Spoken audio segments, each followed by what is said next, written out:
What me and Deft have is a very, very unique friendship. 저 편성할 때 만나게 된 걸 보고 원래 결승에서나 만나고 싶었는데 Facing each other in the finals would have been the dream. But I think the stage here in London is going to be filled with a lot of excitement. Mako, he's in trouble, he buttons up and Deft, he's going to get first blood. That's a double kill for the team. On the board, it's a triple kill for Reckless though. They're turning onto Kid and Kitties. Quadra kill for Reckless. Both of us have a lot of things still to show.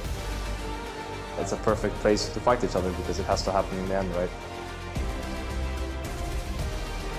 Me on one side and Deft on the other, I cannot possibly see it becoming anything less than a great game. The stun, the triple kill, the quadra kill for Hootie.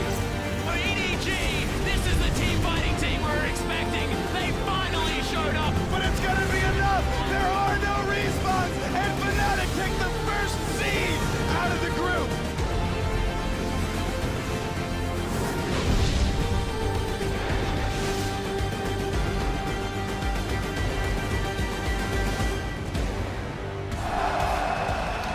Hello and welcome to Day 3 of the 2015 League of Legends World Championship Quarterfinals. We're moving on to the second half of the bracket at the SSE Arena in Wembley, where the fans are out in droves and pumped as ever. Of course, we've got Fnatic coming up onto the stage, so you know there's going to be a ton of energy in that crowd anytime that team is playing. Earlier in the day, a real live champion select taking place outside the venue. Banned out and not pictured, unfortunately, is Gangplank. And of course, here you're getting a look at Edward Gaming making their way into the venue just a short time ago. Deft bringing up the real. He'll be going up against Fnatic, as well as his longtime friend and spirit animal, Reckless. Worlds will end for one of these teams, while the other will continue down the road towards the Summoners Cup.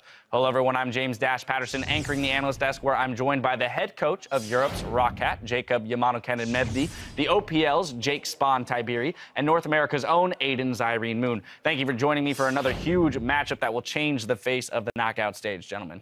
You're welcome. Thank you for having me. There you go. See, Come on, be polite.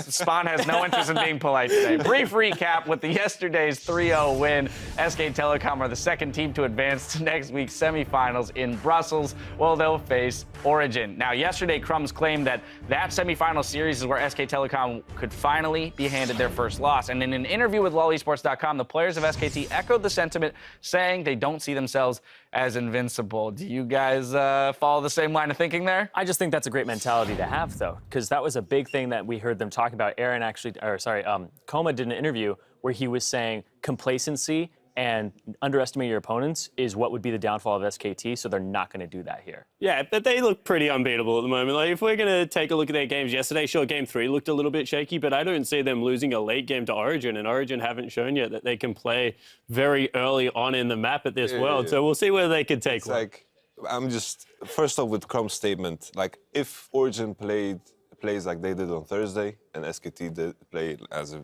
they played on Friday, I think Origin will have a quick 3-0 on their hands. Well, Niels like, himself did say SKT. that if they played the way they played on Thursday, that they would not stand a chance against SKT. So the presumption is that they will make some efforts to buff up their play. Of course, now it's time to jump to the other half of the bracket in today's series. So let's send it to Freak on stage to meet the teams that will do battle. Hello, London! And welcome to Day 3 of the League of Legends World Championship Quarterfinals. We've already crowned 2 semifinalists already, and today we find the third. Starting on the blue side for Game 1, the #1 seed from the European League of Legends Championship Series. But it's gonna be Fnatic! There are no respawns, and Fnatic take the first seed out of the group.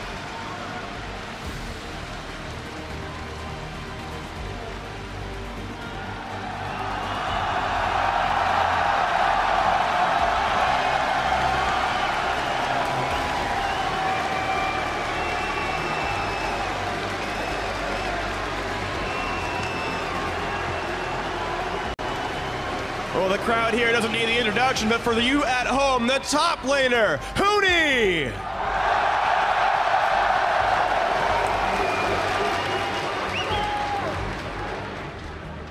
Roaming the jungle, Rainover.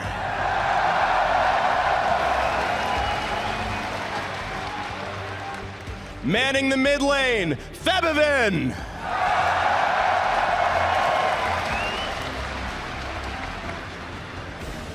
At AD carry, Reckless.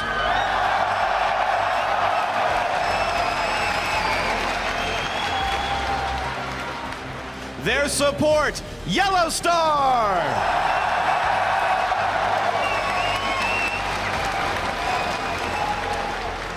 And Fnatic's coach, Daylor.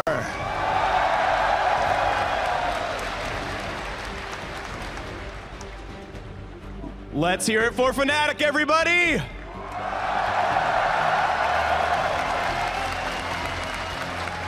And their opponents on the red side, the champions of the mid-season invitational from China's League of Legends Pro League, Edward Gaming. EG, this is the team fighting team we were expecting. They finally showed up.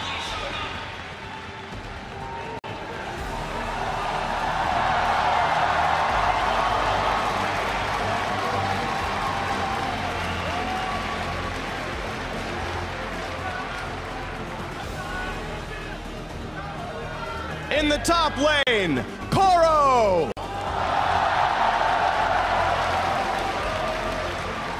Ganking from the jungle, Clear Love.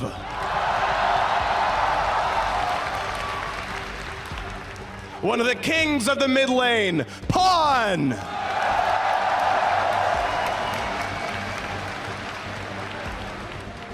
Their AD carry, Deft.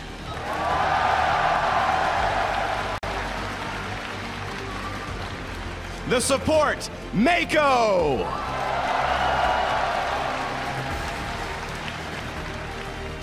Substitute top laner, Amazing J.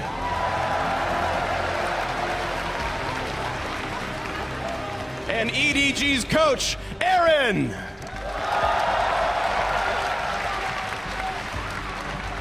Ladies and gentlemen, EDG.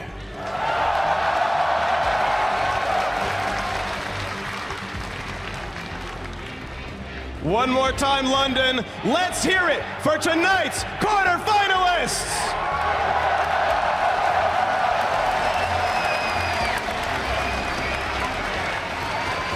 Well, there they are. A lot of history between these two teams. You have Reckless and Deft from Worlds last year. You have the fact that both of these teams went up against each other at MSI. So, you know, the history between these teams is only going to fuel more what is to be a very, very strong quarterfinal performance, I'm certain. Yeah, they both also have a record of domestic dominance, and now they're trying to put that on the world stage and succeed there. Yeah, they both certainly had fantastic regular seasons. They were both challenged coming into their grand final.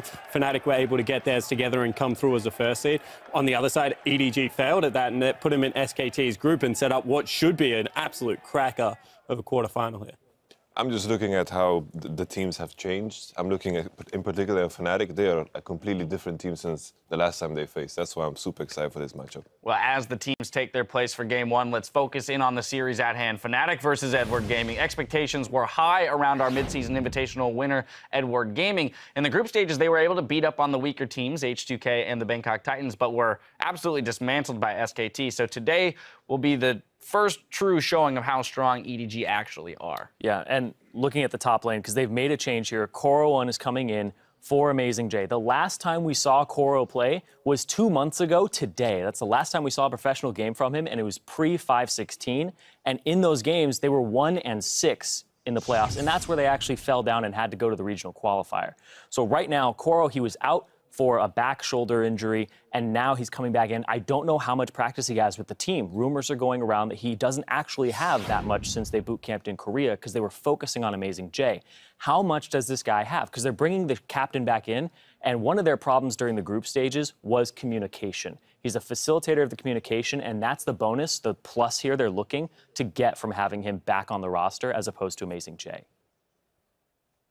I think that's a very scary point, like the fact that he's injured, but the fact it still remains that they have Amazing J on the bench. If something happens, I'm happy to see they bring in Koro because he has shown in the past that he is willing to play the defensive role, which Amazing J is really bad at. But something that I want to focus on is the Reckless and Deft matchup. We've seen the video, we've seen like the relationship they have between each other. They are good friends.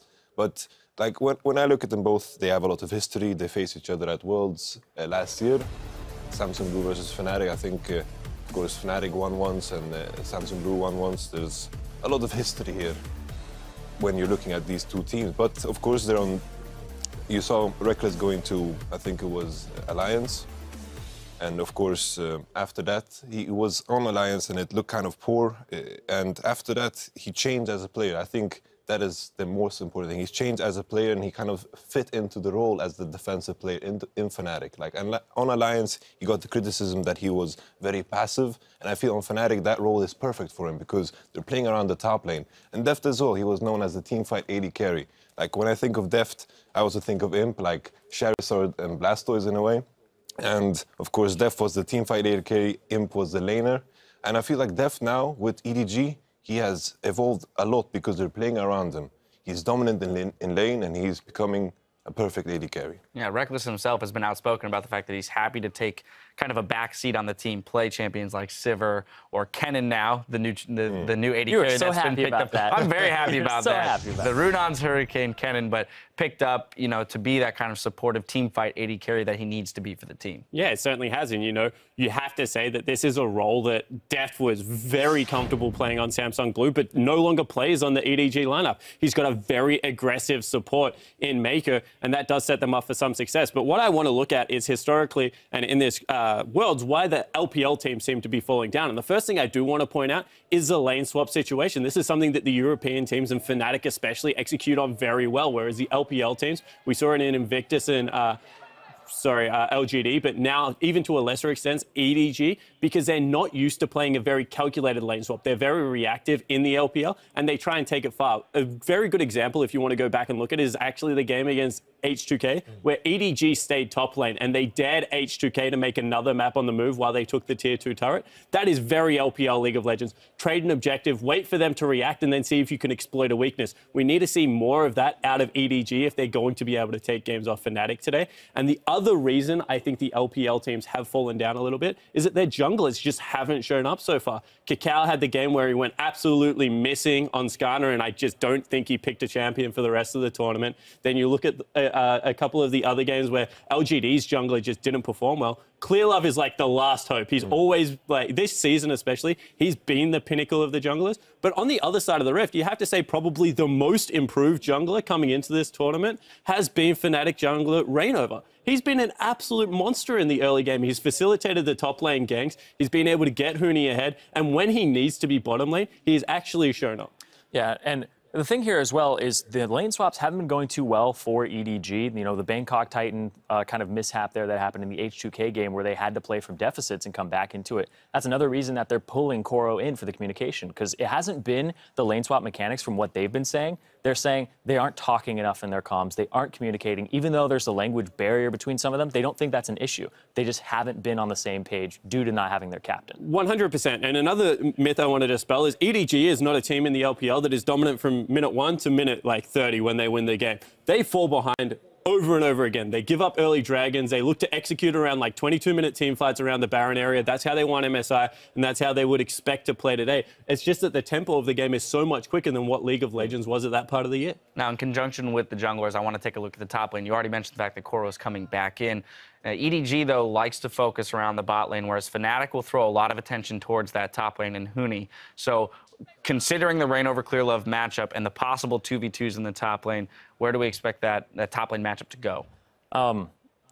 Honestly, the way things have been looking, if we see the same performances from both these teams as in the group stages, Fnatic will win the top lane because they put more resources into it at the moment. Koro, you know, he has played the tanks in the past, the Maokai, the Gnar, and tried to play safe, and he doesn't get as many resources. They like to play to their bottom lane on EDG, and they like to get an advantage there. And that's something that hit them pretty hard during the group stages on EDG's side. They're focusing bottom lane, but Amazing J wasn't playing safe enough, and he got ganked, and he would die in the top lane. So that's what they're trying to remedy as well. Something that we need to pay attention to an extra much in this particular matchup, I feel, is the Elise. Huni getting some love right now. Just have to interject right now. You hear the fans. And of course, Reignover, which I assume he's going to get the Elise.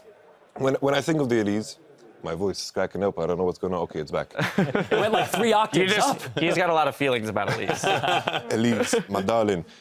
The thing is, I feel like if Krylov is put in a matchup where Gragas, Rek'Sai, the good old, like the classic jungle matchup that we had like throughout the season, I think then he can dominate. If Reynov gets his Elise in the first rotation that Fnatic have favored multiple times, then I think Reynov is going to sway that in his favor. Yeah, I think that we also have to take a look at like the caliber of top laners that the LPL currently has, and there are some very aggressive top laners, and historically Koro has done very well in the matchups, and even at MSI, Koro did incredibly well against Huni. He's someone that likes to not exert dominance over a lane, but he absorbs a lot of pressure and plays a fantastic Gnar. So these are champions that are very hard to turret dive. As soon as they go Meggy, you can't commit to it because there's just way too much CC in their kit, and I actually think that's why they've brought it in. Even during the Road to Worlds, when EDG were performing well around their top laner, they threw no resources into Amazing J. He would get like these 5-kill leads. He was having like 12-1 Olaf games, but he would randomly die at like tier 2 turrets because he's just over aggressive.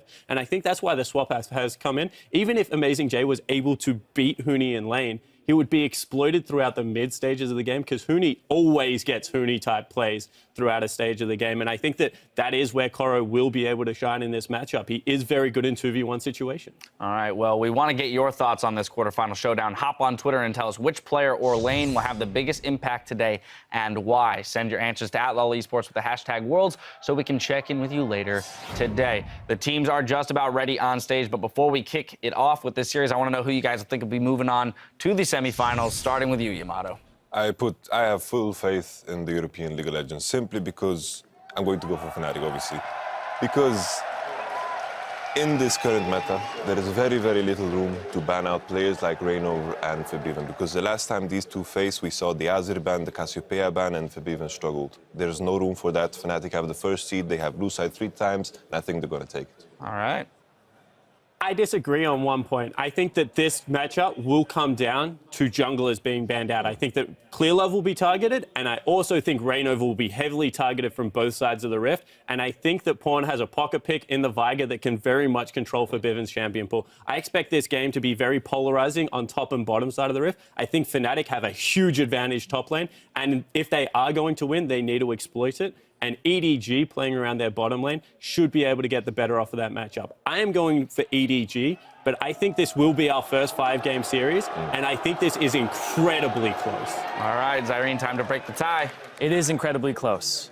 And I've been thinking about this matchup a lot. And then you look over at these two teams. You look at EDG, they look like this great army that has had a lot of success, but they've faltered a little bit. They've lost their general. Their general's coming back in, but they've moved on. It's no longer about shooting bows. It's about your guns. What accuracy does Koro have in the top lane? And you know what? This is real life. This isn't one of those fantasy books. I don't think he has the practice to pull it off. I don't. Yeah, this is a video game in real life. I'm sorry to interrupt your speech, but it's over. You ruined it. I know. But I don't think Koro has the accuracy yet on these guns to carry in the top lane. I think Huni has his number. I think Fnatic's going to take it home. I think they have hometown advantage. And I also think blue side for them is going to be big here. I am going with Fnatic today. Euphoria. There it is. There it is. Very strong endorsement from Zyrene there. Well, the predictions are in. Let's kick it to the casters and load up for the first game in this best of 5. On the way, we'll hear from Reckless and Def, 280 carries who forged a strong friendship from the crucible of battle. I think what me and Deft have is a very, very unique friendship, which is something different from what usually friendship, a normal friendship would be. 일단 후니 선수도 프나틱 가기 전에 Hello. Hello. Well, I guess it basically all started last year. My eye catched him, along the way when I was looking for people to look up to. I was a big fan of him. I even named one of my accounts like European Deft. He thought that was super cool. So he actually reached out to me and added me on the League client when we went to boot camp in Korea. So for me, that made me feel really appreciated, as a person and as a player. 작년에는 제가 삼성 블루라는 팀에서 푸나틱이랑 붙게 됐었는데 저희가 한 판 졌었어요. I saw Deft crying after the game, and I really respect him, and I went to him after the game and I gave him a hug and I said, shit happens, in the end, life continues, you will do better next time, and I think he was really grateful for it. 되게 착해요. 착한 부분 때문에 친해지게 됐고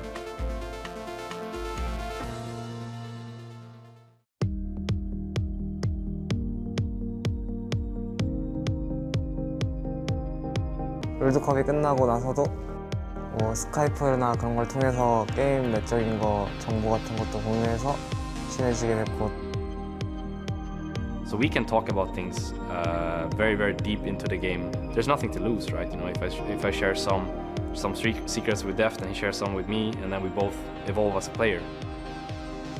중국이랑 또 한국이랑 북미랑 유럽이랑 이렇게 메타나 또 쓰는 챔피언들이 되게 다른데 분명 배워야 할 게 서로 있는데 만약에 제가 레클리스 선수가 없었으면 그냥 배우지 못했을 것들을 이렇게 대화 스카이프 같은 걸 통해서 알게 되고 What I have with Deft is just different from what I think many other people do not have.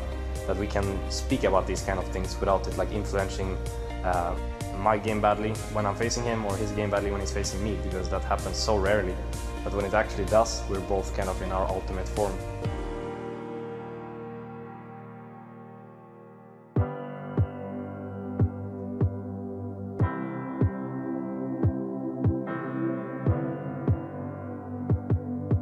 Fnatic has to face EDG. Has to face EDG. What a tough challenge. 좀 편성할 때 만나게 된 걸 보고 원래 결승에서나 만나고 싶었는데 너무 빨리 만나게 된 것 같아서 좀 그랬어요. I mean, obviously I want to win as well. That's why I'm here, and that's why he's here as well. But I think in the end I would be more than happy to see him win as well as myself. 이게 작년에도 레클리 선수가 우승하라고 꼭 그랬었는데 제가 우승을 못했었는데 이번에는 꼭 둘 중에 한 명이 우승했으면 좋겠어요. I think it's super cool what we have because we seem to understand each other on such a personal base, even though we actually don't even speak the same language. I do something for a living that only a few people around the world does the same, right? And he's one of them.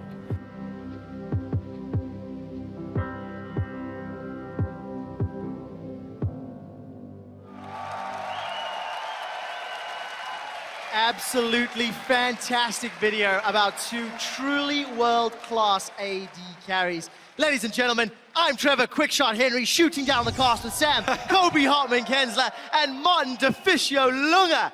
We're about to get ready for Fnatic versus Edward Gaming. This is the first quarterfinal on the bottom half of the bracket. And while the players are getting ready for picks and bans, let's talk a little bit about picks and bans. Is Fnatic going to play around Reckless? DeFicio, yes or no? No for game one, unless they surprise us. And Fnatic is a team who's not afraid of pulling out new things in these very important games. MSI, the Cassiopeia top lane against Team Solar Med, was so effective they knocked them out of the tournament from basically game one. So they're not afraid of pulling out these new picks. They can do it in the first game, but I'm not expecting it. Yeah, it's actually a really interesting matchup between AD carries because we have Reckless, the utility AD carry so far, with the Kennen and Sivir pick so far, whereas Deft has gone with the hard carry, the Kalista, the Jinx. Will we see, some more interesting picks like the Ashe or something come out for Reckless, one of the older? Their final form, he said it's going to be their final form. Is the final form of Reckless and Deft just perfect CS, never trading? We'll find out once we get into this best of five.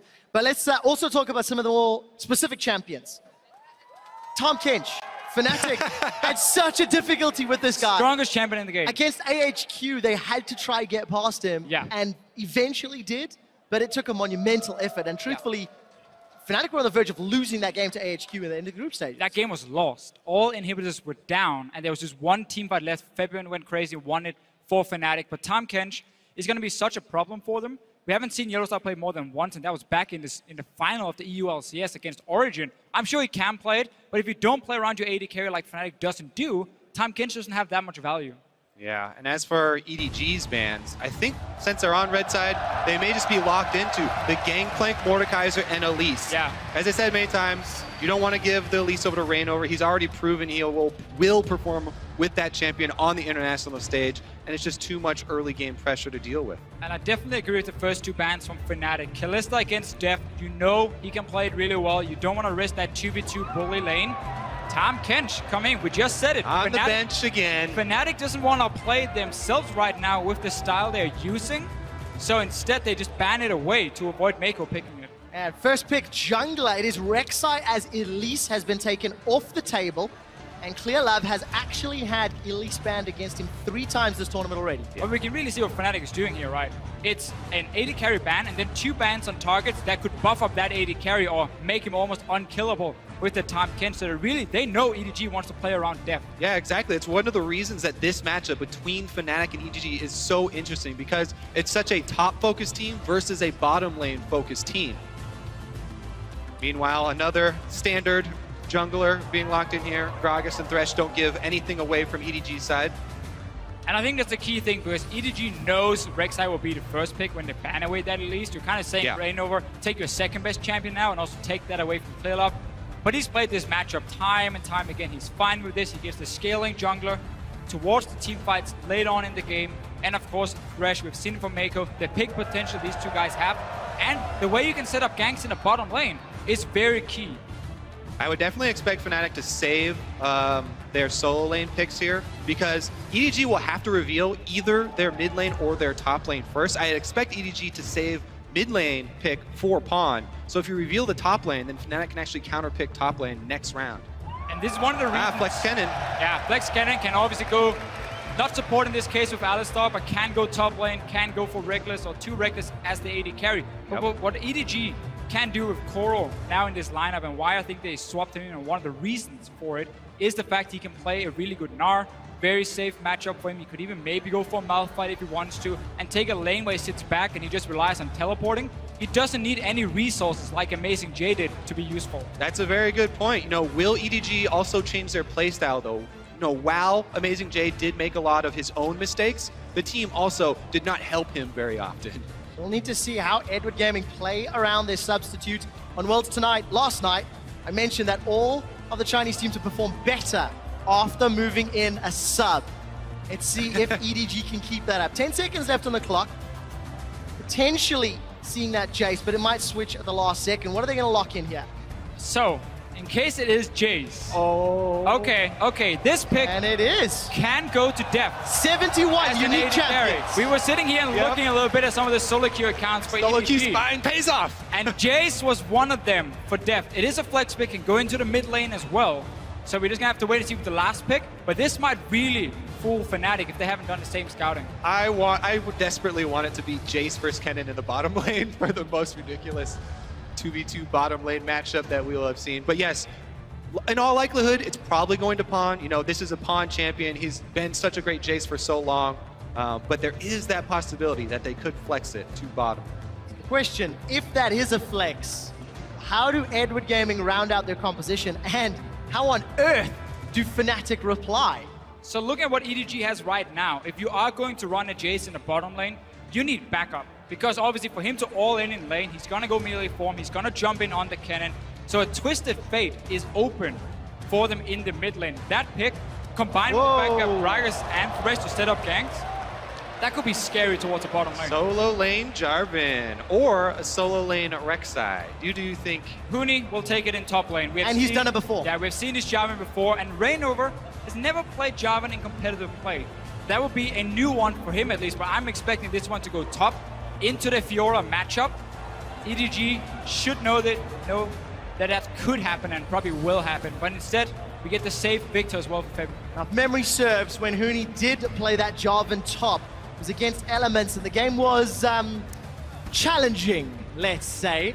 He had a terrible start. That's exactly it. Nothing. And then, after like 20 minutes, his team was winning. He got like 5 kills, and it was like, oh, Jarvan seemed to work pretty well for Huni. But we didn't get to see that early game from him where he was super dominant. I hope it's going to be Twisted Fate for EDG. I think it fits in perfectly with what they're building here. There's the flex. It's going to be Jace AD carry. We get it. Oh, I thought it was so ridiculous. I know. When we brought this up, talking about it, we're like, nah, he's just playing around. But this is going to be the bottom lane Jace versus bottom lane Kennen matchup. Could you ask for a more interesting way to start the quarterfinals of Fnatic versus Edward Gaming? But again, let's just really quick talk about this Jace. What is going to do? Okay, the all-in potential is going to be very, very strong. You have backup from Clearlove, who loves to sit around the bottom lane. You have Lantern from the Thresh, you have CC instead of, and then a Twisted Fate joining. They're even running triple teleport at the moment. Also, Jace is actually a really good champion just individually against Alistar. If you queue up the knockback for Jace in hammer form, you can cancel the headbutt and he won't be able to combo you. So he'll headbutt you and you'll knock him back at the same time. Won't be able to get off that pulverized and we'll be able to interrupt it. Plus, they also have the Thresh where Flay interrupts as well. They're still sitting on triple teleport at the moment. Add in a Twisted Fate as well. That's in total 4 globals coming in for EDG. And Febum is running cleanse in that middle lane. We'll wait until they lock. They did. They went into game with Flash, 3 teleports. Teleport, AD carry, Deft. It is happening. And it is happening here in London. Hit up Twitter with your votes. Hashtag FNC win. If you think Euphoria is the way, or hashtag EDG win. If you think Eulogy is the way, it's game 1 of the quarterfinals. I'm so excited to see if EDG change their ways and actually try and focus on top lane now, because this Jarvan Fiora matchup is really, really snowballing. If Jarvan gets the first lead there, he can 100% Fiora. And yes, Fiora can riposte, but you have to have a really quick reaction time to riposte the Jarvan combo as soon as you hear the flag go down. Yeah, I'm looking at a Jace and a Twisted Fate that's very easy to lock down for Jarvan once he gets rolling, or if he gets rolling up in that top lane. And there's a lot of CC on the side of Fnatic, Alistar, Kennen, even Victor with his own stun. So there's a lot of ways for EDG in the very squishy lineup here to get locked down, but so many teleports. Long-range poke from a Twisted Fate and Jace as well. If they start grouping, having that 1-4 setup with Core split pushing on this other side. All right, so while everybody's been on the teleport hype train for all of Worlds, let's talk about what you lose when you don't take a combat summoner for your lane. Obviously, you're going to be weaker in the lane 1 versus 1. Really, that's supported by all of your teammates having the ability to teleport in if your opponents go aggressive. However, if Fnatic can go aggressive in multiple lanes at the same time and gain the advantage, then force them out of lane and have them teleport back, you can defeat them while they're on cooldowns. But if I wanted to run teleport on my AD carry or on my support, I would do it against Fnatic. Because again, they are a team who does not play around Reckless and Yellowstar in the bottom lane. They will sit very often and farm alone and get no help. So if you know you always have your jungler as backup and a teleport from top and from mid, I would feel safe enough not running a defensive summon. And look at the starts from the junglers. This is exactly what we're talking about for both of these teams. Reignover starts on the bottom side, so he'll end up top by the top side, you know, where he's usually around Huni. And Clearlove is starting on the top side. Well, he'll end up on the bottom side and have to try and help Deft. And Fnatic is pulling for him, so he doesn't have to use an early potion. He gets the camp down faster and rushes towards the red buff, so he will be slightly ahead of Clearlove once he reaches that top side. But again, it puts Fnatic's bottom lane behind if they don't get a camp. Deft is level 2 already. He's got himself a ward, some additional potions from securing that Gromp. And gents, the theory of the AD carry teleport has been explained well. Let's see if EDG's communication can step up. Because with Amazing J, they did not look to be on the same page. But we have heard Analyst Desk discussing the leadership that Koro can bring. But he's also not on a tank, so he may also want some assistance and some support on that Fiora.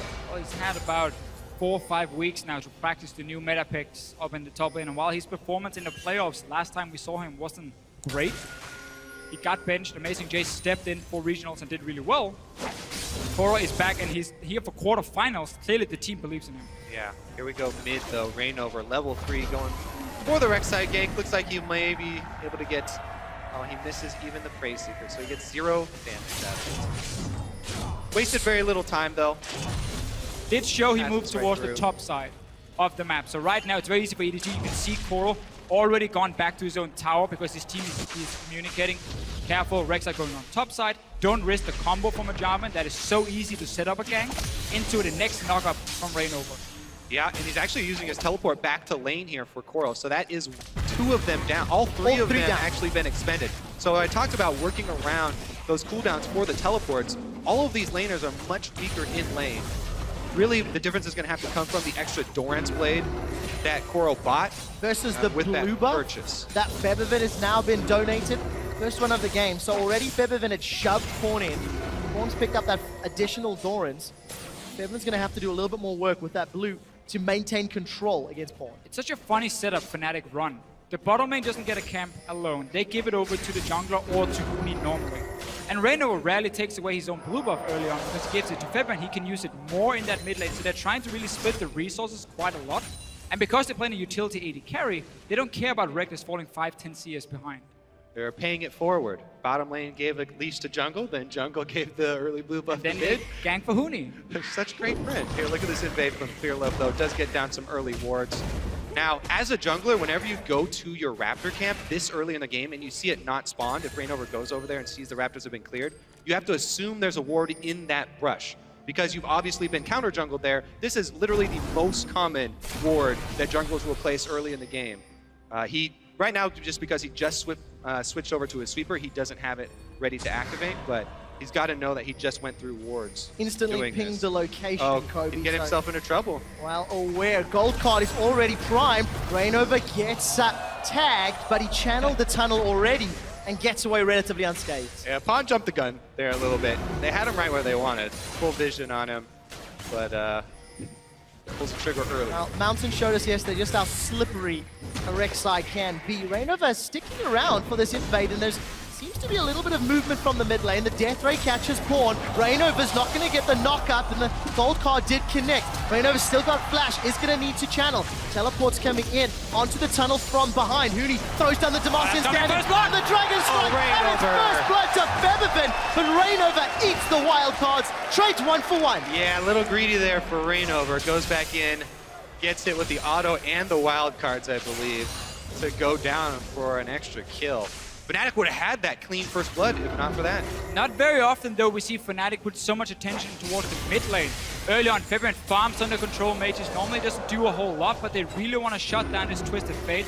Early on, it meant Reignover showed himself twice, and EDG knew what was going on, but didn't respect the fact they didn't have a teleport from top, and Huni did. Yeah, actually chalked that up to sort of a fumble by EDG because they were the team with more information. And they got played there. 3 teleports down, and they let Fnatic create a play while they were down in teleports. Reckless just got chunked real hard down bottom, and Huni, he's been challenged. Koro in his first game at the World Championship flashes forward aggressively. Destiny gets channeled by Pawn, and Huni is caught by the red cards. Gate is revealing his vision. Koro lunges forward. Red card, yellow card, blue card. Pawn's looking for the trigger. Pulls it on the gold, but Huni's managed to get away. EDG afraid of chasing in. They had no vision in this jungle. Didn't know if suddenly Reignover would show up, if Feathervin was nearby. And in the end, Huni escapes. First ulti used from the Twisted Fate of EDG, and it was not resulting in a kill. And that is huge. What an outplay there from Huni. Waiting for Pawn to trigger the ultimate there and actually commit to one direction. Pawn actually committing a little bit too early there. But Pawn does have the early cooldown reduction boots, so that will reduce the cooldown for his next Twisted Fate ultimate. Yeah, we're probably going to see the standard build for him, where he goes for Home Guards very early on, and you're not afraid of then just use your entire mana pool and pushing out a wave, recalling, proc the Home Guards, get mana back, and then go gank the lane. Obviously, Fnatic needs to constantly communicate. Whenever he's moving away from the lane, he has TP, and ulti will be up in a few minutes as well. Because Victor can clear a wave so easily, though, he's one of the best at punishing that roam. Pawn went for the early play, and Feathervin's already up a large amount of CS there in the middle lane. Pawn's playing for the impact, though. Home Guards again picked up. Reckless, we just caught a glimpse. A little lucky that his opposite number's gone for that Mana Bune build, so his Cutlass will be slightly more effective than the stacking tier. Gonna buy that AD carry a little bit of time to be more relevant. There's some good things about the AD carry Kennen is on Cutlass and Blade of the Ruined King. He's very strong 1v1.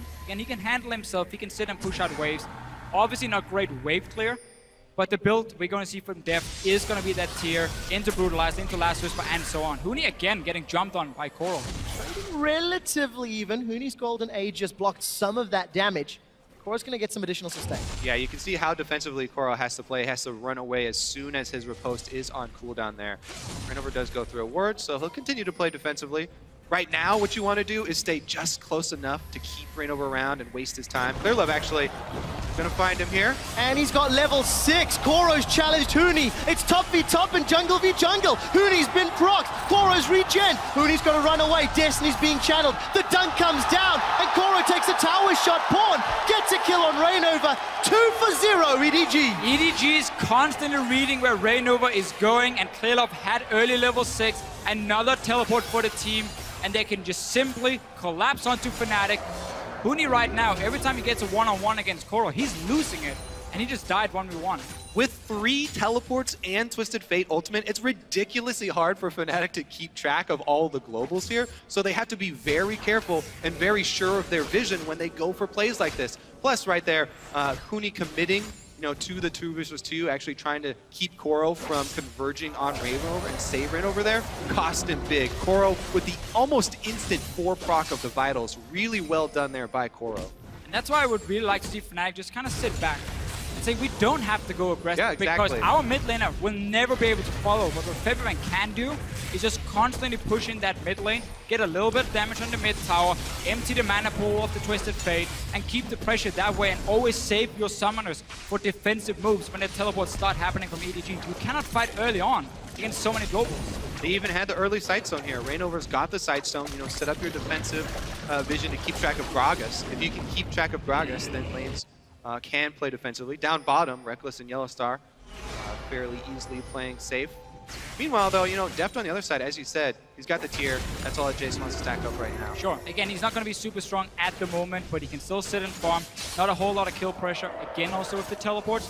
So really, against a team that plays so much around the top laner, having so many globals is so effective because the split pushing should never really start from Huni. He will always just get jumped by 2 or 3 guys. We'll find out how Huni's going to be able to pull himself back into the game. And we crested 10 minutes. Febiven's got a very large CS lead over Pawn. Pawn actually, CS difference at 10 is the 2nd lowest of all quarter-finalist mid laners. So he's going to have a little bit more pressure to make those side lane gank impacts more valuable. Yeah, plus with this early home guard upgrade that you guys keep talking about and a Twisted Fate ultimate back Said it once, up. Kobe.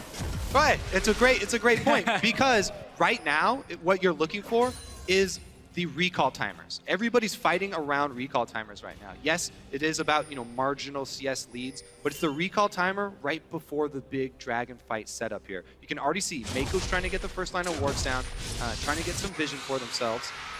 Teleports coming back off of cooldown. And that dragon fight is where Fnatic needs to strike. It's not in the lanes against the globals. It's in a big 5-on-5 team fight where the enemy team is lacking 3 offensive summoners. We also see a Rod of Ages being built in the mid lane, so that's even slower stacking up. The first dragon is where Fnatic needs to be ready to fight. You have a cannon with his ulti, you have massive AoE from Febiven, and Huni can catch out some of these low mobility targets. That's where Fnatic want to strike, but they cannot fall further behind. Also, it's exactly where Victor shines. If Febiven can get to level 11 first, the huge amount of burst from that Victor ultimate can easily 100% somebody with a full combo of Victor if they're able to gain some vision around the area. Yellowstar does get hooked in, though. He's going to headbutt Deft away. He's in trouble. Huni forced to flash. He's been collapsed on. Flash forward onto Pawn. He's taken 2 turret shots. The Grand Challenge may time out shortly, but that's a great charge. Backwards, Clearlove, as well as Pawn get themselves 1. Tower hits onto Koro. Will at least make it a 1 for 2. But EDG have the advantage. Level 10. He's taking the wrong way. He's gone the wrong direction. Clearlove has started to channel his recall. The Death Ray needs to hit, and it's going to. Febiven will make it 2 for 2. And look at the difference right here, because Fnatic were not the ones making the play. They were sitting back, they were saving all the cooldowns of when this play would happen. Obviously, EDG can get the first kill because there are 3 guys going to top side, but at least you get a 2 for 2 on the side of Fnatic, and you use a lot of globals. Yeah, you have to be so careful, though, because you feel like they used a lot of globals, but they still have 2 teleports available to finish. It's unfair. Yeah, exactly. By saying a lot of globals, they only use Twisted Fate over. So take that one back. Take that one back. All 3 teleports will be available for EDG in just a couple of seconds. And that first dragon fight is still looming. As far as Fnatic are concerned, they've got first blood in every single one of the games they've played at the World Championships thus far. They've got the first tower in every single one of the games they've played thus far. First tower's yet to fall in this matchup. But in 2/3 of their games, they've got that dragon. Fnatic's early game decision-making has been pretty good. Here's this replay once more. Yeah, and the highlight of this whole play is going to be Clearlove's ultimate on Gragas. So see here, Reignover does make a good play, you know, knocking up Pawn inside the turret, but Clearlove right here, the target right back out. They're able to get their kill. Gold card there from Pawn. Coral does go a little bit too deep. They might have been able to finish it off without him sacrificing, but it's actually pretty close there, so won't knock him too hard. Still, Huni stays alive for quite a while. It buys time for the rest of Fnatic to move up there. We have to talk about the fact, though, that Febiran, again, is not running teleport. Yeah. If he had it, this play would be so much more risky for EDG to pull off, because he could instantly join in, he could turn it around. But he's building more, again, towards these team fights. He wants that cleanse, so he's going to be so hard to kill late game when EDG try and go for him. The thing I like about all of this globals and the fact that EDG can hit Fnatic where they really are strongest in their skirmishes and playing around their side lanes is the fact that Fnatic showed weakness to that exact playstyle in the summer split. He's now been jumped on by Koro. Oh, very nicely played. Will be able to get that knock up and escape, and gets the grand challenge out of Koro, who hit level 11 first. So we have TP for both top laners. Huni has ulti ready as well, and you can see Fnatic already start roaming around the dragon down here on the bottom side. They want to get these team fights going. Pawn's going to get dove here. They've got Alistar coming in behind the turret. Oh, Pawn's in so much trouble. Yellowstar needs to hit his combo. Flashes for the knock-up hit, but Pawn backwards. Mako saves him, keeps him alive. Huni's in trouble. He slides and glides and dunks down. Will lock in Gragas, but it may not be enough. Reckless will sidestep the shock blast before Pawn has teleported with 100 hit points. He flashes it and gets the kill. Reignover died on the top half of the map, and EDG decimate Fnatic. They just completely outplayed The dominoes are still going down here. It's just Yellowstar. Is this actually going to happen? Yellowstar's feeling confident. The Unbreakable Will is available and the Exhaust. Yellowstar wants to dive. He's got the teleport and Yellowstar's pulling back. Febivan's arrived, but Koro may want to fight, and Fnatic feeling the pressure, down 2,000 goals. So we have this dive in the mid lane. Mako, he saw it, he moved in, he saves his mid laner first. And then we have fights in every single lane. Fnatic pushing on this tower, Koro's here to defend. I love the chain reaction when there are so many globals in the game. One fight breaks out on one side of the map and immediately 3 other do. Now we also want to see if Crow face checks his brush. Looks like he's going to skirt around it. But again, checking back in on that EDG story, they focused a lot more around top lane to get Koro ahead, to make sure that Koro succeeds with a lot of these globals, to make sure that he can then affect the rest of the maps. Do they cancel? No. All spotted on the pink ward. So they play more around Koro. He's on Fiora. They have globals. They have pink wards early on for him as well. But this coordination and communication from EDG is what we didn't see from the Chinese teams in the group stage. They couldn't pull off these multiple TP plays in time. Right here, this play is so insane on 3 lanes from EDG. Dive on top side, fight in the bottom lane, instant teleport down to join that one as well. Reignover trying to do his best out of a top side. But yeah, 2 versus 1 is difficult. And Fnatic lose something in every single lane. 2 people who have been shining lights for Fnatic. Huni and Reignover, 0-3-2-1-4-1. Luckily for Fnatic, there is strong wave clear from Febivan's Victor. Unluckily, they may have to wave clear on multiple lanes thanks to all of the map pressure EDG can apply in the coming minutes. The second tower falls. Fnatic keep Goldly relatively close, 2,000. Oh, well, we have another face check here. Let's wait for this fight to be over.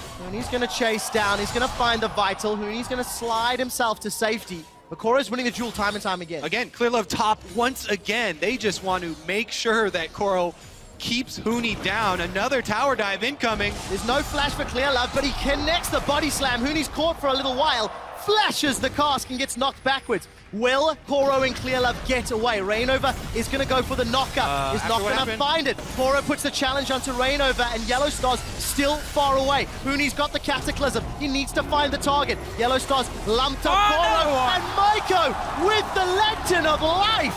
The Thresh, so underrated in these global comps. We talked about it being so important for Origin when they were running the double TP. Maiko has saved the mid game here for EDG. Remember, all of these plays that EDG made across the map, up in top lane and down in bottom lane, were because the mid lane dive that Fnatic were trying to pull off failed. When that tower dive failed with 4 people from Fnatic committed, EDG just got to spread across the map and punish Fnatic so heavily. If it wasn't for that, it would have been a trade. You know, just top lane Huni dying, for mid lane Pawn dying, and Fnatic would have got that mid lane turret. The only good thing for Fnatic at the moment is the fact they can keep pushing out these towers with all these guys leaving the lanes to teleport around. But EDG is doing exactly the same and getting the kill. So they're ahead in goal, 19 minutes in, and they've really been pulling off some very coordinated plays we didn't expect to see from EDG. Or the same EDG we saw in group stage. Yeah. It's a very, very different team already. EDG averaged a 200 gold lead at 20 minutes, and this game is 10 times that. Sitting at 2,000, and we'll get the first dragon uncontested as Fnatic concede that objective. And for EDG, they are looking exceptional. Take a look at Pawn's build. Rod of Age has been stacking for 5 minutes. Lichbane is a second item. Yeah. Thanks to Koro's kills and farm, he's got that Black Cleaver picked up, and even Deft has picked up some armor pain, getting closer to that last Whisper. So those shock blasts are going to do a number on Fnatic's defense and allow EDG to siege and poke them away from the tower. Yeah, Twisted Fate plus Jace poke is going to be able to keep Fnatic under turret here. Luckily for Fnatic, they do have the King of Wave Clear Victor. And I don't think EDG necessarily is looking too much to group up and poke with their comp here, because well, they've cut 3 teleports. I have to agree exactly, with you on that. because Fnatic also running with the hard engage off the Java, and Huni, while he didn't have a good early game because he's been camped so much up on that top side, he can still engage the fight and lock in one of these targets, burst them down with February for Fnatic. So if EDG wants to play it safe in some way, they keep running 1-3-1. With all these teleports here, have your Twisted Fate sit in mid and just keep going to both side lanes. I think the thing that you do, though, is you combo your Twisted Fate with your Jace, because in the mid lane, Twisted Fate can then teleport to either side, you know, while Jace and Twisted Fate are poking in the mid lane. Plus, Jace has a speed boost he can use to disengage for them. Gentlemen, Yellow Star, he fancies this one. He's going to pulverize onto Clearlove. The Unbreakable Will is there as well. Rainover's jumped in. Deft has got dunked by the Cataclysm, and he's dropped. The Grand Challenge is onto Huni, and it procs, healing up EDG. But it does not matter. Koro's killed through the heal. Clearlove stunned up by Reckless. The pulverize connects. Fnatic find 3 kills. And may set their sights on Baron. They've peeled backwards. We just talked about how EDG does not want to group up, because then the hard engage from Fnatic can happen. And what do we see? Well, they get the fight. They start the Baron. Yes, they're going for Baron here, and it's just Pawn and Maiko on the outside, going to try and poke them off of it here. Find out if they do. Maiko's gonna need to wind up that chain and find a target. 2,500 hit points on Baron. Paul is gonna throw the wild cards. They killed Yellow Star. The Baron's secured. Will they win the fight? Pawn's knocked up. Reckless looks for the stun. He's got 1, he's got 2. They've got Baron. Fnatic lead EDG. What a play from Fnatic. They know how strong they can be in a 5-on-5 team fight. Yellow Star was baiting it, and he goes in first.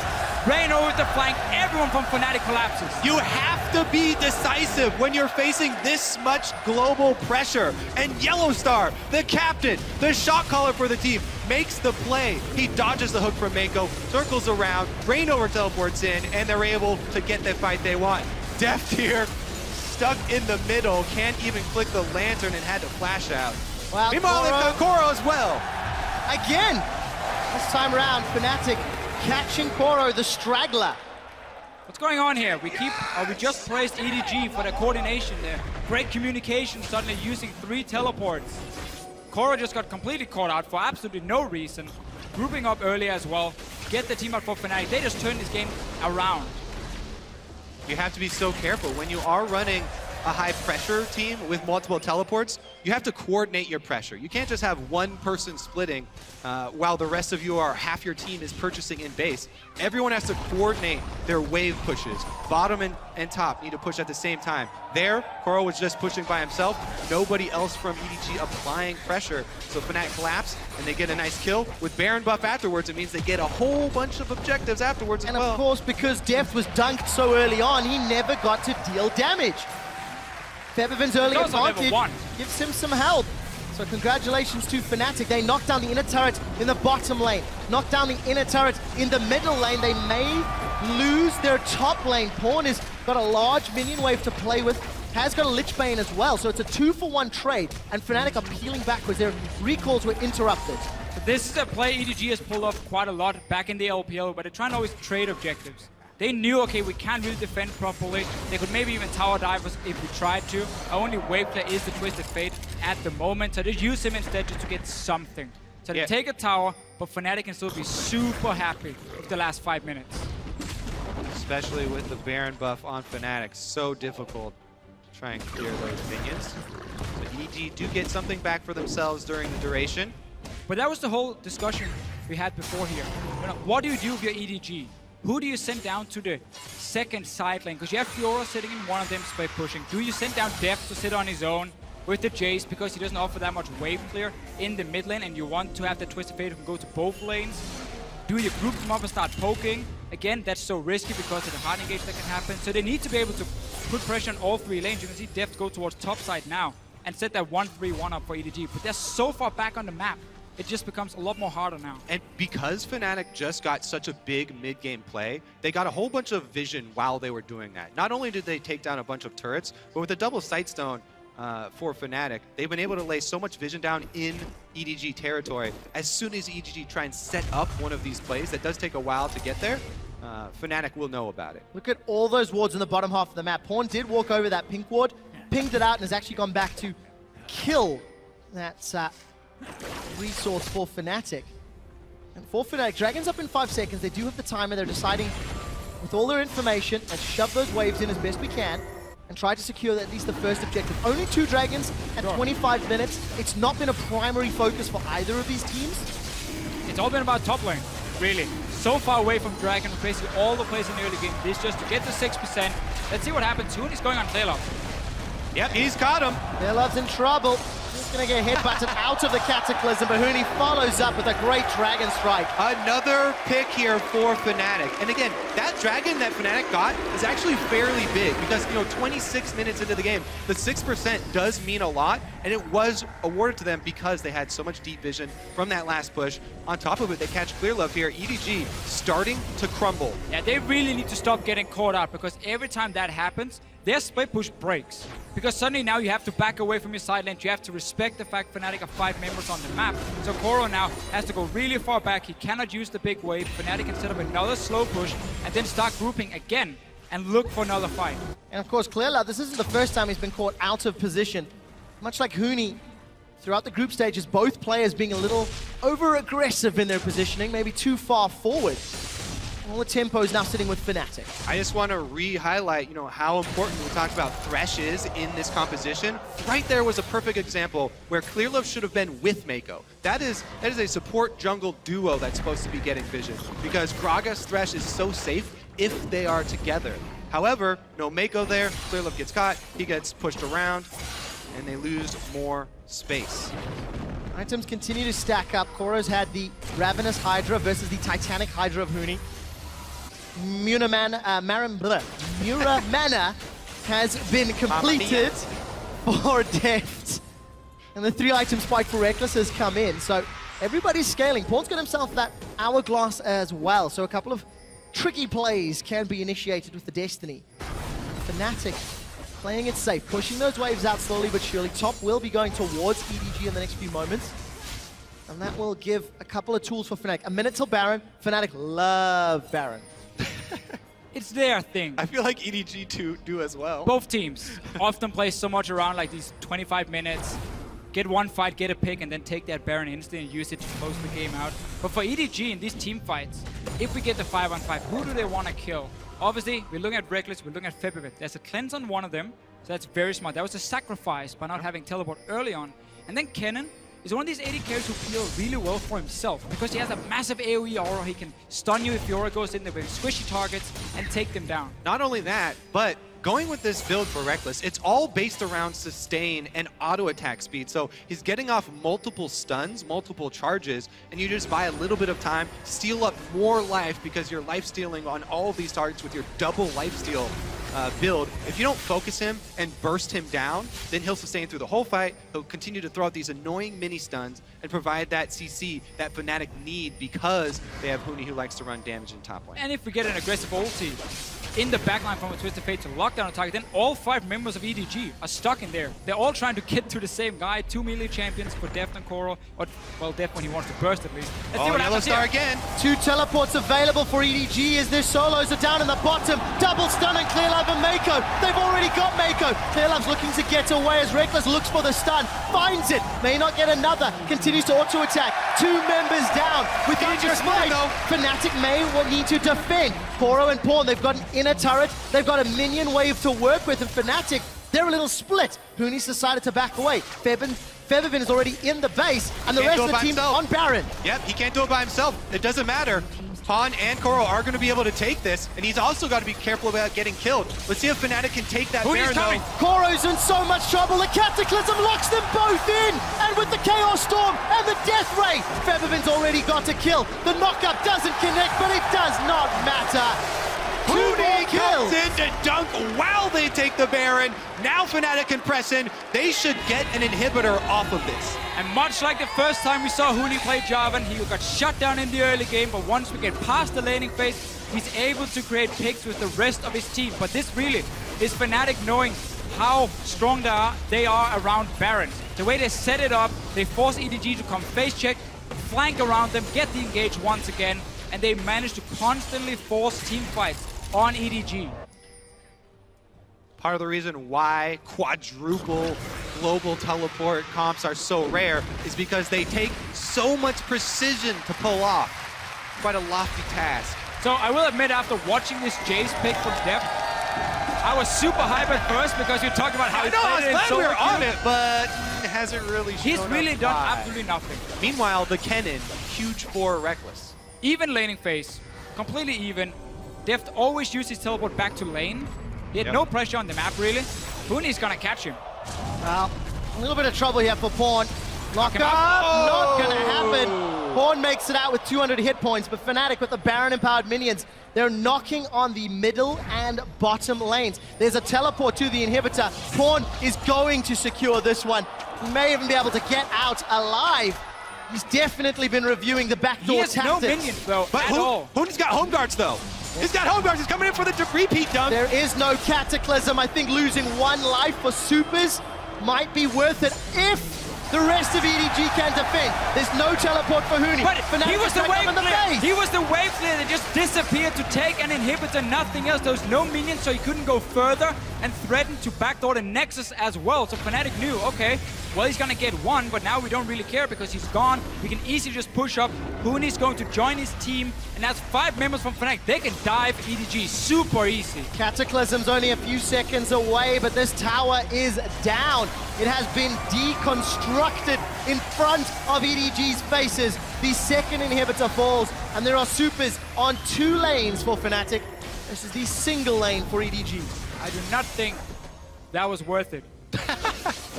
Just even if he traded 1-for-1 in terms of inhibitors, because Huni could even have stayed with his team and just went straight for EDG. If you look at that gold difference, when teams have had a gold lead at 20 minutes at the World Championship, they have an 89% win ratio. Currently, Fnatic's looking to be the 11%. They've turned the game around after 1 successful team fight. 1 misstep from EDG. Well, these swung it completely EDG are running, favor. as we said, such a delicate team composition that takes so much precision. If you make that 1 mid-game mistake, we saw how heavily Fnatic were able to punish them for it. Huge, huge swing. Trinity Force completed for Deft. Another thing he's done quite a lot on this Jace, and it's somewhat weird because he gets it so late in the game. It normally doesn't do much, like 30 attack damage, 32 minutes in. It's not a massive upgrade for a very expensive item. but it seems to be more he wants the movement speed from it. He wants the Sheen proc to get a little bit more burst. Yeah. But he can never really go in hammer form against this Fnatic lineup because they want him to jump in with the rest of the team. So they have Kennen AoE, Victor AoE, Alistar knock-up, everything to just take down these squishy targets. So I don't really agree with his Trinity Force buy. Pawn has realized the error of his ways, joined the rest of EDG to wave clear under this turret. Baron has worn out, so Fnatic are waiting for those supers. They're pushing through the middle lane quite deep.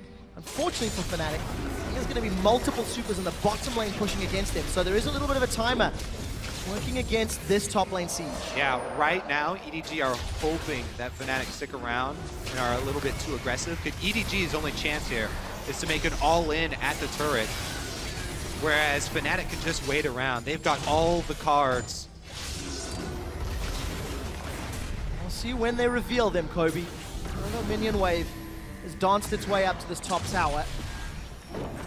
How quickly Pawn can clear them.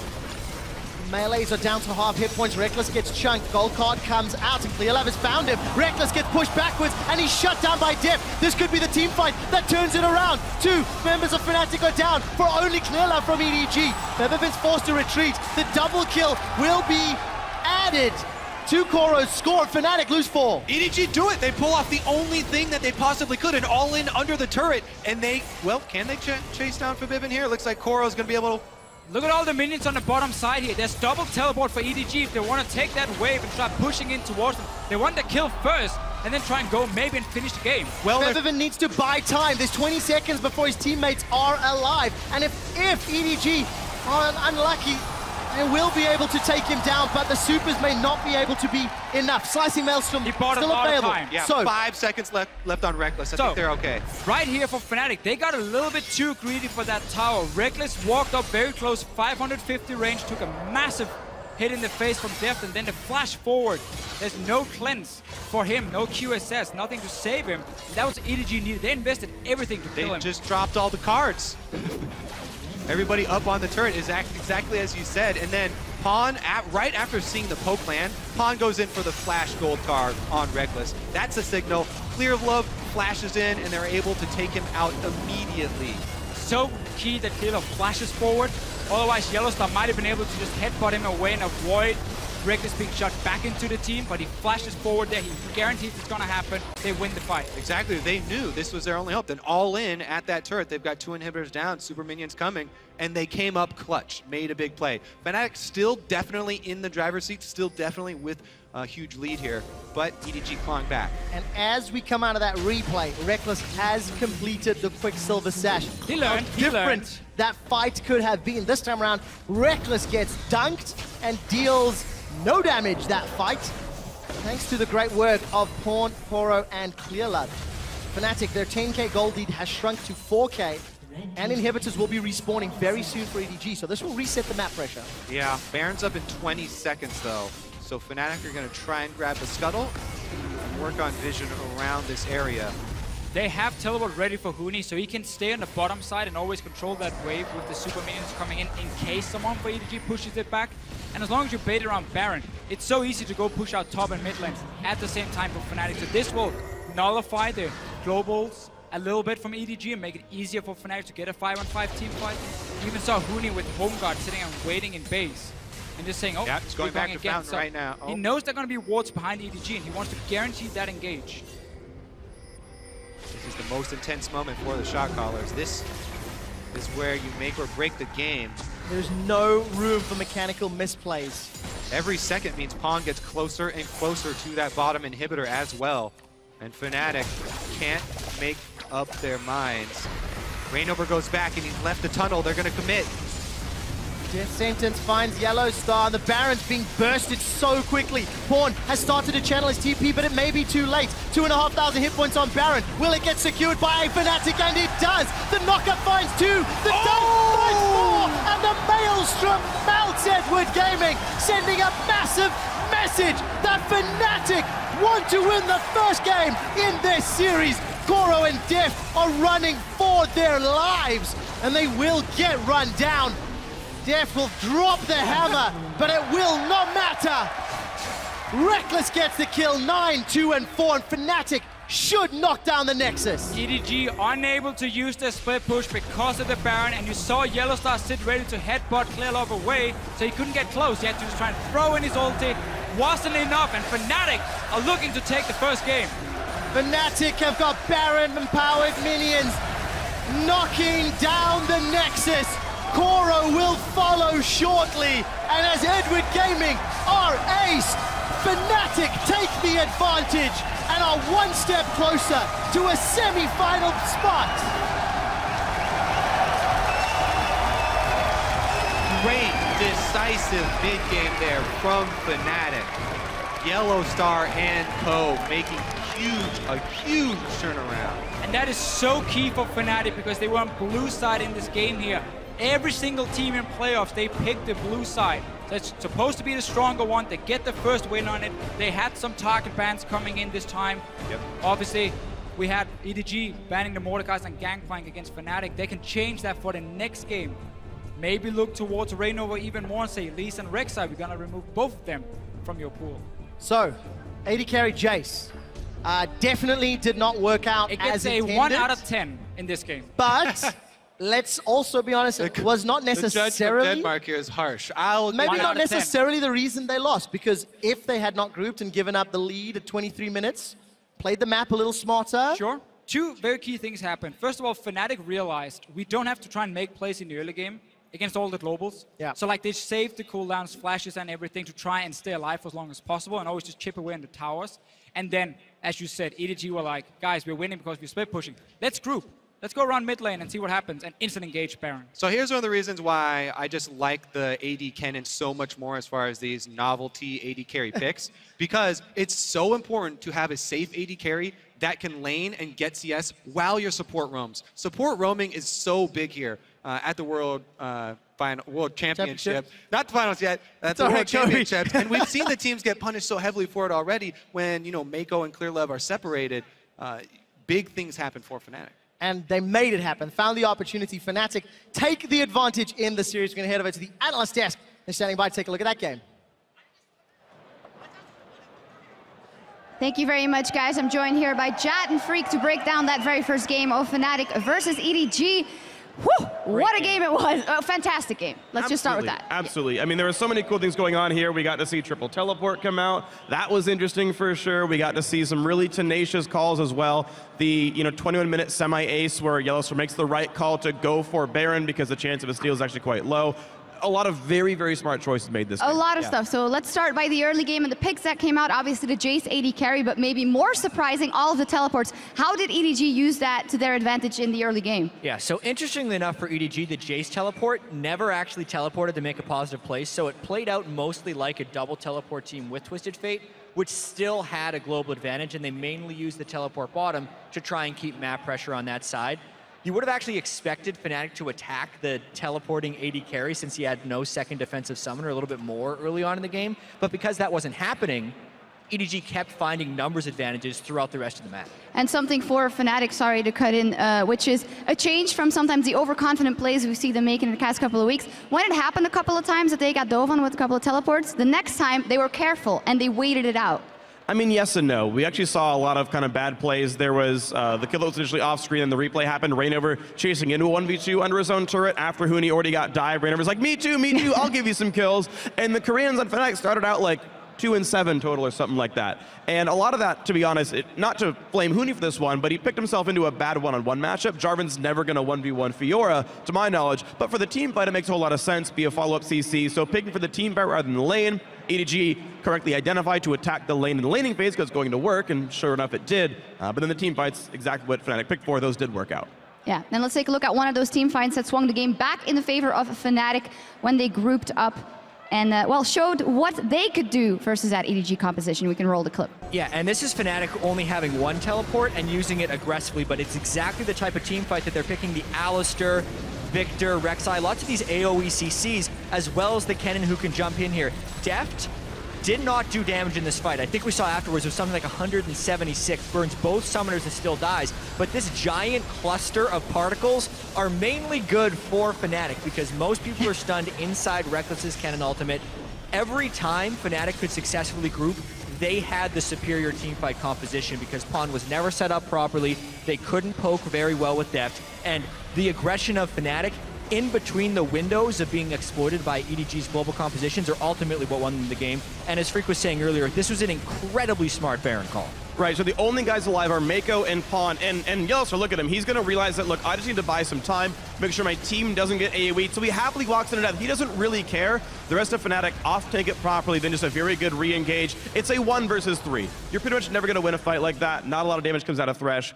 You know, that's good stuff there. I do want to highlight one small thing in the beginning of the team fight, though. Def did not seem like he was all that used to playing with teleport because he teleported right like here. an inch He next to TP'd him. on a lantern because he's used to that button being summoner heal. And I know I've like tried to run exhaust AD carry before and like done nothing with it. Like that happens sometimes, and he clearly hasn't played it enough to have the right muscle memory in a team fight. Yeah, and there we see Fnatic huddling, of course. Need to keep calm, only 1 victory. They need to get 3 if they want to win this best of 5, but good signs for them. As we look a little bit more into the game, of course, those teleports that were very useful for EDG early, they give them kind of an insurance when it went awry in the late game, because whenever they do win a fight, they could put the pressure on the base. We have a team fight from later in the game where Fnatic sets to pressure on the top turret of EDG. We're going to take a look at that, and oversteps their boundaries. Yeah, well, I think this was an example of EDG controlling the people who were winning the fights for Fnatic. Reckless basically gets zeroed out in this fight. And it was, in my opinion, a lot of the Kennen ultimate, which was creating the ability to follow up for the rest of Fnatic. So in this one, it's mainly just Fnatic getting too aggressive at this turret. They have 2 inhibitors down, so they could have actually been a lot more patient with this until the minions were nearing the Nexus, but instead Pawn gets a good flash, and right as soon as that stun lands, the rest of EDG just piles on really well. It's just a really good chain of engage. Clear love with the knockback in. Reckless never gets to do anything, of course. He's not going for the Zhonya's Hourglass, so the R zonings that he had a window for can't happen. And Koro honestly navigated these team fights beautifully. He's against a big team of AoE crowd control and still finds ways to turn on the ultimate, proc all 4 vitals, get a big heal, where if the team doesn't get one shot, 700 health floods back into the team, and EDG wins those fights. Yeah, one thing I really liked about this game, though, was the willingness of both teams to pick fights. The bloodiness in this game was really high. We were nearing a kill per minute by the end of it, which is higher than, by far higher than the average at Worlds, and also higher than the average from the LPL or the European LCS. And I actually think we're going to be seeing a lot more of that from these teams just out of the picks from game 1. Huni very willing to pick an aggressive choice, very willing to opt into weaknesses to get advantages elsewhere. So we're seeing a lot of mismatches just based on the coaching and picks and bans, which always leads to more interesting games. Yeah, maybe to close this off, we did see the teleport strat in game 1 coming out of EDG. Will they completely overhaul that strategy? Would you? I mean, maybe. Honestly, like, Def's teleport meant very little. Yeah. Okay, you got to take Gromp and TP in for some wards and extra potions. And his 2-on-2, despite facing a, fairly scary duo lane, got to get back and get more farm, but that teleport meant basically nothing. It was a comp we've seen the entire time of the tournament. TP mid laner, no surprise. TF, no surprise. Defs meant very little. Yeah, I think double TP is the thing we're going to continue to see. I don't think triple TP is the thing we're going to continue to see, and I expect Def to pick more to win the lane. I think he can punish Reckless's Kennen if he continues to go for that pick. He's been practicing a lot of Caitlyn, which is something we saw yesterday, and has a very favorable matchup against the Kennen if they can manipulate that lane matchup. So I think that's what we're going to see from EDG in the next game. Yeah, a lot of tools to work with from both sides, but it was a fantastic game 1. We're going to step away for 1 second, or a couple of minutes actually, but when we come back, it's going to be game 2 between Edward Gaming and Fnatic for that spot in the semifinal. More World 2015 coming your way right after this.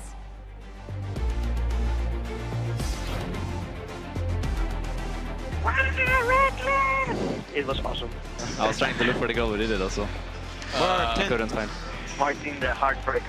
Onto the tunnel from behind. Huni throws down the Demacian standard. The Dragon Strike and his first blood to Featherfin. Pawn's in so much trouble. Yellowstar needs to hit his combo. Flashes for the knock-up hit, but Pawn backwards. Mako saves him. And EDG decimate Fnatic. Jeff and back, Jeff and back. Jeff and back. Yep. Base. JCQ. Good job, guys. Really good job. And he's shut down by Def. This could be the team fight that turns it around. 2 members of Fnatic go down for only clear love from EDG. The knockup finds 2. The dunk finds 4. And the Maelstrom melts Edward Gaming. Fnatic are 1 step closer to a semi-final spot.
Welcome back to the 2015 World Championship quarterfinals, where Fnatic is up 1-0 over EDG after that explosive first game. And here they are headed back to the stage, getting ready for Game 2. But of course, before we get into Game 2, we have an issue on which we need to apologize. Last week during an Ask the Desk segment, we got a question from Je suis Pepe Le Pew, who asked how to deal with double or even triple TP comps. And we were a little dismissive of the prospect of a triple TP comp, and lo and behold, it has come to pass that one exists. So first off, I sincerely apologize on behalf of my analysts for being so dismissive of that. Secondly, there was a pretty fabulous example from Fnatic of how exactly to deal with a triple TP comp or even a 4 global comp in this game. I think you just pulled that tweet back up just to say his name again. But anyway, when this tweet did come up, my response was hard engage. You come in there with hard engage, but what Fnatic does here is not only do they have hard engage, they cover the TP zones.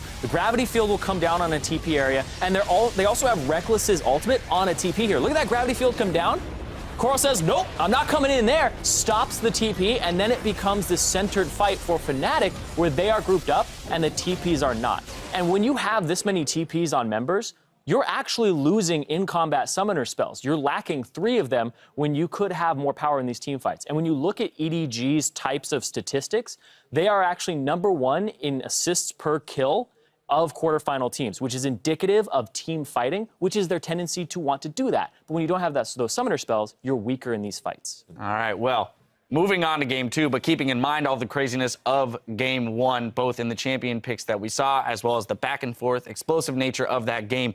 What are we looking for in terms of changes, adjustments that these teams are going to make coming into Game 2? Yamato. It is like, I'm looking at EDG for starters. Like, they had this strategy, like, it's like this business plan, this joke that is going around. Like, they do something the early game, then there's a question mark, and then there's profit. The question mark, I thought, okay, maybe they're going to poke with the Jace, which is hard against the Jarvan. Maybe they will split push with this triple TP going on, which is also hard against Jarvan with Jace later on. And that is where I find the flaw. They had this idea of an early game where Clearlove just manhandled Reignover, which worked, and they came out ahead. But later on, what were they supposed to do? I don't see it. It would have been just so much simpler with a Tristana that had some disengage going on, you know? That's what I can see, like the question mark getting filled in. I completely agree with the sentiment behind what you're saying. And first of all, if we change nothing and just get 3 to 5 games of exactly that, like, I'm the happiest man in the world. That was so fun to watch. But that would mean EDG loses. I don't. 5 games. That's fine. That's fine. But to your point, I actually think that we saw in the top lane team fight exactly what EDG wanted. What they wanted was to create some like chaos and then force decisions. We keep talking about this. And if they had actually just sent Thresh after the Victor, after they won that top lane team fight, they had 2 teleports available. I actually feel that they forced the decision. They sieged top lane turret. That was a wrong decision out of Fnatic. They needed to wait for the creep waves. Bottom lane had been set up for a slow push. Jace had a Trinity Force at that stage for no other reason apart from backdooring. And there was a Fiora that completely wrecks turrets. They honestly could have nearly stolen a win there after what turned out to be a very decisive victory for Fnatic after about the 19-minute mark. Yeah, I definitely think that's a play that you have to go back and look at, because there was an opportunity for EDG to just flat out end the game after it, and they did not do that. And that might keep them up a little bit at night. They have to shake that off, get refocused. They have to use that TP on Deft. One thing I will say, I have to keep us moving forward. So is that the final thing you have to say? Yeah, you have to use it if you're going to bring it. Use it effectively. All right, well, it's time to get back on the Rift. As we step back inside the venue, EDG's jungler explains Fnatic shouldn't expect to face the same Clearlove they saw compete in the group stage. 在 S5的小组赛里面嘛，就是我觉得我自己的表现很一般，就是没有什么特别出彩的地方，也没有说打得很不好的地方，我感觉表现得很一般吧。 就也有我自己生病的原因在里面，所以说8强的时候我会表现出来一个另外不一样的我，会表现出，会拿出更多的英雄，然后会打出开局的表现。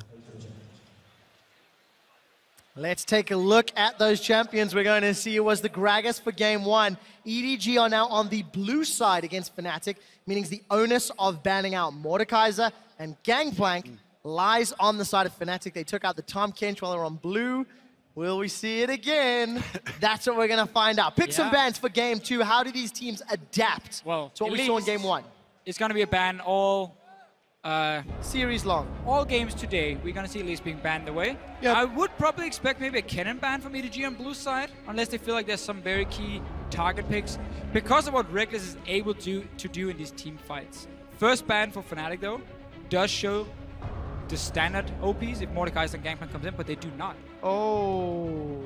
They're going to do it. All right, so they're going to forego one of the two bans, maybe both of them here. The thing is, the reason why we haven't seen up until this point teams give away Gangplank and Mordekaiser is because then the opponent will take the Gangplank. Gangplank's actually really good into Mordekaiser because Mordekaiser has to walk through barrels, and the ultimate from Gangplank's great against him. All this AoE control is so good. See if wow, both of them are up. Oh. What do Edward Gaming take? So, Gangplank and Mord are available. Scobie just said here. I would take Gangplank for sure Gangplank is the normal first pick. Wow. However, Fnatic as a team has shown a lot of picks that could do well against Gangplank, like a River. But Fnatic will get in this one. EDG really want to play around bot lane in this game. Then who plays Gangplank on Fnatic? Has Featherman put in the time to play? Last time we saw Huni against Soaz playing that champion, it was not optimal, is the word I'm going to use. And Rainover opts into Gragas over Rek'Sai. What does this tell us so far? As we said, like, you know, controlling zones and displacement and having slows is really strong against Mordekaiser. Gragas doesn't have to fully commit to try and control Mordekaiser. Here's the thing, though. The way you play Mordekaiser is in the early game. You have so much pressure around where the bottom lane is. You want to set up tower dives. Rek'Sai is fine for that. It's probably Clearup's best jungler overall. So he's going to be more than happy taking it if he wants to play that very aggressive style. We try and push in the bottom lane, get these tower dives going. But I think also EDG, one of the reasons they take Mordekaiser is that their strategy last game of camping top lane didn't pay off. Yeah. Okay, it was good in the start, but they didn't win the game from it. They kind of lacked plays later on. They want to go back to playing around mid lane, around the bottom lane. And this pick from Reckless is a very good pick into Mordekaiser when it comes to killing him in the lane. Exactly. We've been talking to a lot of the AD carries here pretty much all worlds long about Mordekaiser and what would you like to play into him. Nobody has an answer that they would love to play against Mordekaiser, but if you have to, Vayne and Kalista, top two answers so far.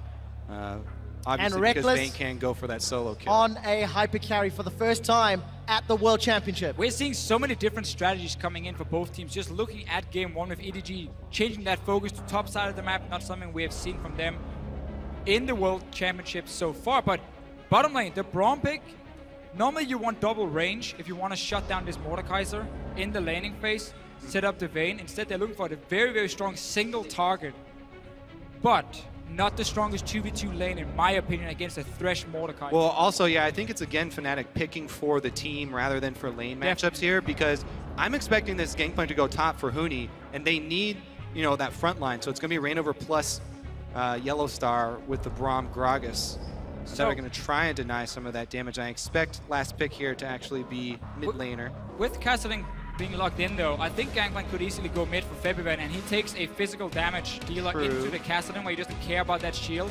And also, Fiora can very easily dodge around barrels up in the top lane and get close to the Gangplank. Start trading really effectively in the early stages with him. So I think we might see Febiven take the Gangplank to mid, and then you get a counter pick up top instead for Huni. But they can obviously change it. This is the good thing about flex picks and why they're so strong in the meta. And if this Anivia gets locked in, by the way, everybody in Edward Gaming is a melee champion, with Thresh being the longest range on the list. So that Anivia could cause a ton of problems for the EDG roster. Yeah, for the same reasons that Gangplank is fairly good against Mordekaiser, you know, all the AoE zone control, so is Anivia. But they decide to go for the Azir instead. Okay. I think Kassadin is doing really well against a lot of these control mages. Yeah, he can hop right over. He can hop over it. He can sit early on and just try and kind of farm and sustain. He will get pushed into his tower. So we need to see if Febiven will just sit there and try and chip it away slowly but surely and get an advantage for Fnatic. But you don't normally roam that much on an Azir.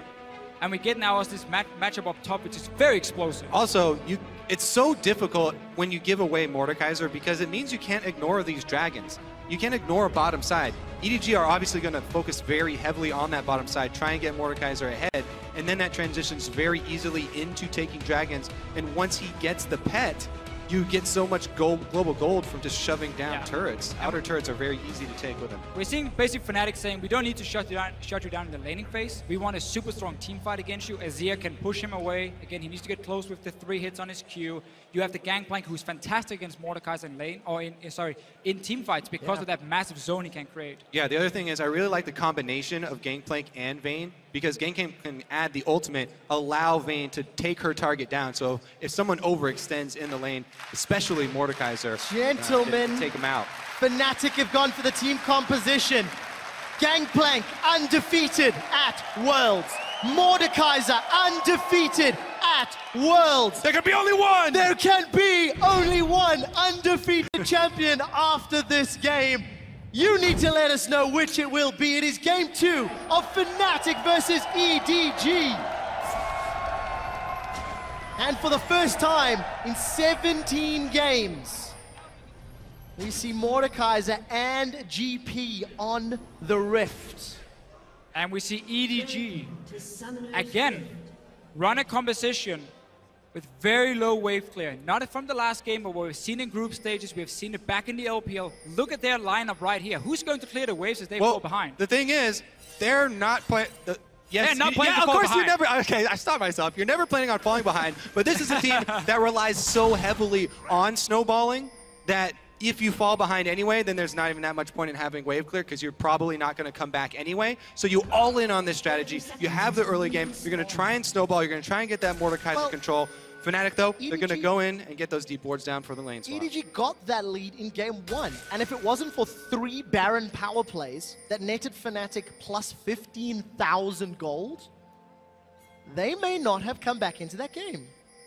I feel like that was EDG trying to adapt to, to this new world meta that they've seen and that they've experienced, playing against Origin and seeing all these teleports. That is something that experience is crucial in, and they were unable to come up in the mid and late game calls and try and make that work out. My question is just, did you have to fully commit to this style of we cannot fall behind no matter what because we have 0 wave clear?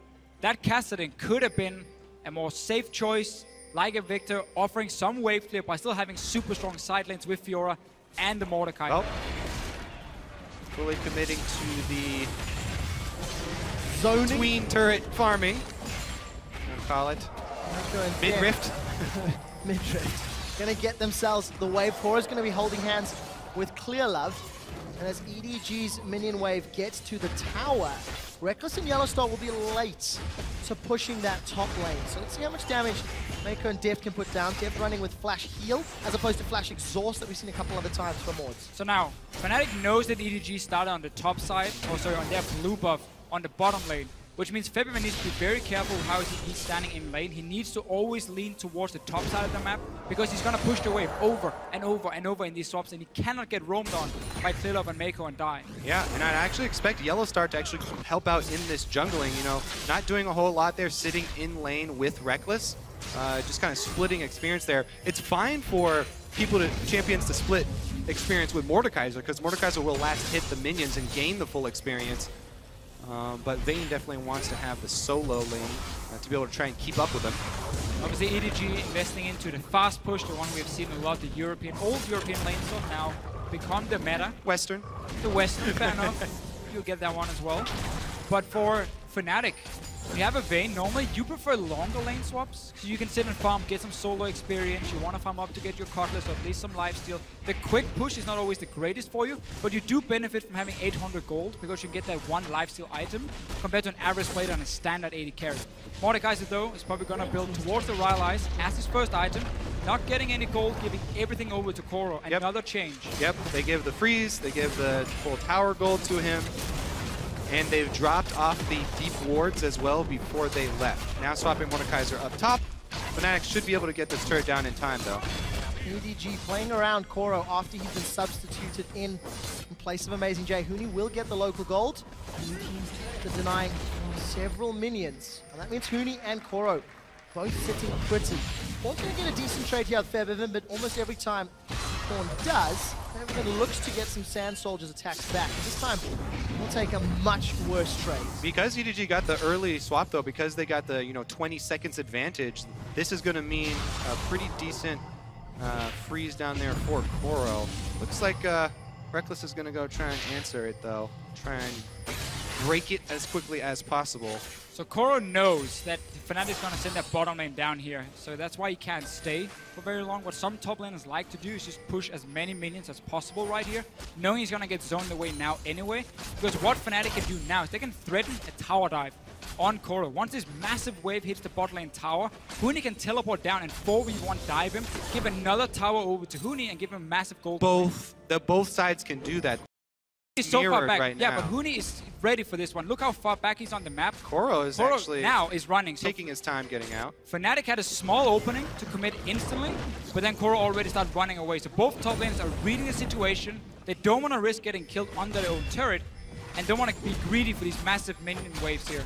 Managing to stay alive. Huni's grabbed himself an early Avarice Blade. You can see Def the Mako pushing up in the top lane, and the big stack for Fnatic pushing down bottom. So this right here is actually why I prefer the top laner to stay in lane a little bit longer before he recalls at first. So he can push a few minions and then go back to base, because he's gonna get zoned anyway. He's doing nothing right now other than try and get some experience from these minions, so he's gonna be forced away. Had he stayed when the tower died, pushed in the wave, or at least looked at where Fnatic was sending Huni, once he knew he was gonna be on top side, push in the wave, then recall, you get more gold, you get more experience. Yeah, exactly. Now he's kind of denied himself a little bit, but Huni is obviously the same situation. Yeah, and it does mean a lot to lane swap and deny Gangplank, because Gangplank's gold income is very snowbally because of the Q and because of the extra gold that you accumulate. Enables you to earn gold quicker. Keeping him off that Trinity Force for as long as possible is definitely very important for EDG. So they've stunted his growth a bit.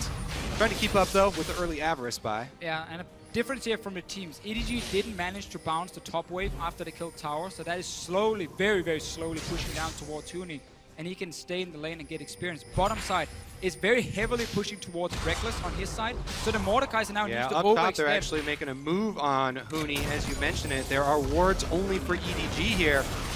Huni's in so much trouble. He does not manage to flash away. He's going to get the movement speed buff. They get a little bit more burst from his passive. And here is Yellow Star. The Unbreakable is not going to be used just yet, and Yellow Star's in trouble. He's now in full retreat. They'll find the support to Febiven, and First Blood really easily picked up by EDG. Yeah, if you're going to commit that far out into a long lane, you have to first get your defensive vision, and Fnatic fairly slow in setting that up.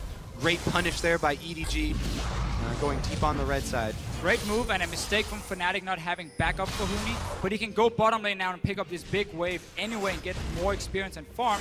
Fnatic keeps sending Reckless to the lane where Koro is, and saying we don't want the one-on-one right now because Huni has fallen behind in experience. We want to keep bullying you and force your way, so you can see Koro is now farming the Grump on his own to get something, and Huni's here getting the farm, and this time Fnatic realizes we need to have backup. Rainova shows up and then body slams randomly a minute. Well, Death Sentence does get connected by Mako into a flay, and Deft and Mako going to back themselves out. A lot of HP already secured there for Deft, and Reckless has farmed up to the Cutlass. Still pushing out that top wave, but going to get risky if they continue to stick around. At Dragon number 1, let's see what EDG can do with their very first secure. So here's mid, where we might see a problem with the Kassadin when it comes to pushing in these towers, but a lot of damage. That mid turret is going to die when the Dragon Ghost comes over then. Here comes. If they force Febiven back, I mean, he does have teleport. They need to do it very, very quickly if they want to hold it, but I don't know if they can. Very, very good trades though in the mid lane. It's what the Kassadin can do, especially after level 6. He can out-sustain you and keep trading. Dragon has no minions though. Just be able to deal a little bit of damage for now. Look at the top lane, Reckless and Yellow Star. They're going to be dancing with Koro. Teleport comes out for Febiven. And in actual fact, Reckless and Yellow, they play it safe. Yep. They back themselves out. TP, I think the threat was enough to thwart at least Deft's presence. And they're going to sacrifice the Ghost of Dragon Pass. You get the last hit, though. Let's take a look. Run away! Oh! That should give a dragon buff, just to balance out Mordekaiser. Whoa, whoa, whoa. What? interesting concept of the show. Hey, you killed the dragon. Yeah. Should get a dragon's reward. Well, it is an undead dragon, so the buff is only secured from its life essence, not death essence. EDG and they group themselves up in this middle lane. Horner's moved down to the bottom. Makings of that Rod of Ages. Does have teleport available, as does Koro, as does Huni. So the only TP down is Febevin from his previous defense. Huni is still behind in experience because he died up there. Fnatic tried to leave him in lane to get as much farm before recalling with him and catch that big wave on bot side. He just lost a little bit more for it, and Koro got a kill as well, which of course is huge in the early game. Yeah, and again, the ramping nature of Gangplank's income here, they've really been able to set him behind. Only 81 gold off of the parlay, 131 off the Avarice, so even the Avarice doing actually more work. There have been so few minion kills by Huni, and the passive tick doing work. And now the key thing for Fnatic is always try and get the wave pushing in the mid lane where you have Febevent sitting. You can go for the Nashos, of course, first item on his Azir, and he needs to defend this tower, because once that breaks, that opens up for EDG to start getting into the jungle of Fnatic very easily. They can do it already now, but at least Fnatic will spot them with some defensive wards. It just makes it a bit easier for EDG once the tower drops. Next dragon might be the go-to signal, because again, the siege without a dragon for EDG is horrible. It's all melee champions. I mean, they have to walk straight into the tower and start hitting it. That's not going to work. Wow, all the siege being horrible hasn't stopped other Mordekaiser teams from picking up victories. As long as you get the dragon. It's the key, the crux of it. Another key is that Huni now finally has gotten level 6. That experience soaking at the bottom turret that you're talking about definitely rewards them. You know, cross-map wave clear there every once in a while for the Gangplank ultimate. Since he's under-leveled, it's not going to do home much in the team fights, but definitely going to help out with wave control. And we talked earlier about how Vayne as well needs to get a solo lane. Get some experience going for yourself. Get that Blade of the Ruined King. So because Fnatic had him sitting on top side, reckless that is, with no teleport, honestly EDG could have pressured this mid tower a lot more. More deep vision coming in. You have double teleport and Def was sitting mid. Get down this tower. Yeah, the ward placement pretty much tells everything of where they want to work off of here. Double pink wards up on top for Deft. EDG going to clear one out right now, though. We are going to see the first instance of Reckless versus Deft. Vayne into Mordekaiser right now. Braum Vayne definitely can chase him down, but it's going to be about global pressure as well. And what's so exciting, oh, a little bit of the taunt there from Koro. What's so exciting about this Deft v Reckless matchup that is setting up is now second game in a row, two completely different AD carries for both players. And we need to see whether or not Reckless can still pull off Vayne. He was known for Vayne 2 years ago when he was progressing through the amateur scene, but has not been relied on to play that in at least the recent years. He was the big carry in Fnatic 1 year ago. Yeah. Almost everything they did was go and build comps around Reckless, let him carry these fights. Then he joins Alliance, he tried to do the same, didn't really work out for him. Returned to Fnatic and now have Huni in the top lane, and the whole game plan is different. Yeah, EDG really playing their game plan very well here, though. They've kept up the pressure on all the side lanes. They're trying to close the noose here now on mid lane. It's up to Fnatic to put down defensive wards, because a lot of the movement is going to be between Fnatic jungle, between the lanes here, and EDG are passing through wards ever so slightly here, so Fnatic can see and make the proper adjustments to defend. Only thing I would like to see from EDG was just put more pressure on this mid tower and threaten a dive against February. Force him to always take a very fast step back so he can't start instant clearing the waves, because that's what stops EDG from getting damage on the tower. Whenever Vayne is sitting in the side lane, she's not doing anything. She's stuck there. She's gonna sit there forever and do nothing else than farm, so you have a numbers advantage in the mid lane. Go and put all that pressure on February and force him away, take that mid tower. You have to, while Mordekaiser is good at pulling off tower dives, you have to be so careful thinking about the displacement that Fnatic have. The Azir ultimate, the Gragas ultimate, and Gangplank global. That is really, really difficult to pull off. They have good vision though. And that vision may allow EDG the pressure. Ooh, that's a Fisher you've been talking about. Putting some threat on this tower with 30 seconds until the dragon spawns. And look at the difference here, how far back February has to stand before he can start clearing the wave, just by EDG sending 3 guys into the mid lane. He runs all the way back behind his tower, they get a little bit of damage, a little bit of poke onto him, and they keep the pressure going, because you can see everything with these deep wards. EDG is a team, once they get the map control, they can take over the entire map and then keep it, because they have so much deep vision. Wants to, and I'd even go go further and say they have to, because remember how hard they've committed to this style. 7 seconds left on the Dragon coming up. I think that they've done enough to secure this one. That vision you're talking about should enable them to take it fairly freely. And the turret in middle being so low, this might be the last thing to knock it over. This is all they were waiting for. Chip away in mid tower, keep a bit of pressure on it, take that Dragon, go and secure the tower, push Fnatic even further back. Reckless does not have a Blade of the Ruined King yet, even though he's been sitting and trying to farm these side lanes so often. And EDG really showing why Mordekaiser with his early pressure can be so deadly. Once the tower goes down, Fnatic is here to try and defend it though with 4 members. Well, Unbreakable will block those Dragon auto attacks, and the Dragon is getting chunked. Death Sentence finds Reckless, but there's no follow-up, and the Dragon should drop shortly. Hold up there as Koro is challenging Huni to a duel. Flash away from Huni, flash forward for Koro. The cannon barrage comes down, and Huni does stay alive. They trade ultimates and flashes, but that's a big loss for Huni. So Koro not able to finish. Trade flashes though, and Huni can still stay back. But the way Deft uses the Dragon here, I really disagree. Once there's no minions, don't just rush the Dragon into the tower, because you're just gonna get it killed. It has enough time. You can wait for another wave, use it then to get some damage on tower while they have to clear the waves. Not just suicide with 4 dragons. It's inhumane and it's wasteful. We don't like it. You're not meant to smile after that statement, Kobe. We protect our dragons here. Well, unfortunately, EDG do not at this stage. At this stage, rather. And Deft has got himself that Rylai's Crystal Scepter. A couple of key items have been picked up. 600 gold in Reckless's back pocket, getting closer to that Blade of the Ruined King. Huni as well. GP asks the one question, do I have Trinity Force? I'm so excited for the first team fight, by the way, between these two. I want to see if Deft is going to be able to pull off a flash third bonk charge of his Q to actually be effective, because it looks fairly difficult. Let's go over the zone control. I talked about that being the #1 thing against Mordekaiser. It's ridiculous. Gangplank, 2 forms. Gragas, 2 forms. Azir, 2 forms. Braum, 2 forms as well. So it's going to be so hard for Deft to navigate, and we'll see if he actually can separate himself from a run-of-the-mill Mordekaiser, or if he is an expert. The last time we saw this exact matchup was Wild Turtle against Imp.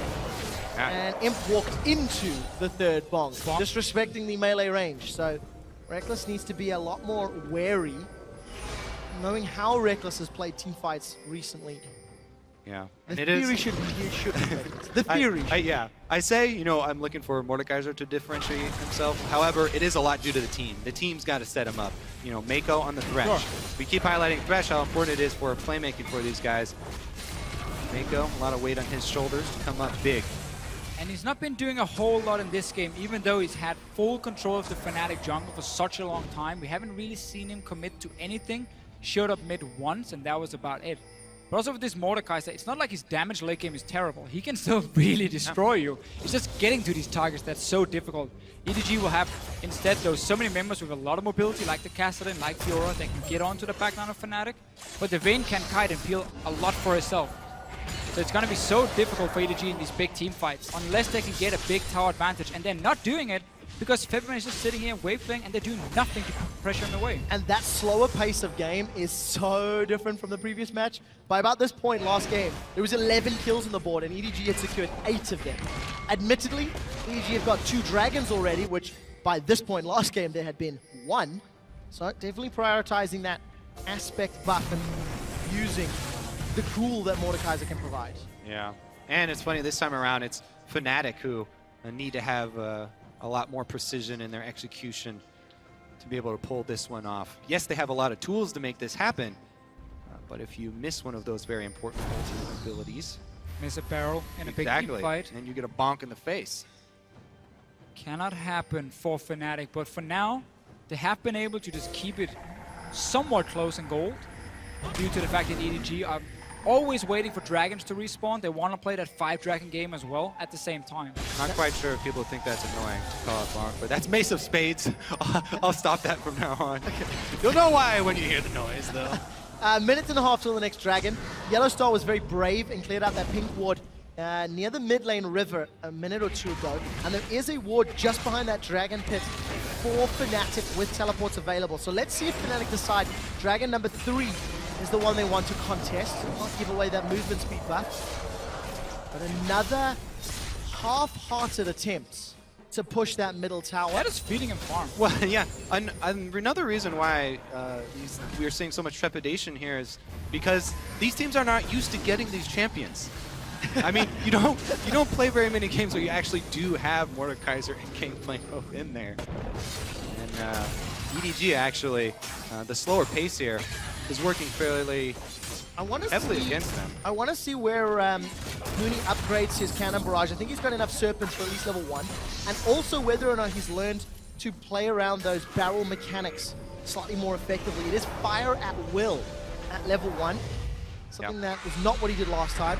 Death's Daughter was the preferred 5/15 upgrade. So it depends on what you want to do with the Gangplank. Death's Daughter is better for the one-on-one, the instant damage on one target. Fire at Will is better for the big team fight instead, where you can hit multiple times and use it as a zone. Yeah, exactly. And since the name of the game here for Fnatic is to control the battlefield and the zones in it, definitely worthy upgrade there for Funi.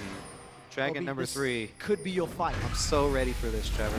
Tell me what's going to happen based on where Fnatic is and their limited deep vision. Well, I expect the fight actually to break out over wards rather than to break out over the Dragon, because vision is so important for these teams. And for it to really spark with a hook landing. I mean, Pawn and Deft to go all in on somebody. You want to focus whoever one target as quickly as possible. It doesn't even really matter who it is. If you can burn one person down and get the ghost, you actually get the 6 versus 4 that people often complain about. That's where everything turns for EDG, trying to burst that person down, grab the ghost. And look here what Fnatic is doing around the Dragon. Look at their defensive pink wards, because they know there's a double teleport with 2 assassins basically that can flank and instantly kill your AD carry or your Azir in the back. So they have very, very defensive pings to stop that from flank from happening. And now the trick for Fnatic is just keep pushing mid lane.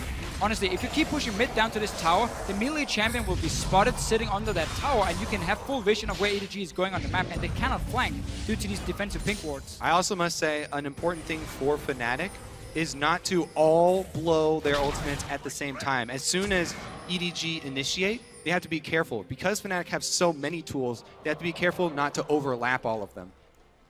But it is a good setup for now for Fnatic. EDG obviously is going to look to try and challenge it, get in there, see if they can get some deep wards behind Fnatic, so you have that flanking option with double teleport. And it's always a fun little pre-fight over vision and control of the map before the Dragon starts. Honestly, the reason that we put so much pressure on the early game and the snowballing and the team comp that EDG have put together here, the slow pace of the game into 21 minutes here is actually fairly good for Fnatic. Huni's been even able to farm up in the top side, sort of freezing there to the Trinity Force, and does have the high impact barrels now. So that's another reason why vision around Dragon is going to be so important. If you can set up barrels in the brush, then you get the chain reactions that really turn a team fight. And you mentioned, Trevor, you know, this EDG being very melee heavy, one barrel can take out the whole squad. Yeah, we'll see whether or not Huni can make that land.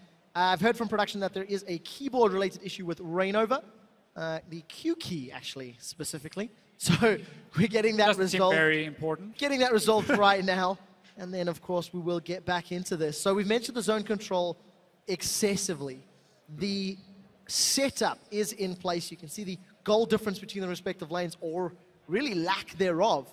This is a very even, very static game that could be broken wide open by this very next team fight. Yeah, and because Fnatic has been able to defend that mid tower, even though there's been 2 dragons for EDG already. Yeah.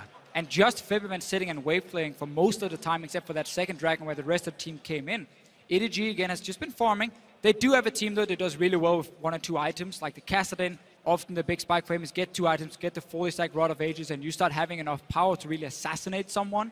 Mordekaiser as well, once that Rylai is coming in. So it's not all terrible for EDG getting these big items, but they cannot now afford to lose a fight, because then the game simply just runs away from them. Now, game running away, EDG have got great scaling in their Kassadin and Fiora, questionable in Mordekaiser because it's so dependent on finding that third Mace of Spades. I quite like the tools that Fnatic have going forward, but it then relies entirely on the communication execution and not messing up, right? Yeah. I've just heard from our stats guy that Reckless has currently dealt, I think, 374 damage to champions. So, Fisher, you talked about him farming those side lanes. 153 CS, Blade of the Rune King picked up, and sitting on 1,200 gold. So he's making his way towards his second item. But, at what point does he become powerful enough to actually deal with Deft, who's got the Hextech Revolver and Rylai's? Well, we hopefully should never see a Reckless alone versus Deft situation. Fnatic is going to do this as a team, but when it comes to his damage, I mean, we know the scaling of a Vayne. Blade of the Rune King is the first important one, where he can start handling himself. And if a big team fight happens now, he can do decent damage if he gets to sit an auto attack. Also, I have to say, the thing you need to keep track of is levels. Don't forget about the passive here from Mordekaiser. He's got 2 levels up on Reckless. Yes, the items are going to be fairly similar with the amount of gold he's been able to collect as he goes back to purchase next, but the extra levels there for Deft, definitely adding a lot of stats. And we can also see EDG later on in the game start using the fact you have Cassidy and Fiora, both of them with teleport. They are in the side lanes. You can even set them in the same lane and go 2v1 against Huni. Like, jump in. You have the mobility to do it. Because Febivan is the wave play with the teleport. He's the guy sitting mid lane for Fnatic all the time. So he cannot respond to the side lane pressure of double TP. There's a lot of ways EDG can play that out, either split push the whole thing or jump up to each other. Just to explain to the guys in-house, the players did unpause the game to test whether or not Rainover could cast Q. For obvious reasons, the test did fail, I'm afraid. So the guys are busy triaging the problem. We need to get that spell once again resolved. We will continue to troubleshoot that. We've broken down some of the mechanics here. Individual plays, the team fights. Where do these teams now sit in terms of communication, right? Because this Dragon fight is impending. Fnatic actually backed away. Just before the pause came in, they set up, they sieged middle, they peeled back. Fisher, you've touched on the defensive wards, and Fnatic are now on their line of defensive wards. They've had a good 10 minutes to set up how they want to execute this next team fight. So both teams should be very ready. It looks like, EDG have moved in. They have to clear out some Fnatic vision before they set themselves up, though. And that is the key thing for EDG and why they're moving back in. February needs to keep pushing mid over and over and over. But you also have to be careful when it comes to recalling close to a dragon. If you do sit on 15, 1600 gold, you really want to go back to base. You want to spend it all, but you can't because Instant Dragon is going to be started then, and that's what's going to cost it. Fnatic, if they give up another dragon to EDG, not only is it going to be 3 dragons for 0, that dragon should matter when it comes to taking down that mid tower. So let's talk dragon mechanics. 1 and 2 were not good. We've seen Mordekaiser 4 other times at the tournament. Right. Martin, you are the dragon aficionado. Freak. No, you were real excited about it the last time. So I used to hate that dragon. But now I'm starting to loving it a little bit more, just a little bit. But I think the way Deft is playing with it is really wrong, because what he's doing all the time is he's going in, he sends it straight into the tower with no minions, and Fnatic just sits there and hits it and just kills it. And because it's 3 melee champions, or even 5 maybe, 4 of them, sorry, Thresh can hit from range, EDG can't follow. The dragon is not enough for them to go in and hit the tower, so they just send in and kill it. They don't use the minion waves at all, and that's a big mistake. My question is, are they going to let him retake this test? Is it graded on a curve? Come on. They need some help. Looks like we're going to have to send it over to the analyst desk, though. That we are. Unfortunately, guys, we will head to the analyst desk. I will keep you entertained and informed while we resolve the problem. That we will. Thank you very much, Quick Shot. There is seemingly an issue with Rainover's Q on Gragas. Now, there is the proposed situation in which there's a known bug with Gragas where you can't use your Q until you die. Yeah. So right now, we have officials discussing what will happen, whether or not it is an issue with the keyboard or the game itself. In the meantime, gives us some time to discuss.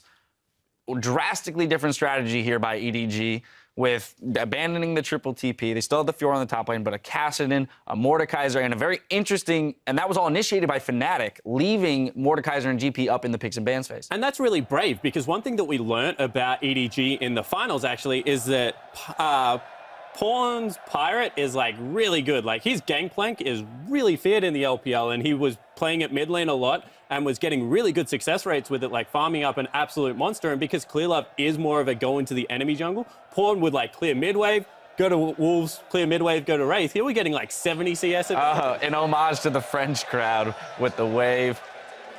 Nice to see the audience taking it all with a grain of salt and keeping a good attitude. as we are in the pause. Continue your point, though. Yeah, so I was really surprised they went with Mordekaiser, and what surprised me even further is how slowly they've played this game. Like, they are slow playing and all melee comp against Azir. This is very dangerous. Yeah, for sure. They have a lot of scaling, though, right? You have Mordekaiser, who does a lot of damage, but you have Kassadin, who will be a large backline threat to the Azir and the Vayne later on. And these are all squishies, right? Everybody that you go after on the side of Fnatic is going to be a prime target for Kassadin. They don't have a lot of wave clear here. You're kind of relying on the Mordekaiser. It might turn out to be a problem for them, but they can just stall out for 5 dragons. That's really the win condition here from EDG, is get skirmishes when you're hitting power spikes and get your dragons, and then at that point, Fnatic won't have a response. It's like the first thought that comes to mind is obviously you pick 4 melee champions into this composition that just loves situations when you run into them. You have Vayne, Azir, Gangplank. Obviously, on paper it looks bad, but what we need to highlight is the fact that EDG have stronger matchups everywhere, on bottom, on mid, on top, and of course the Drake situation that we spoke about, but I feel they need to pick up the pace. They're playing way too slow, and I feel like Fnatic eventually is going to be in a position where they are stronger than them in a team fight. And there's one strategy that was really popular in the LPL that I feel we have to talk about just because of the Mordekaiser, and like you used to see it in like Season 1, and that is Kassadin has, with Athenes, has a mana reset on his W and Athenes. So he sits in a brush and just spams his ultimate, right? Until he like has all these stacks.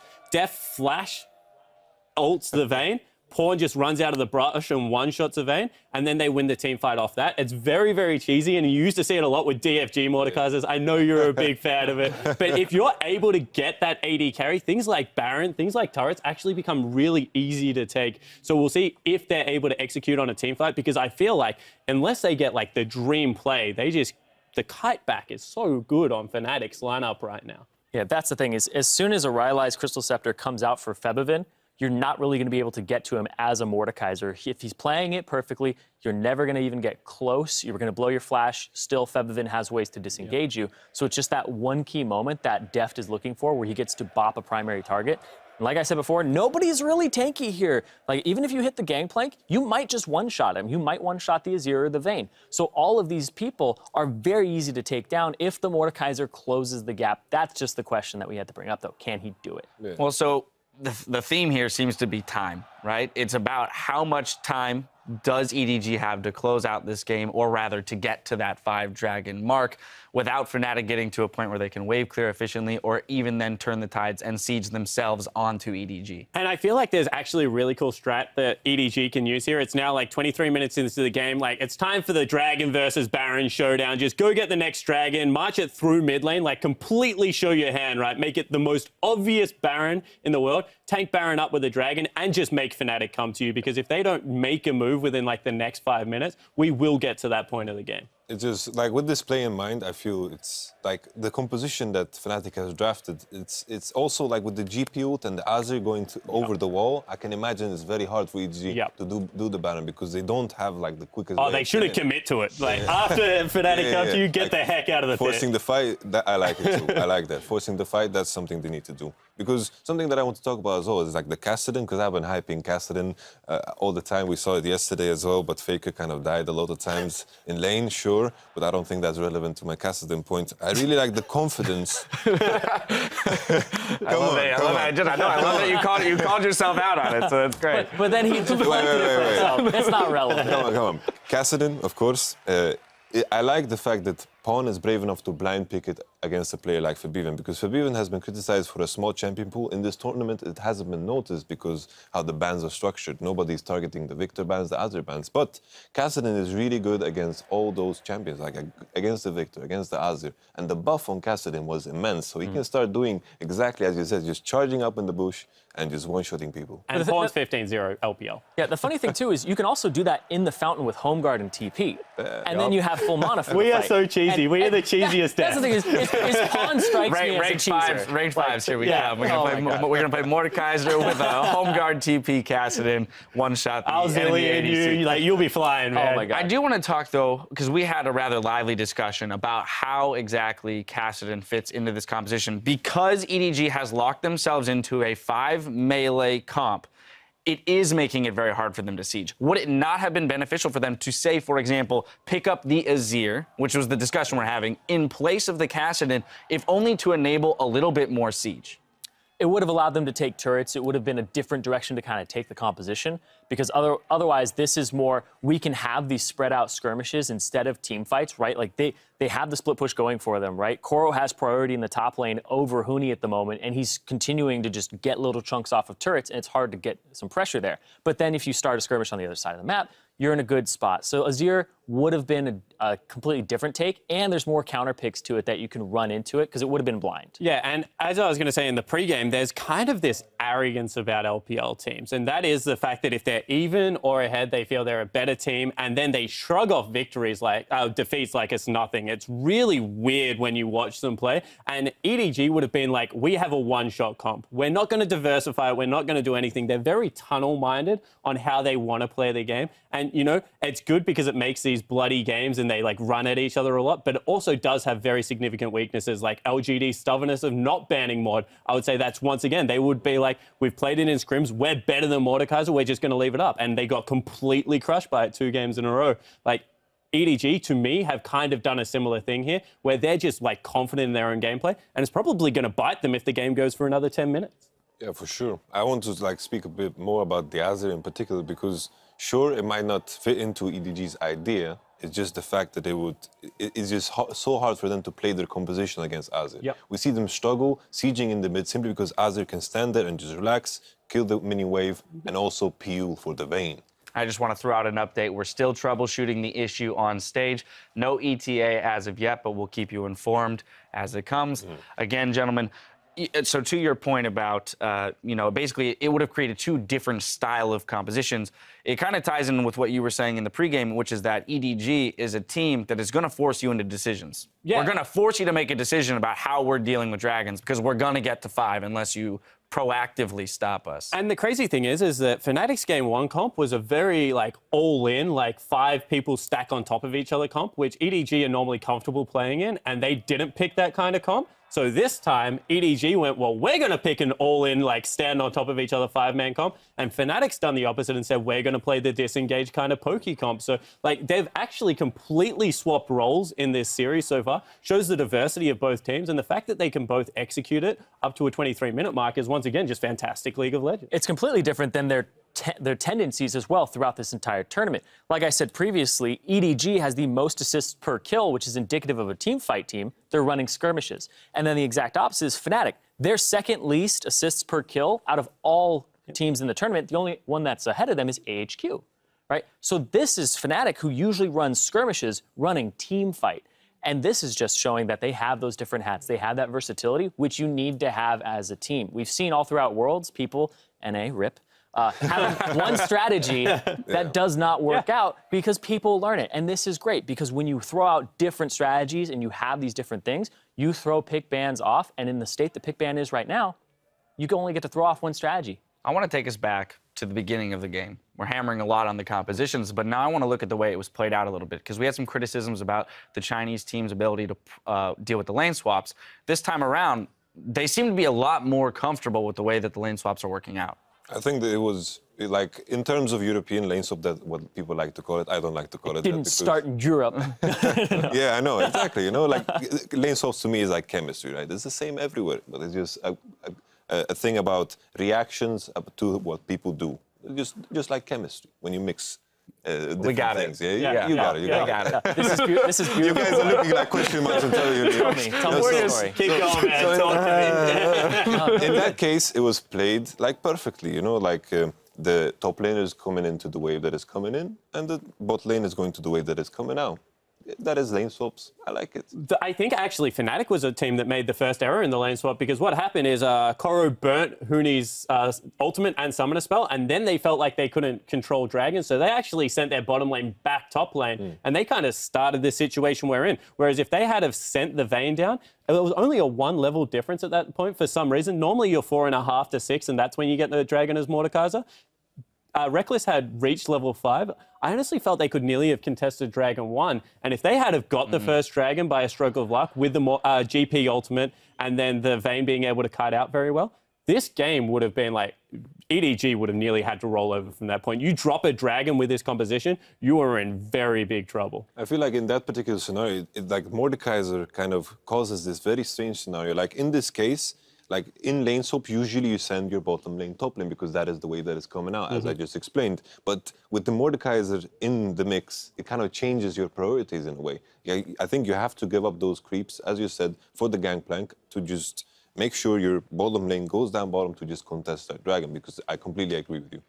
I also feel Gangplank ult is just so important in this matchup. Hugely impactful spell. Gangplank just as a champion, right? He's farming, he's getting extra gold Also for that, farming, hugely impactful champion. And while he's farming, he's getting assists across the map. But we haven't seen a lot of fighting in this game just yet. It's all of that just stalling out. And like we said before, it's time. And also another thing, like, because I'm a jungler and I was watching Reignover during the lane swap, he's taking some CS there. Like, he's 18 CS after. I'm sitting there, I'm like, those aren't jungle creeps. Right. We were looking at the difference between Reckless and Deft was pretty large for being, you know, it was 20 4 to 28, 5 minutes into the game. Percentage-wise is huge. Yeah. I do want to look at the junglers, though, because it was another thing that we brought up. We brought up earlier in the day and before this game, the Reignover and Clearlove matchup. Game 1, Clearlove got the better of him 100%, was running him around.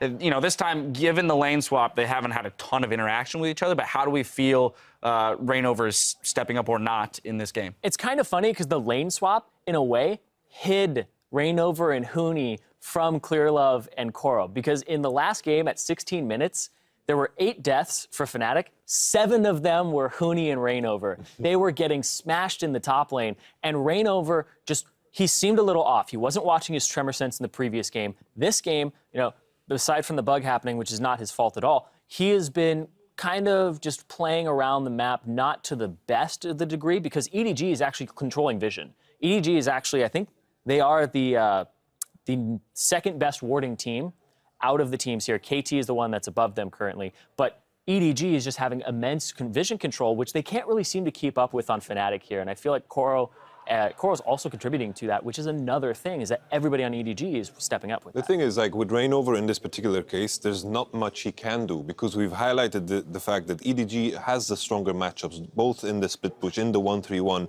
which EDG is trying to pressure to gain access. The fact that Reignover is farming and keeping up with levels, that is the important thing, because I feel in the current state, I feel like Fnatic is winning simply because EDG is not pushing their advantages enough. I want to see the 1-3-1 go into the enemy jungle and deny Reignover's farm completely. I completely agree, and the other thing you have to take into consideration is the lane to gank is a duo lane right now, because it's very hard to gank Fiora, and it's almost impossible to gank a pushing mid laner in the fact that Forbidden is pushing into pawn a lot of the time. And you do not want to Gragas gank Mordekaiser. It's very easy to prep the Q with Mordekaiser, and as he flies into you, just completely destroy the Gragas. I actually give credit to Reignover here, because I thought he would tunnel vision on Rek'Sai to the point that they would prioritize it over Gragas. And I feel that EDG wanted Gragas in this composition, because with the mid lane turret still up, it is so easy as Gragas to sneak around the side, chuck your ultimate out and give an alley-oop to the Kassadin Mordekaiser. And Reignover had enough courage, I guess, in this matchup to not prioritize his better champion and take the Gragas for the team. And here's the thing as well, when you look at that, between that, Rek'Sai versus Gragas, Gragas brings way more disengage to the fight. And if you want to set up a 1-3-1, Fiora split push, Kassadin split push, you need a disengager in the 3-person, and they don't have that currently. So that might throw off the 1-3-1, because right now, who's going to contest Kassadin in the split push lane? Right? There's nobody on this team who can do it. You don't send Azir to go deal with it. So. Who's going to contest a Fiora? Yeah. Gameplay's just going to get done. You have 2 major threats. Many things left unanswered. Now, as we continue to investigate the issue on stage, let's hear what Forbidden thinks of his lane opponent, Pawn. He was extremely good, but I think I was pretty bad back then, and I improved so much. And what he's good at is playing for his team. He can basically play whatever. His laning phase is really solid. He plays most of the champions. He plays really good for his team. He roams a lot. He sacrifices himself for the team. And that's what he's good at. We have some statistics here, just so we can continue to facilitate conversation. Forbidden was up 30 CS at 10 and 39 CS at 20 minutes in Game 1 as Victor versus Twisted Fate, and was 36% of the team's damage, going 5-1 and 10. Yeah, I think Forbidden's been having an amazing tournament and showing that this rookie does have a ton to show. He's had so much potential since he first got on the Rift and we saw him in Challenger, and now making it to the place where he could go from quarters to semifinals and top 4 team in the world. just a big leap, and you can show that he's living up to his potential. Yeah, I want to talk about another rookie, the guy that he completely crushed in lane when they played Invictus Gaming, right? And this is a person that is heralded as the next Faker when he was coming out of Korea, and one of the better laners in the LPL, which has some good mid laners. And Forbiven did an absolutely marvelous job. As soon as he did that, because I saw a lot of Forbiven, but you always question regional performances, just like people will now question the Chinese regional performance, because of the MSI performance he had. But I completely agree with him. He is night and day, so much better after MSI. Probably the steepest increase in a player that I have nearly ever seen on the world stage. I'm happy also that he recognizes the fact, because there was so much hype around Forbiven simply because he killed Faker at MSI, but in my opinion, his performance at MSI was okay, it was decent, it was good, but comparing that to now, there's such a big difference. That hype he had around him back then when he killed Faker should be around him now, because I remember the particular matchup, EDG versus Fnatic. Yeah. Pawn was destroying Forbiven with a bad matchup. He was playing LeBlanc into Zed, and Zed is considered a stronger part in this matchup, and he was getting smacked. Yeah, and I think a big thing about watching these two guys is also when, sorry, my brain just farted. What just happened? That's all right. We'll talk about something else, because I got... Anyway, sorry. So when you watch Forbiven in the mid lane, and he said that he's gotten better over time, it's not just domestic performances that you have to watch, it's also international performances. Because we see people have great domestic performances, but they can't transition to the international stage. Their nerves get to them. But Forbiven has been rock solid there in the mid lane. His CS has been going up, his differentials have been amazing, and his ability to kill you in lane is something that you can never underestimate against this guy. He is always very present in his games. And another thing that you have to really give credit to, because of how much pressure gets put on top lane for Fnatic, and then because of the fact that Yellowstar and Reckless, at the moment at least, because of the cannon, are playing very much in tandem for the first part of the game, how hard it is to get these CS differentials in mid lane against other teams that like to play mid lane centric comps, and EDG can flex and do that. So being able to have these dominant performances in mid lane is just, once again, it's really impressive because of the way Fnatic play the game. He's like a god version of Pro Belter. Doesn't get the resources, but still wins mid lane. I think 100% agree. Marvelous play. However, in this tournament, he has actually gotten the second highest gold share on his team. Traditionally, coming into the tournament, we were looking at EU mid laners as having the lowest percentage of their team's gold, so that is indicative of the region generally starving their mid laners. Somehow he has scraped together a little bit more gold in this tournament. He's continued to play Azir Victor. In that case, I will actually say that stat is lying a little bit, because we've seen a lot of Kassadin and champions like this that don't necessarily get that. The wave clear mid laners that Forbiven has continued to play and play well do generally get a higher share of gold than, say, the Fizzes, the Dianas, and the Kassadins that we've been seeing a lot. And it also speaks to what the European meta kind of evolved into. Like, all mid laners were complaining with the fact that mid lane was just an island that nothing happened on, where you just farmed, and everything was impacted by the bot lane and mid lane, where you transitioned the vision in that area into mids. And I feel like that speaks a lot to how Forbiven plays in his playstyle. I want to get back to the game state that we saw when we left, which was that Dragon up. We're looking at the next Dragon fight. I want to figure out how Fnatic defends or takes a Baron for themselves. Because to me, it seems, with a Gangplank and Azir, you want to be the team that gets there first in this scenario and be entirely set up. But while Fiora is pushing a Gangplank into a second-tier turret, it seems nearly impossible for them to actually properly set up for the team fight that they will win at Dragon. Yeah, currently, the lines that they have for wards are actually in their own jungle, going across blue and red in a diagonal. They have a ton of pink wards on Fnatic's own side. So what they need to do is push their ward lines forward, get there first. Of course, you might have to sack a dragon for it, because you see EDG really want to go for dragons here. That's the thing, is you could trade dragon for Baron. You have Azir, you have Vayne, you have Gangplank, you have so much damage that you can deal to this. You're going to take it rather quickly. You would have to get proper vision of the area, though. That's just the big thing, is the EDG will not let you do that so easily. So the thing that EDG did really well, if you go back and watch this game, is they actually transitioned their wards to the top red side of the jungle very well. They had red buff warded in one and the ward going up to the turret as well. And what that meant is that Huni was really hesitant to go slow push the wave, and he actually got beaten there. And they actually lost this dragon fight, in my opinion, the way it is going to play out a minute and a half ago, because they didn't get Scuttle Crab. Like, Scuttle Crab is so important for Mordekaiser teams. As soon as you secure Scuttle Crab with Mordekaiser, he hides around the corner, he takes one step onto the crab, flashes, and he's got this big movement speed bonus with his shield. So if they had have been able to get there early, this is a fight they should have been able to contest, because they have the first upgrade from Gangplank, but it just didn't work out that way because they weren't there quick enough. I feel like Fnatic is actually in a dominating position. I feel like EDG are playing slow enough. Yep. Kassadin was freezing the bot lane for some time, and I feel like Fnatic can just wait for the 4th dragon and do the fight right there. All right, well, while we work out the issues on stage, we're going to take the opportunity to check out a few of your answers to our question of the day. To remind everyone, earlier we asked which player or lane will have the biggest impact today and why. Jack Adams says Yellow Star is going to have the most impact. His calls and plays are unstoppable. Can't milk those. His Alistair were really good game 1.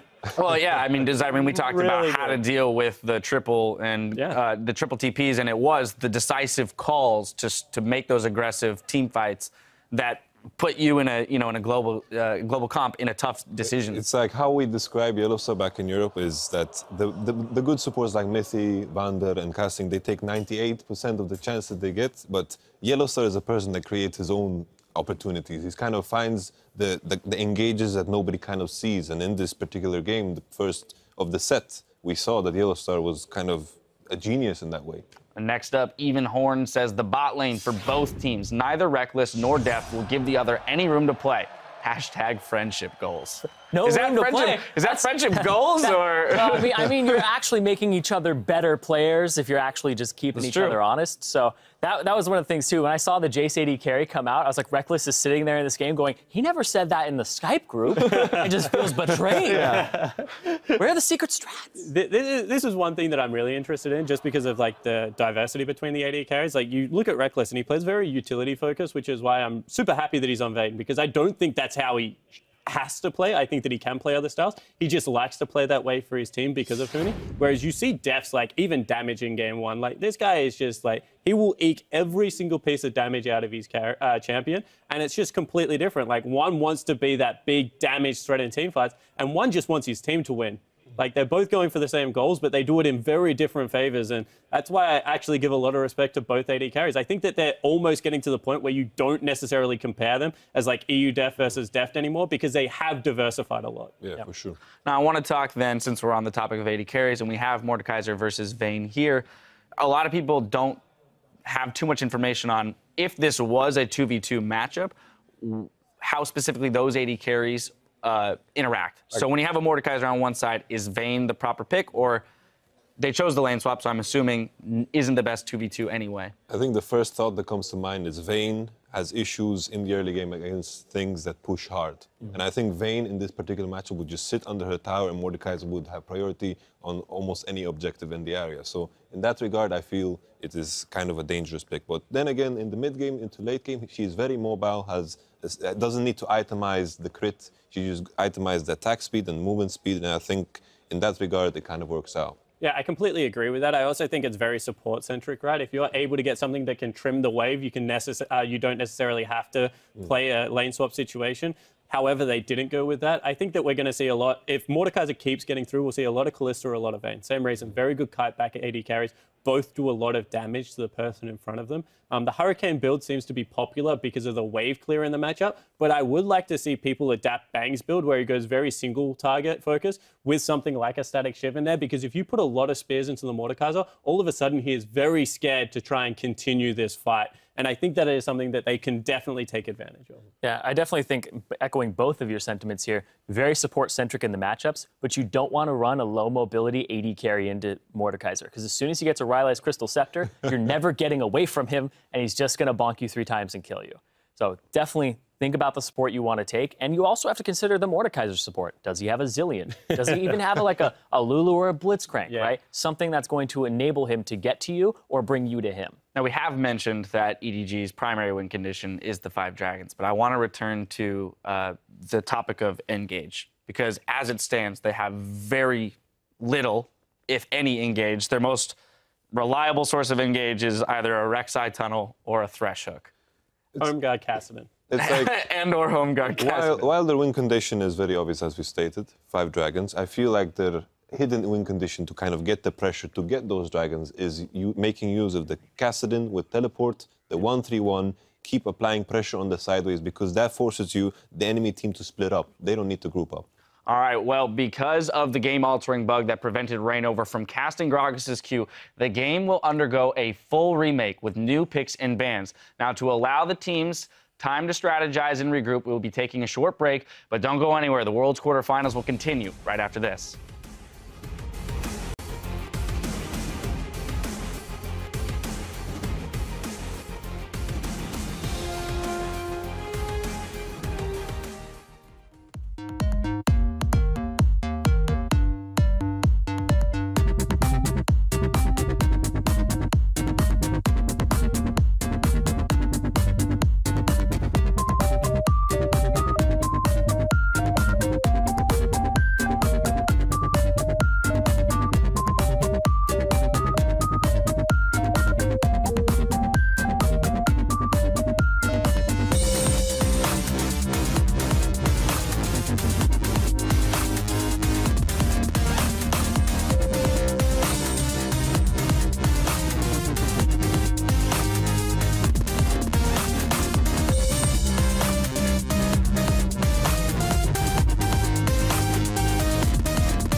Welcome back to the 2015 World's quarterfinals, where Fnatic currently leads the series 1-0. Because of a game-altering bug, the teams have accepted a full remake with new picks and bans. And while the teams load up on the stage, let's look at the draft from the last game and see how things could change in just a few moments. We did a great job talking about everything that could have happened with those team comps. There's going to be new ones coming through, gentlemen. So here we go. With all of this information in mind, the teams obviously stay on the same sides. What do we expect to see change?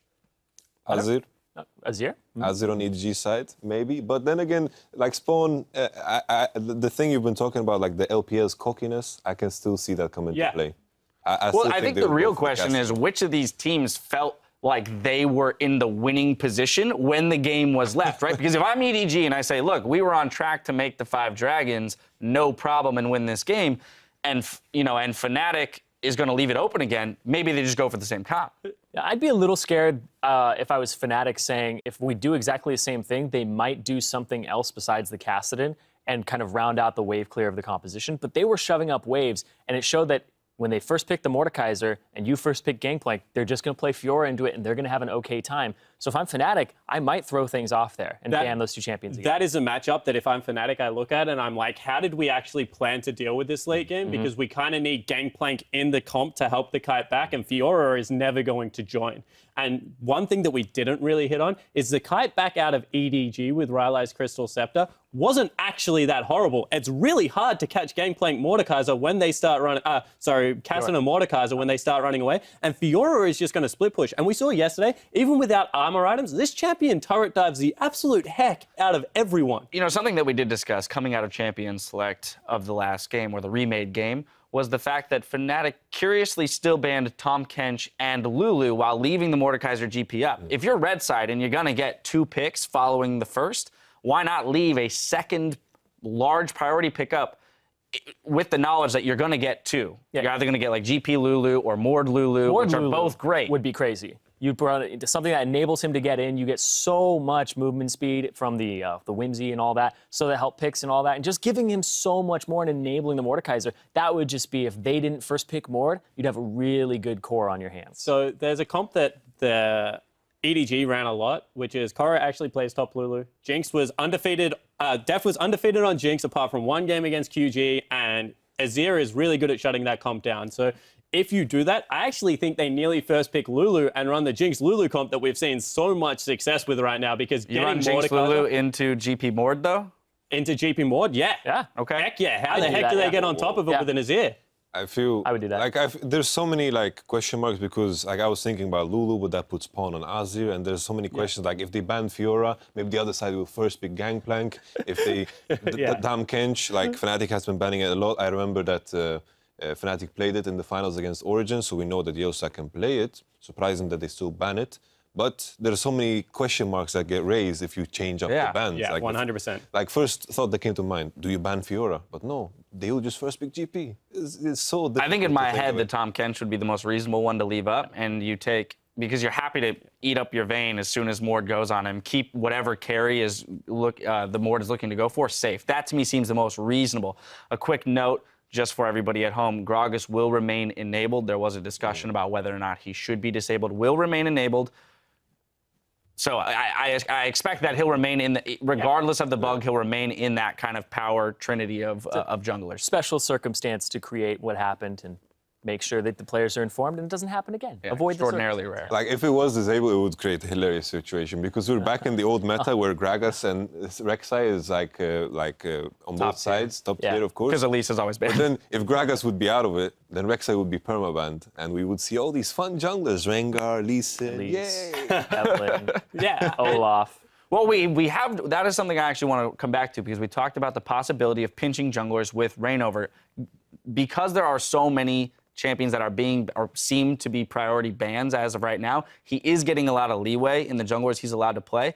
But EDG on blue side, we always talk about blue side having more leniency with their bans. Is this not another approach they can take? I actually think this was like a really cool game for Reignover as an individual player, because he got to show that his Gragas isn't like horrible, and now all of a sudden that strategy becomes harder to execute on, because like in a 1v1 jungle matchup, right, Clearlove is very, very well known for being able to take the Rek'Sai Gragas matchup on both ends of it and out-teamfight the other jungler. That is like what he made a name for. So, and we saw it at MSI a lot. He was a very good team-fighting jungler, but he also has a Lee Sin.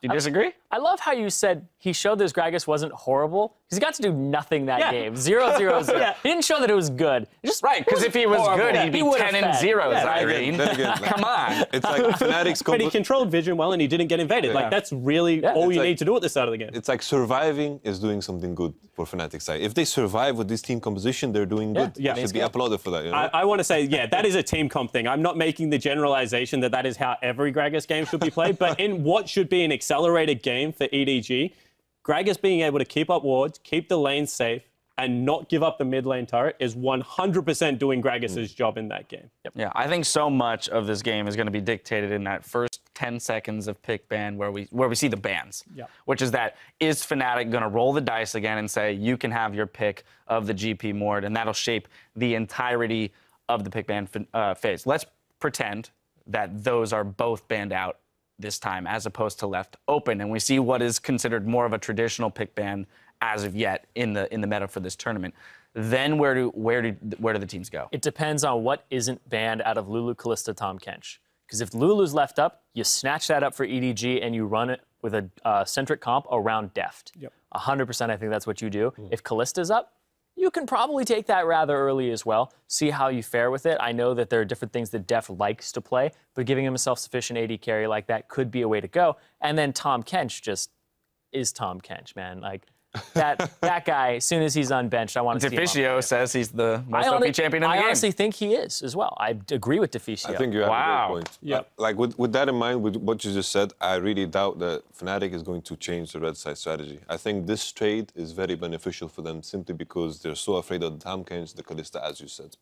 I also think that this matchup, because we've seen two very different games, is coming down a lot to coaching and how much Aaron and Daylor have prepared, because Aaron is, like, once again, the MSI strategy game 5, but Daylor is also a fantastic coach, and his pick ban phase so far has been, like, incredibly sound. So I want to know if they change it up. I also want to know whether Pawn is willing to pick Veigar into these control majors, because if he is and they are able to run the Veigar Jinx, like, I know that it was exposed, but I think that is, once again, another curveball that you can throw at this team. How do you deal with Siege? You've, like, done with the poke, and now we've run this all melee. Now we'll go to Siege and just continue to throw game plans out there. I definitely agree. I think that Tahm Kench right up here, and then Veigar's like right under him, just barely under him in terms of best champions in the game at the moment. But yeah, one of the reasons we are having so much time here on the desk before the game is because we're giving the coaches that prep time, and they're definitely using it right now because we haven't gone into game, right? It's not just because we want to talk. Like, we promise. They are strategizing right now, thinking about it, because it is a huge conundrum here. You're sitting here thinking, do we leave it the same? What if they switch it up on us? And both teams are doing that, right? You're not having an agreement of what's happening over again, because if you think, because nobody got a big feel for if the other person was really confident in their comp or if they're going to change it up. So it's a huge mind game going on. It was a really tentative game in general. I want to return to something that we brought up at the beginning of the day, which was that Fnatic is a relatively top lane focused team. We usually see a lot of resources pumped into Huni and his lane EDG, generally favoring more of the bottom side of the map. But if we recall game 1, the numerous dives over onto Huni and the inability, and we see him on the screen now, for Reignover to get up there and help him until about, 17 minutes into the game when they made the realization that they could. That matchup specifically here when he was playing GP as well against the Fiora, getting pushed in consistently, all of a sudden this top lane matchup seems more tilted in EGZ's favor. Well, one thing I want to point out, and we spoke about it a lot, in our opinion, Fiora is like S-tier top lane right now. Yeah. And kind of like Elise, if you bring any other jungler to Fiora's lane and you get the 2v2, that is a one skirmish just because of Fiora's skirmishing potential. She gets to choose, unlike a lot of champions, every 3 seconds whether she wants to go in or out. Like, I just cannot stress how important that is to decision-making process. And to Reignover, of his credit, he was there every single time they wanted to start the gank in game 1. He was just like that half a second, kind of like yesterday, that half a second too late. And the Fiora just wins out in the 1v1 matchup. 4 minutes to champion select. Just want to throw that in there. That's the ETA as of right now. Back into the matter. It's also like the fact that I feel like Clearlove and Koro are actually working together. Like with Amazing J, there was very low amount of teamwork. Clearlove, it felt almost in the way like, oh shit, I cannot gank top. I just gank bottom, level 2 gank, do some crazy stuff. It feels like in the early game they had a plan. There was cohesion and they worked together.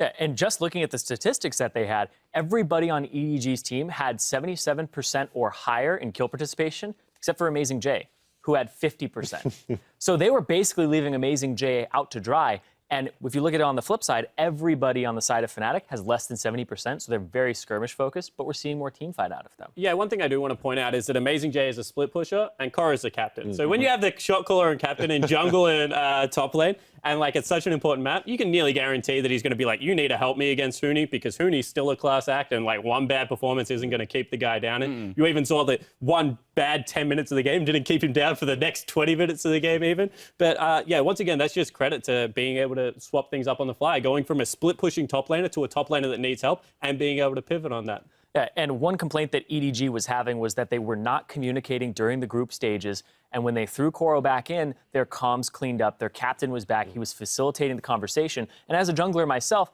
that's what you need. You need information, even if it's just he used his Q, he used his E, he used his dash. What is my window of timing? Where are the wards? Communicate with me. And when somebody's giving me a ton of communication and information, I'm going to go to that lane because I know the opportunities that are being presented there. And I feel like that's what's going on between Koro and Clearlove. Yeah, we had some questions about, you know, how Koro would mix back into the team after being away for some time. But also, too, statistically, interestingly enough, in the group stages, Fiora wasn't banned a single time against EDG and yet wasn't picked a single time against Amazing J. So that's just another thing that Koro has brought to the team here in the bracket stages, is just the ability to pick Fiora and play it pretty well. Well, it's actually funny because you have Darius to blame for that, because rumor has it that EDG was scrimming TSM and Amazing J picked Fiora and Darius picked Darius and, like, trash can the guy, like, to the point that he will never pick Fiora in a competitive game. And Amazing J actually credited him in one of his interviews when he picked the Darius into the Fiora matchup, because he was like, I used to think it was a losing matchup, and then Darius made me a believer with how badly that lane turned against me. So that's probably why he wasn't prioritizing it, because he didn't want it to happen again. I think it's strange throughout the tournament that we have seen so little Fiora. Fiora, what the heck? Because for us, every time we've seen a Fiora, we're like, oh my goodness, this is so broken. She's jumping around, healing, hitting vitals, doing stuff. And finally, a team is putting focus on it because, as you said, in these skirmishes is so strong. What is a bad matchup for Fiora? Nothing. There's nothing that Fiora is bad against, I can imagine. You definitely have to put in a lot of time on Fiora, though. Her mechanics are very similar to Riven's in terms of auto-canceling, using your Hydra at the right time, and having those windows, because you can do things like Q, input buffer, and auto-attack, get your E auto-attack reset, Ravenous Hydra, and then another E. There's all these different things, and then using riposte at the right time and just having that reaction time as well as prediction and seeing what's coming out. So you have to put in the games. I also feel there was a tiny bit of confusion about build path on Fiora, because I saw an awful lot of Hydra Essence Reaver Fioras like rushing, and I was like, I don't know what the heck is going on here. Whereas it, like, from what I've known, the Koreans definitely have been going Hydra into Black Cleaver into defensive MR items to be able to boost that healing. And that seems to be much more successful, even against armor opponents. Yeah, you need CDR for those breakpoints on your Q so you can continually use it to reposition on people for vital hits. It's like we're saying that Fiora is a hard champion to master, but we have pro players playing at the World Championship. This is the time to show up with these champions. We cannot make excuses for the pro players. They need to figure out the builds. Well, and this is where we're seeing it become a benefit to the people that have picked it up. So this, only serves your point, which is that the people who have managed to pick her up, we're seeing the power of it, because every time we watch it, we go, what the heck is happening? This champion is so strong. As soon as Myron ran over that 4v5 in the SKT game, I was just like, what the heck is this champion? And, like, it's so great, because if you run it with Gragas Fiora, it's pretty much a Janna in the team fight without having to give up, like, the fact that you have to run a disengaged support. All of a sudden, you can run Alistar or Braum with it, grab great engage from your support, and still have that disengaged heal in the team fight phase. Now, the final set of players that we've talked about briefly, but not very much actually in this matchup, Mako versus Yellow Star. We've talked about the calls of Yellow Star, the fact that he creates advantages for his team and opportunities for his team beyond just taking the ones that are presented to him. I want to look at Mako on the other side of things, playing Thresh again this last game. A player that I feel gets overlooked pretty often on that team, but creates a lot for them. He's my MVP on the team. It's funny because when I look at, like, Niels and he's a rookie, then I look at Forbidden and he's a rookie, and I hear a lot of this term thrown out.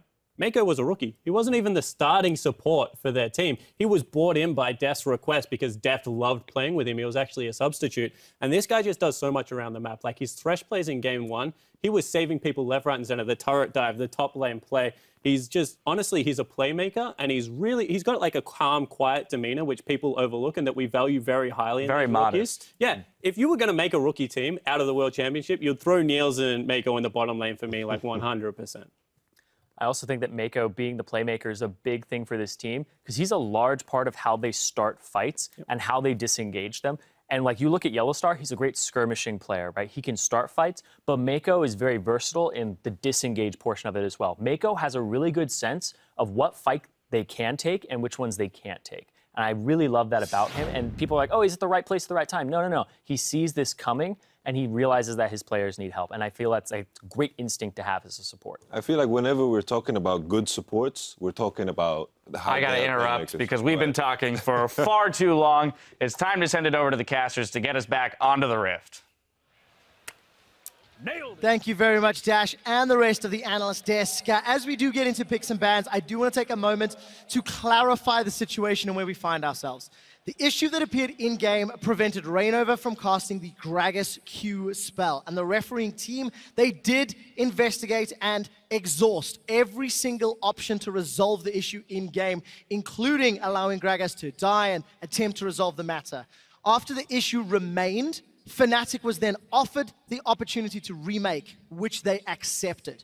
That is, as per the rules, the remake will now include new picks and bans because team strategies were revealed, including playstyle.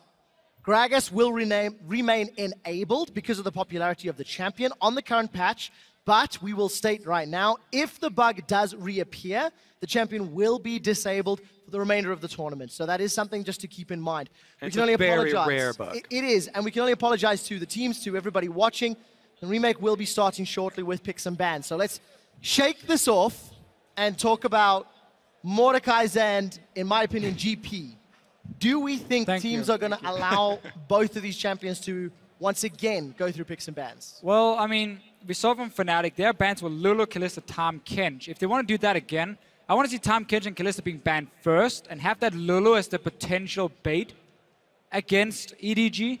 But also I think for EDG, they saw the Gangplank, they saw the kite composition being built by Fnatic, so they knew, or now they know, Fnatic has an answer to the Mordekaiser. Yeah, and I think that if they did leave the Lulu up, then EDG would have changed their first pick and actually would have first picked the GP instead and not taken the Mordekaiser. You know, Mordekaiser into GP and Lulu is kind of ridiculous. So, Fnatic... But there she finds herself on the ban list already. Yeah, Kennen as well for EDG. They banned Elise and then they banned Sivir last time around. Obviously, that is what left Mordekaiser and GP open, and for now, it is exactly the same. Fnatic now do not want to ban one of the two OPs. Oh, now they will, because Mordekaiser got banned. So now GP is what you want to ban away if you are Fnatic, and say, we don't want to risk it, but that does leave Tahm Kench open. For Fnatic to potentially pick? Well, for you. I'm not expecting a Tahm Kench first pick. Last game was Rek'Sai, first pick, when Elise was off the table. I mean, Fnatic got to make the decision now. Do we have a composition we want to run against the Gangplank? Then we banned the Tahm Kench now. We gave them first pick. I don't think you can. Yeah, I don't think you can give away Gangplank without getting one back. Been super risky, at least. But again, this is a team that is not afraid of taking chances. Rek'Sai would be the obvious first pick. Tahm Kench, yes, he's fantastic, but it does require a composition where it makes sense to pick him into. Sound like a bit of a fanboy there, Deficio, of that champion. Fnatic now have the option to pick in two of their preferred. Hyper carries are still up and available, the likes of Jinx. And go over the tower pushing power of Tristana. Cannon away. Sivir's available. Fnatic could go Sivir and support. So are Jinx and Caitlyn, which was also mentioned as being practiced by Deft fairly recently. If you are Fnatic now, you might say we want to take some safe picks. We don't want to show too much. Then you go for Gragas here for Reyno and say we want to see more of your picks before we start building a composition. Or you take some of the safer top lanes we have seen being blind picked, Darius and Fiora and so on, for Huni up there. But he's shown he wants to play different kinds of top lanes. And I would like to combo that Gragas with the Thresh if you are trying to try and keep your first round without giving much away. There is the Kenchi. All right, we got the Kench into Flame Chompers combo. You get your Tahm I'm so happy. The only problem is it's like 3 weeks too late. And if I go on one of my Kobe rants on Tahm Kench, then people just the thing get annoyed. is, I stole your notes anyway, and I already said everything you had prepared. But everybody wants to hear the Kobe rant, so we'll see how practiced Yellow Star is on this champion, because we've seen him. He played it before it was cool. But it wasn't before it was buffed. But it wasn't good. Okay, it that's really fair. was not good. But they lost that game. He now had 4 more weeks or 5 weeks to practice even more. I think Jinx Tahm Kench is one of the best combos you can pick, because it gives Jinx that extra mobility in the late game that she needs to survive his team fights, and also in the laning phase, it's very hard to all in on a Jinx when Tahm Kench is next to her. He basically just makes almost every lane a farm lane because he stops that all in from happening. Could be there. There's the I was looking at the Caitlyn already for the other side here, picked up by Def. Like we said, he's been practicing it fairly recently. We'll see if they actually end up in that 2 versus 2, because Caitlyn can try and bully them off. Jinx can switch to Rockets, though, and actually trade. So it definitely will be determined by the support pick. Well, what do we have seen so far from teams when they play against Tahm Kench, because it's so fairly new? They pick some all-in comps, like, oh, we're gonna play like an Annie Kalista lane and we're gonna try an all-in the AD carry. Tahm Kench eats in and says, no, that's not gonna happen. Caitlyn, on the other hand, is a lane where you're gonna push and push and push all the time. I think that's way better against Tahm Kench because he doesn't offer any sustain for his AD carry outside of Relic Shield. So poke them down, poke them, poke them. Don't all in. That's what Caitlyn offers. And we're gonna see the Riven for Huni. Fembevin will secure Gragas once more for Rainover. Interesting with the top lane carry here into the Fiora. This is going to be such an interesting skill match between Riven and Fiora. Once again, though, I think there may be a lane swap brewing. I think there's a good chance we see Morgana as well, and us instantly just locked in here. This is what we're also talking about. When you have Caitlyn going for that siege, you want to combo it with something in the mid lane that really supplements the siege. And Veigar, we've already seen it many times by specifically the North American teams putting in a lot of time on that. But Pawn has been practicing it heavily in solo queue, and EDG will try, group up early, knock down the outer turrets, but also, while they're knocking down the outer turrets, fish for that binding, fish for that cage to try and get that pick. And yes, Tahm Kench can eat somebody out of a binding, but the cage blocks off a huge zone. Still, Tahm Kench, to me, is a very good Veigar counter due to the fact he can remove that one-shot potential from happening. Burst. However, EDG are not looking necessarily to one-shot someone. They're looking to zone you off your tower and take your tower. It's about the area that you can control. You cannot eat the tower. That doesn't work. That doesn't work. Have you tried? That was in your notes, Kobe, so I trust you now. Well, Febevin's got a couple seconds left to lock in his counter. He's had great performances on LeBlanc, and we'll see whether or not he can get some early pressure against Veigar. Here's the one thing. While I'm a huge Tahm Kench fan, he is not the all-in-one tank. He is not a hard engage tank. So it's actually fairly risky for you to try and engage with Tahm Kench and use the Abyssal Voyage. It's much better at cutting people off and sort of corralling people into a direction to control with the rest of your team. This is a very mixed composition for Fnatic. Yeah. You got the Riven split push coming in. You want to assassinate someone with LeBlanc, and you want to have these big kiting team fights with the Jinx Tahm Kench. So it's a bit of everything for them. The problem is if they want a 1-3-1, Jinx wave play in the mid lane. Again, she needs to get in there with the rockets. She can't clear really far away from. Yeah, the thing is, I want to reiterate this one more time. It's a bit of everything except for a really hard engage. They would have to have Flash with Riven or some crazy Gragas ultimate, because if Tahm Kench Abyssal Voyage into the back line, he gets stunned with whoever he brings. And he wants to be in the back with his AD carry. Exactly. If you put up the cage, you can stun them both. He can't save anyone if he's stunned as well. He has to get his own Merc Treads. He has to get some sort of QSS or McHale's or something to pull that off. Luckily on the side of Fnatic, they have shown a penchant for engaging at the right time in the right place, and they'll need to keep that up.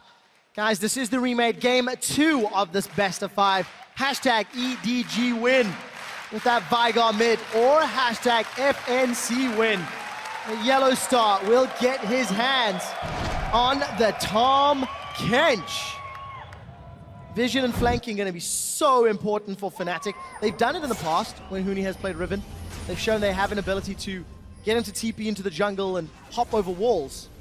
And they may need to do that again to get behind that baby cage that Veigar can put down. Yeah, the early game is so key in this matchup. When you have a siege composition, if they do well in the laning phase and get to rotate the AD carry into mid and start this siege on your tower, there's often very few answers other than like a TP flank happening. If that fails, you fall so far behind. But the same can be said for EDG here with their comp. If they start losing lanes to Riven and LeBlanc, the crazy pick potential for Fnatic can just run over them. And this is the thing, Jinx can take a turret very quickly, so Fnatic can trade objectives fairly efficiently as well. Face checking here. This is risky. Deep wards they've been seeing coming in. And Fnatic did a similar thing in the previous game. EDG have adapted. They're gonna get Reckless and Yellow Star. Oh, it's got to pay off. Tremor Sense is showing 2 members of Fnatic nearby. EDG very patient.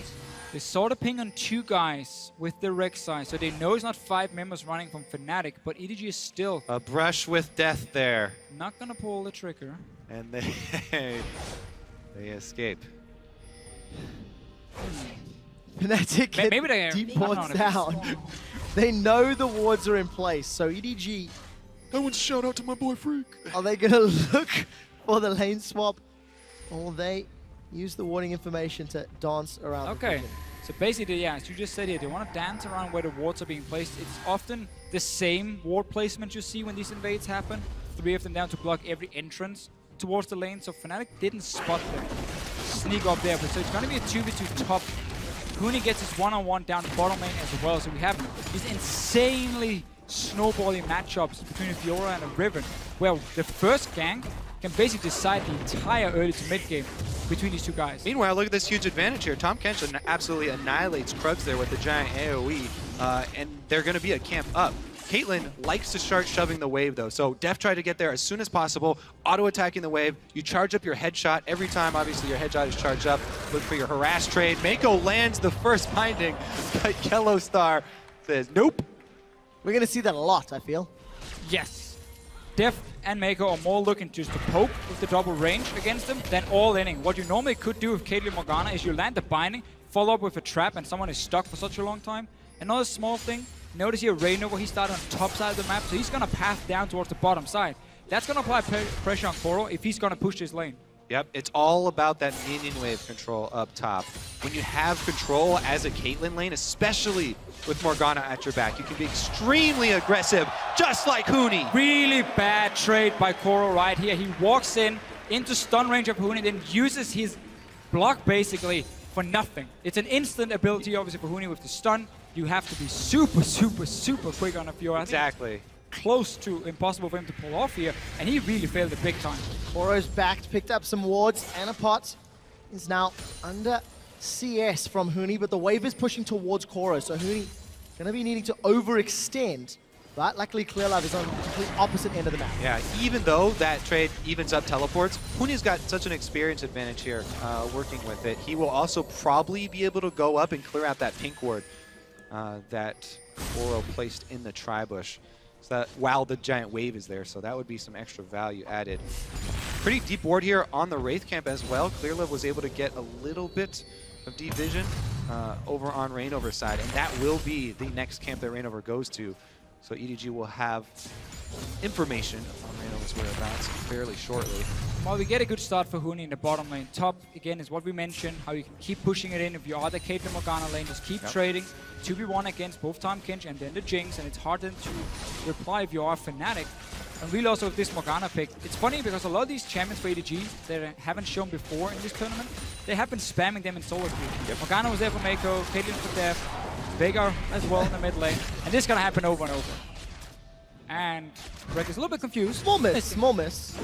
Aim small, miss small. We'll see if Reckless can find his aim later on. Reignover spotting Clearlove in the jungle will give some information. Huni actually gets caught up by that riposte. Another matchup I want to touch on is that mid lane because Veigar is such a game changer. If you allow him to stack up early, and the only way to disallow him from stacking up early is to force him to trade in lane and go for those aggressive moves here.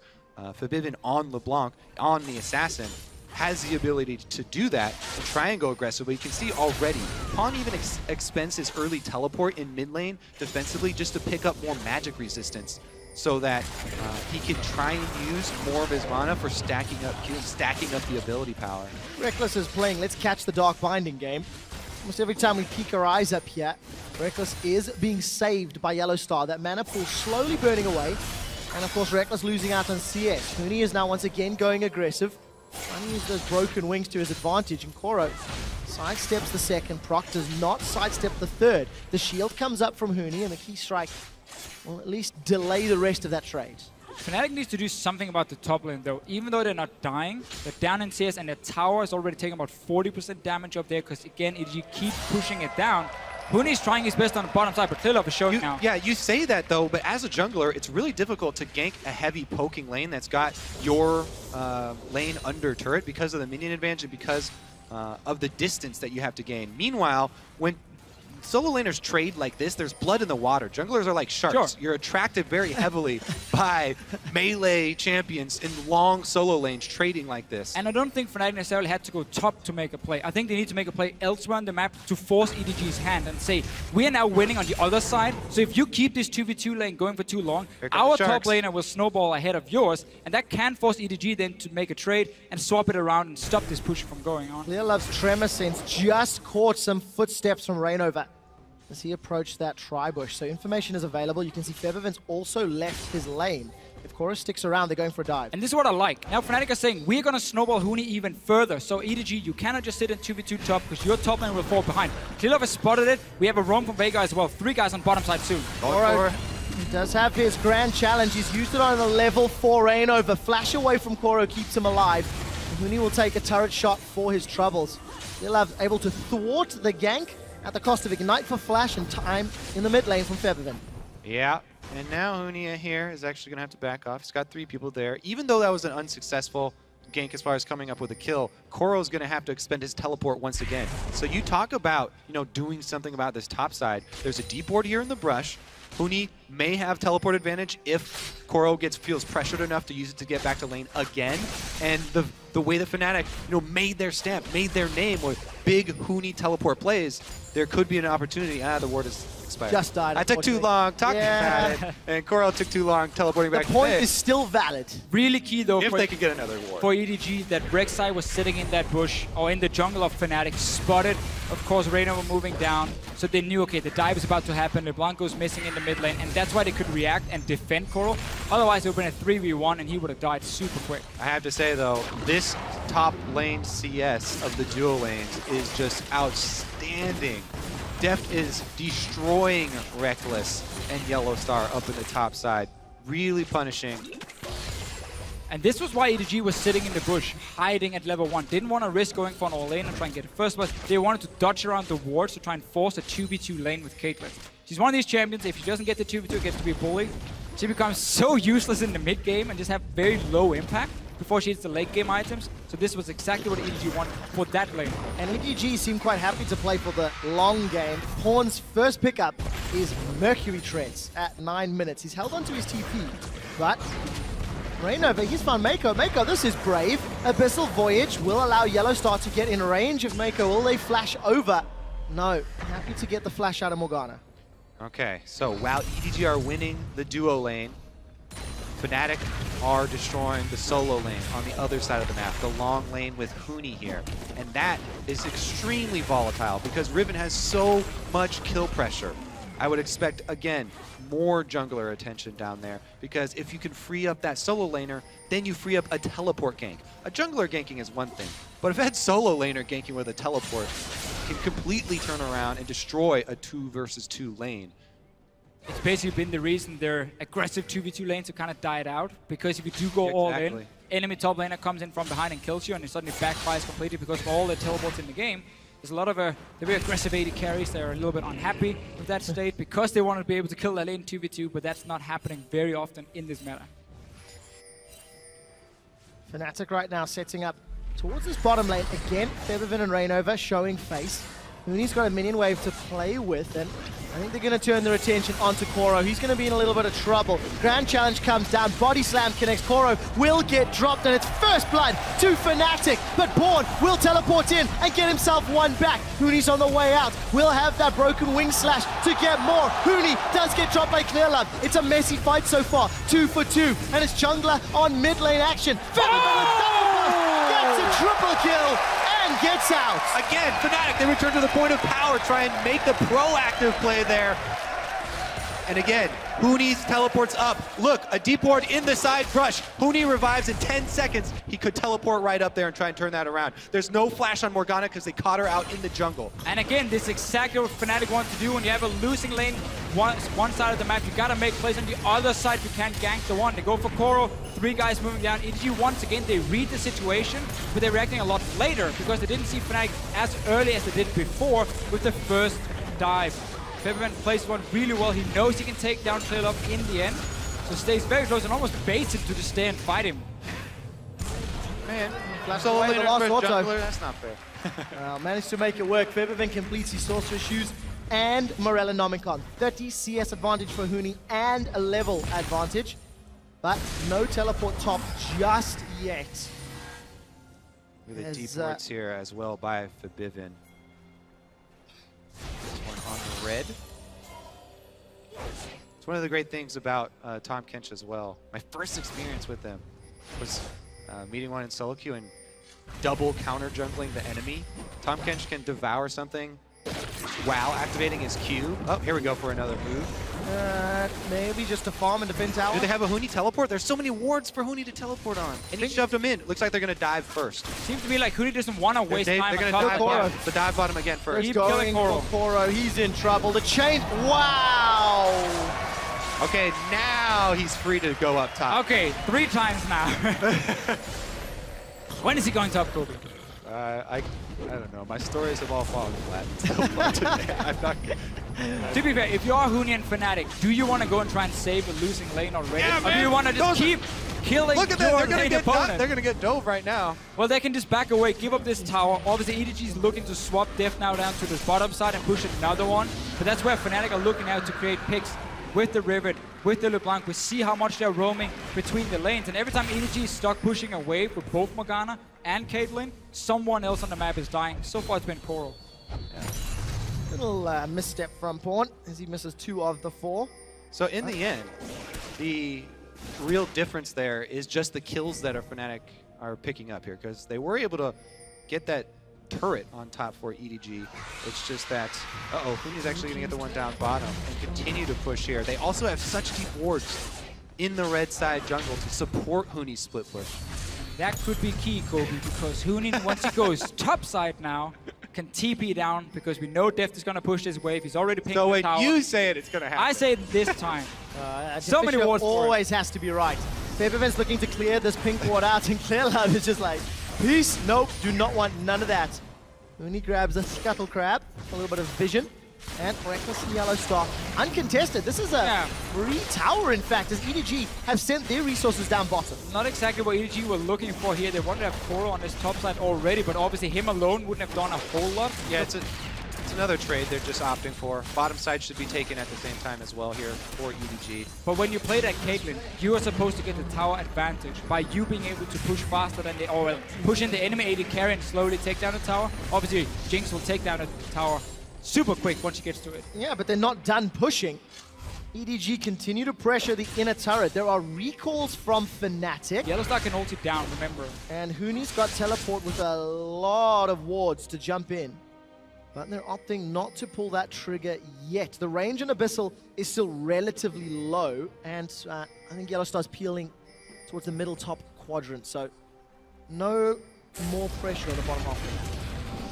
EDG did get the 2 side lane turrets down. That's what you want to do with these siege comps here, especially when you play the Veigar. You want him to hit level 11, you group together with him in the mid lane, and you start sieging on that tower, because even if there is some sort of wave cliff for Fnatic, that massive zone that Veigar is going to offer is going to force you back, and that's going to always give some damage to this tower. So Faber needs to be careful now. He knows a lot of people are coming, and he's the only wave in his mid lane. He has to dash into them. That's super risky. Yeah, that's why we'll be looking for the flank, because again, this Fnatic squad has to be very careful with how they go about engaging. Huni needs to work with the fog of war.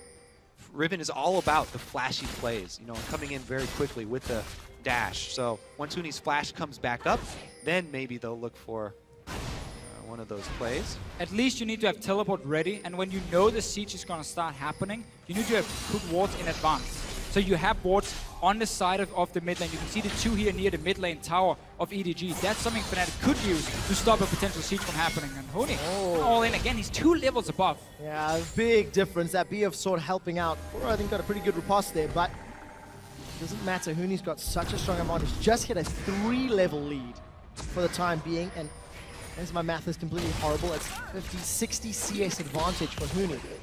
And Reckless is even caught up in the bottom lane. All right, well, let's see if he plays a bit more safe here. Definitely to his third. He should be fine. The other thing, the other important factor in controlling vision, Deficio, that you point out, these mid laners, either one could one-shot the other if you're in the fog of war. So either one has the ability to 100% if you get that vision advantage. So there's going to be such a fight over the true sight, especially around these mid. And a fight in top again. Cora's going low. Huni, that's a good pass trading. And Huni follows up. But their support, Clearlove and Pawn, want to chase him down, and they will not. A little bit hyped about the flash. In the end, it didn't do anything, and it died anyway. Look good though. Deficio, you sucked all the energy out. Yellowstar and Febervin get caught by the event horizon, and Pawn gets knocked into the waiting hands. The Super Mega Death Rocket signs his death warrant, and EDG are on the retreat. They've lost 2. They're mid-tower, and Fnatic are sieging the inner turret. It's not over yet. Teleport's coming in. Koro wants to play. The exhaust onto Febervin will keep his damage down and keep Deft alive, and keep their tower alive for Boots. So what's been happening in this mid lane here for Fnatic is that Febervin had full control of the lane. He keeps pushing it down, making it very easy for Fnatic to keep deep vision in the jungle and set up a dive like this and prevent EDG from ever grouping. Honestly, what's happening is Huni wrecking Koro. That's also happening. That's also happening. But look at the dive they can set up because they have all the control of this jungle onto. Beautiful setup, honestly, from Rain over him. Yeah. What do you do as a Veigar right here? Either you flash instantly, but it's a flash body slam happening. It's so hard to react to in time. Yeah. Exhausted, and I don't think that Primordial Burst hit anybody either. So Make it a Fnatic, body slam flash. 3,000 gold in the lead. They've got all outer turrets down. Dragon's going to be up in 30 seconds. And look at that ring of deep vision behind the Dragon. Yeah, again, that's the problem now for EDG. They know these wards are going to be there because they've been pushed down in this mid lane for such a long time. Huni can now TP in behind them if Fnatic wants to fight for this one. He's TPing in now. And he's TPing north. Finally! EDG are trying to retreat. Huni wants to cut them off. Gotta be careful. He's not very tanky. He does not want to be here. Grand Challenge is onto Huni, and Deft actually gets knocked towards him. Huni's going to use those broken wings to get away, and he gets eaten. Yellowstar saves him. Another kill for Febervin before Huni gets dropped by Koro. Reynov is trying to get out, but he's trapped in the baby cage, and Pawn sends him back to base. Well, Febervin is dominating with another kill on Koro. Yellowstar saved Huni, but then kept chasing Koro and spit Huni back out with like 50 life. So he died. But that'll be a two for two right there. All said and done, though, Fnatic still have control of the map. So even though it's a 2 for 2, even on kills, they get the objective afterwards. They shove the lane. Oh, actually, Reckless actually not going to start the Dragon there. Red Steel instead. Bit more risky. Or and not. now the Dragon's going to be very late, and Pawn does have teleport. Oh, Pawn's actually in lane already. Deft actually manages to secure that one. Fnatic now a little maybe late to the Dragon. Ultimate's not available for everybody, but EDG are not in range to contest. There's double ping wards from Fnatic, so it's hard for EDG to walk in and face shake a fairly fit LeBlanc at this point. I mean, 6 kills in 19 minutes. It's very standard for me, at least in solo queue. What we do see from Fnatic special. Oh, stay hungry, stay humble, my friend. Yellowstar is going to prevent the ace in the hole by just devouring Febervin. Why block it when you can eat it? And Deft will knock over the tower using that range of Caitlyn. Yeah, and this time around, no TP for Fnatic to stop the siege, but this is how you play against these siege compositions when you know it's going to happen. You need those wards beforehand, like Fnatic here.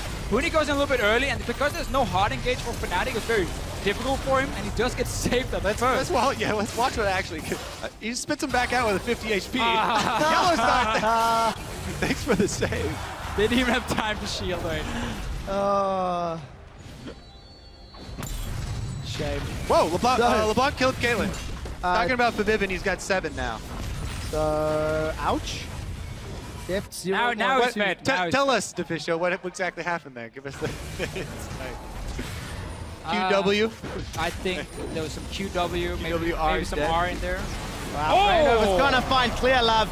Defensive flash. Huni actually popped that ultimate. Didn't manage to follow through because Maiko found the Dark Binding. And Fnatic are now just playing really free and loose. They've got the freedom, they're far enough ahead, and there's not a lot of resistance that can come up yet. And I think with the momentum they have, with the amount of control that they've just gotten, this huge lead that Fnatic are building, they need to fortify that. They need to start getting up that vision now, because if they close the loop on the vision and they black out the map here for EDG, then there's just almost no move for EDG. They have to just... he burns to death. They have to just group up. EDG, this is a team that has to group up and try and use the poking, try and use the bindings and cage to land. And it's supposed to be fairly safe to get the outer turrets down. You know, you can have pink wards in the river yourself to try and avoid some of these deep wards that can flank you. going for the tier 2 turrets becomes even harder now for EDG because they don't have the map control, because they're pretty far behind in gold. So they might rely more on Fnatic, misplaying a pick here, like Febiven goes too aggressive and dives on the tower and dies, and then EDG starts moving up towards the tier 2 towers. Well, it's about 1 minute and 10 seconds before Huni's teleport is available, and the deep wards will need to be reset before Fnatic can look for a similar play. This is often where we see teams lose their big leads when you have a team comp similar to this.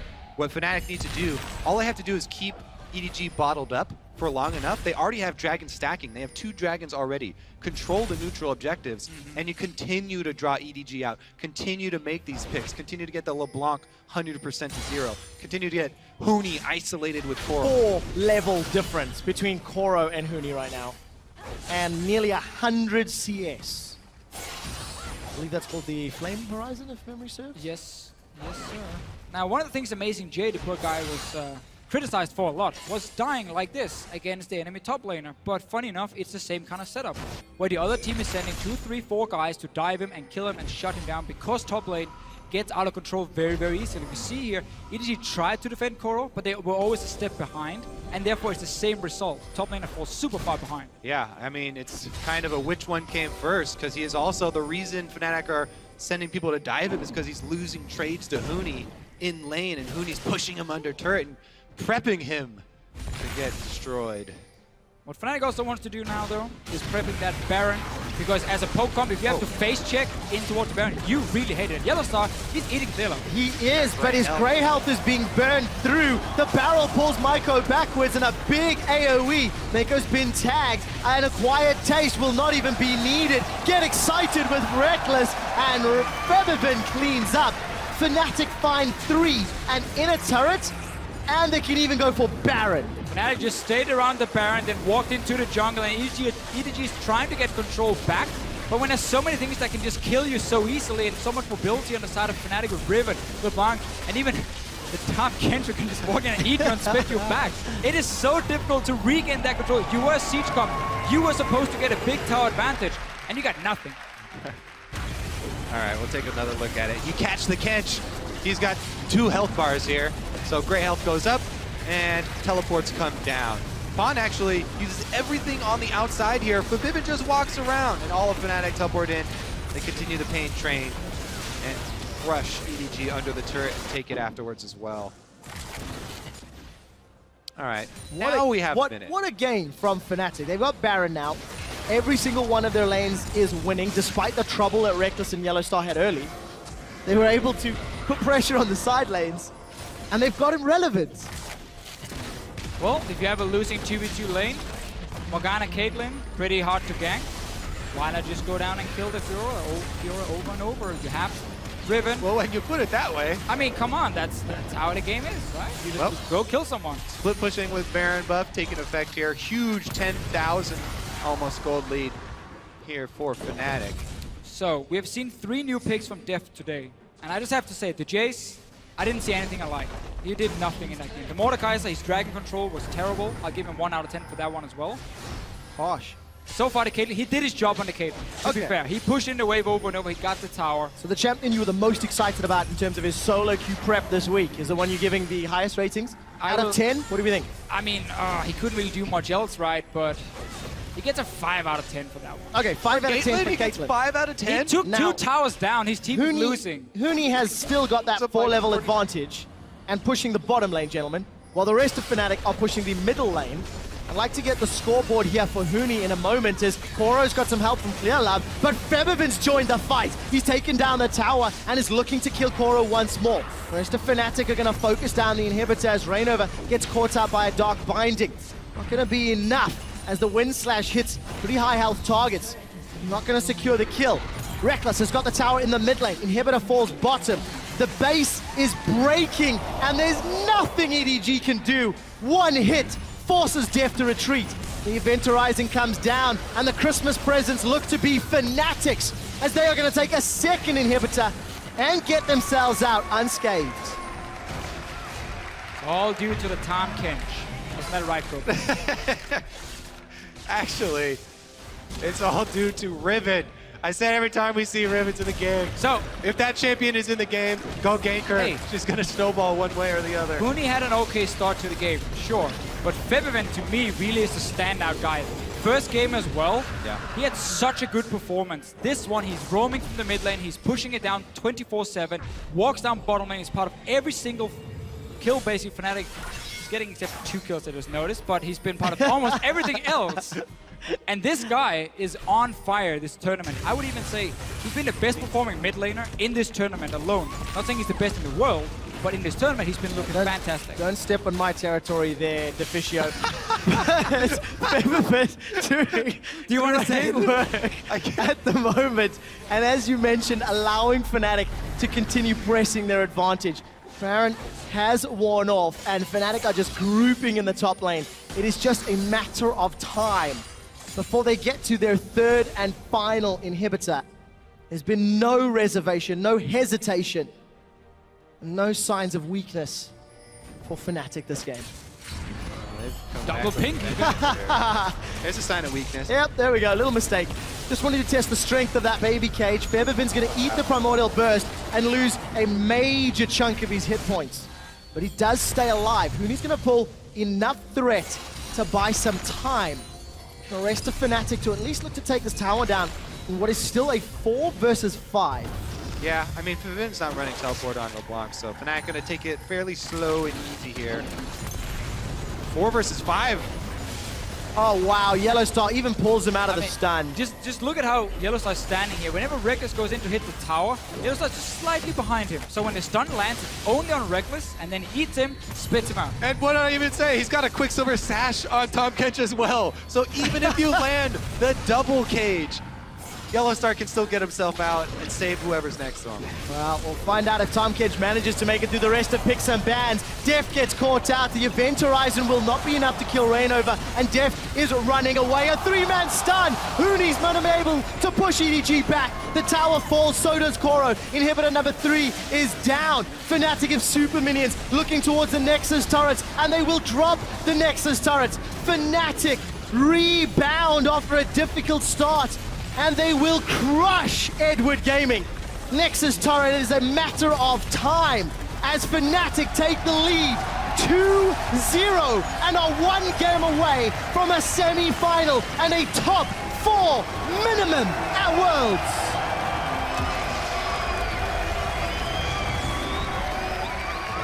So EDG showed a new strategy trying to run a siege composition.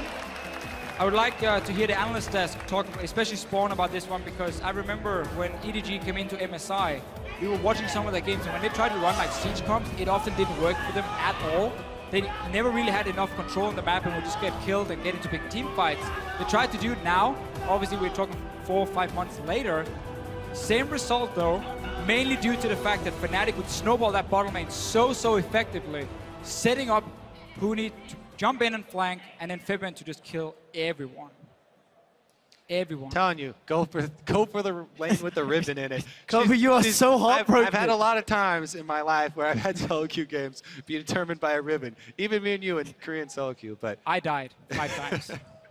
But also, Fnatic, I mean, just the statement here, after that long sort of slow pause game, to come out and absolutely take game 2 in such a commanding manner. Going into game 3, they have such a mental edge over EDG right now. EDG have to come up with something else. Yeah. They've struck out twice with 2 different strategies, maybe even 3 if you count the I think we should remake. Yeah. It looked to me like EDG did not want to play that same comp as they did in the game 2, basically. That didn't happen because they banned Mordekaiser. Yeah, exactly. They're like, we don't want to make They're the like, same trade. whoa. They're like, let's just ban it this time and get rid of these super strong champions and then run a more standard composition. And it looked way worse. Fnatic, they go back to a little bit more of maybe a spring, a la early summer style.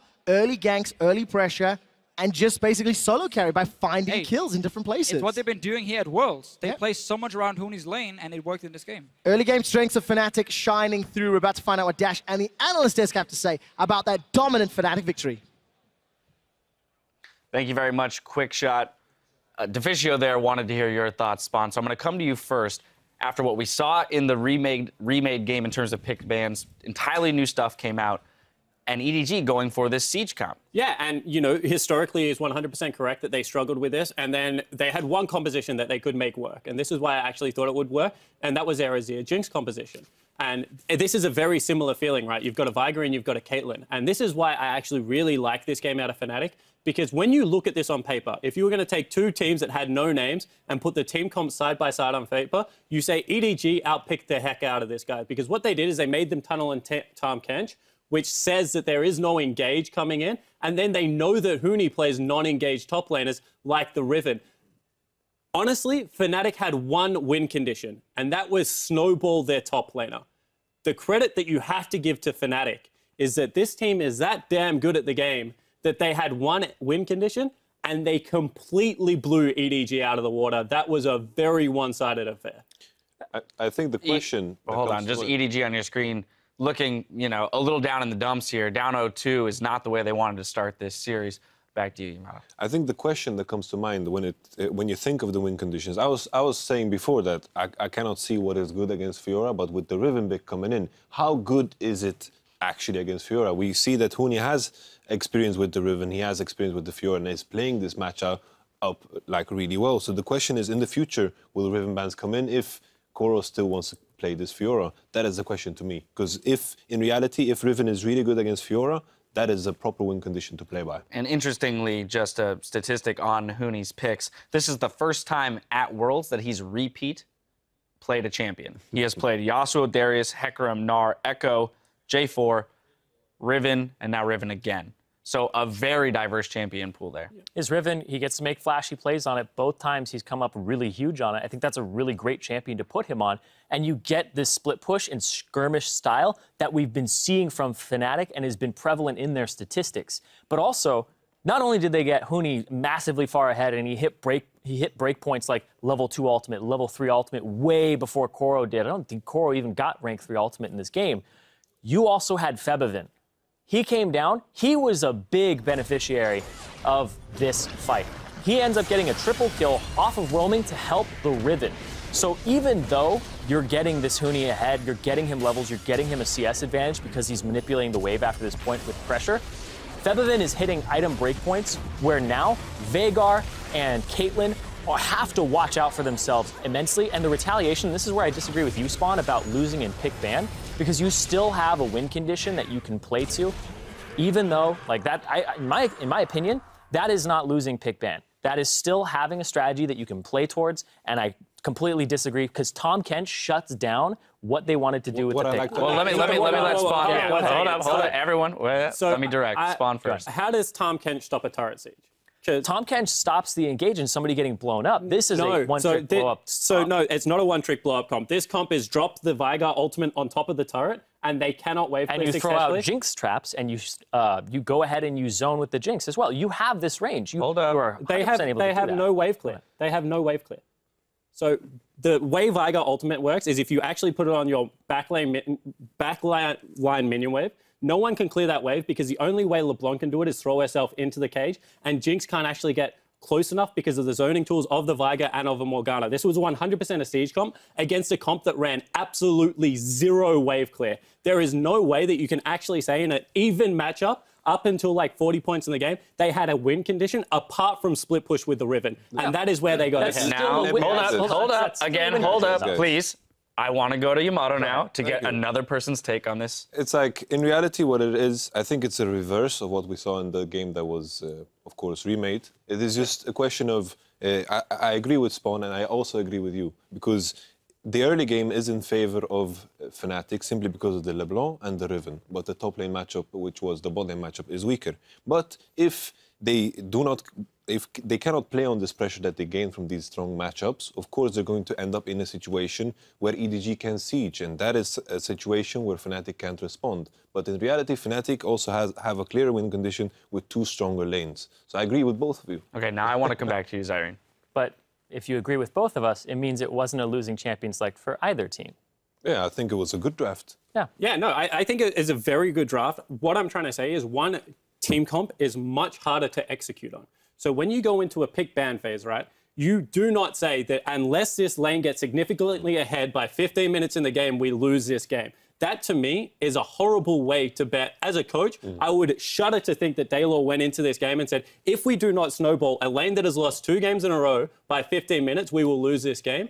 That, to me, is just a bizarre curveball to throw, but they threw it and it ended up winning. What I'm trying to say is that equal time, these teams are always in the favor of the zone control. The argument is that the win condition can't come from we need to be ahead by X amount of gold. By the win X condition is in an even state, right? Yeah. Which of these teams is going to perform better against the other? But that's a stylistic difference when you're looking at it, because as a coach, I could say, I want to pick a matchup that we're going to give a lot of resources to, try to snowball it, and that's a win condition there. If your win condition is to make it so that you have one person who's ahead and you're like, I can't bet on that, then can I bet on anything in the game at all? I feel like that's something, because it's never going to be at an even state 100% of the time. I see as well, like, when you think of a pick and ban, it has to work in theory. And the question comes into mind is consistency. I understand that there's a certain risk coming into the draft with the Riven, but in reality, the real question is how good is Riven against Fiora? Because if this matchup is very, like, one-sided, as we saw, this is the first time I see this matchup being played in a tournament, then the strategy makes sense, because it is, you just play on the fact that Riven's going to win on that matchup. I want to bring it full circle now, back to the teams at hand and how this can affect the series moving forward. We have seen an example of Riven getting extraordinarily far ahead of Fiora. However, we've made the claim that if that doesn't happen, EDG would have been in an advantageous position. Yeah. So what needs to then change on EDG's side in order to not allow that lead to be created by Fnatic and put themselves in a position 5-10 minutes later in the game where they can set up that siege? So one thing EDG did really well game 1, which they didn't do this game, was maintaining double pink wards on top lane. I actually feel like this, if you go back and watch a replay, and teams will do this with carry top laners, like that they're going to either run into Smeb and they'll run into Myron at some point if they're able to get through some of these, or someday. That double pink ward in top lane actually made Huni play the lane very differently to how Huni normally plays. So I think if they can go back to that, cheat towards bottom side of the map and maintain the double pink wards, it will actually help them out. No, I was just going to say I agree. Go ahead, Yamato. I feel like the thing is, what allowed them to get these pink wards was the fact that Fiora was in a stronger matchup in this particular game. He was being against this Jarvan, and in the case of Riven, she's very strong. I feel the solution is put her in a lane swap, make sure she's behind in the game. Then she's not going to impact the game as much, only the lane phase, because she's always strong. I was there. talking about Huni in general, not the Riven matchup. I just think Huni in general needs to be affected mentally because his skills on Summoner's Rift are way too good.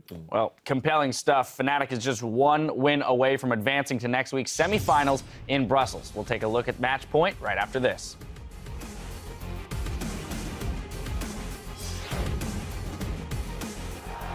It is game 2 of Fnatic versus EDG.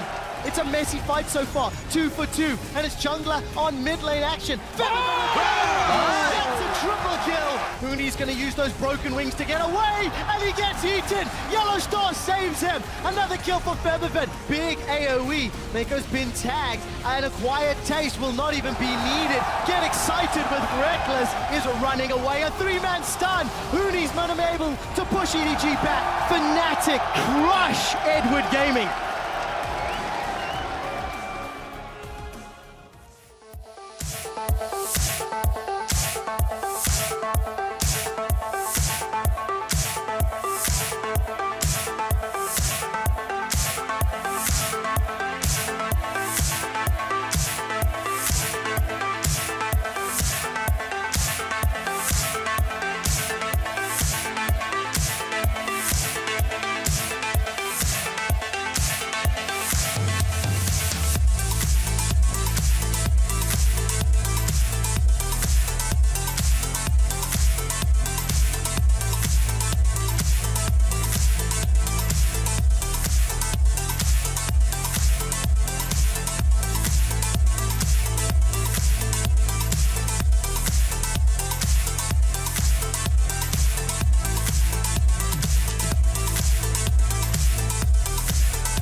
And welcome back to our continuing coverage of today's World Championship quarterfinal bout between Fnatic and Edward Gaming. The Chinese squad are currently down 0-2.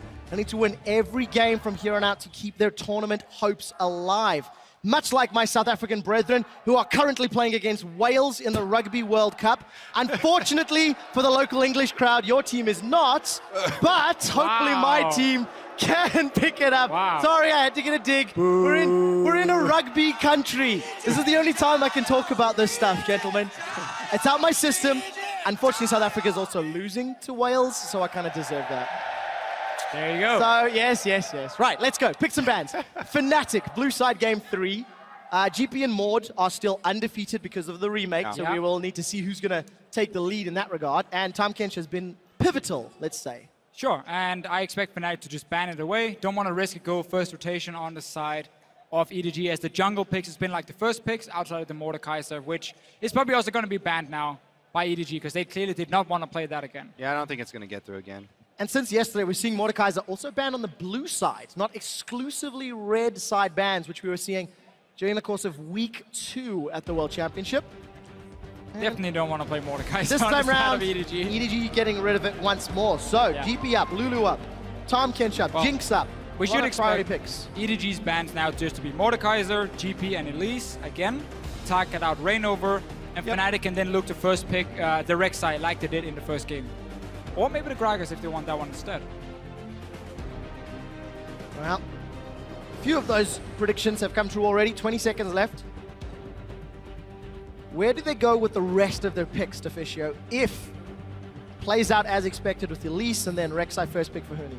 Well, seeing as EDG will have the last pick, and we just saw that Rivet into Fiora, we might see them be a little bit more aware of the fact that blind picking Fiora might not be the smartest decision if you are EDG, and therefore they maybe want to save that for Koro, but would require them to get like a safe control mage in the mid lane, which is not always EDG's style.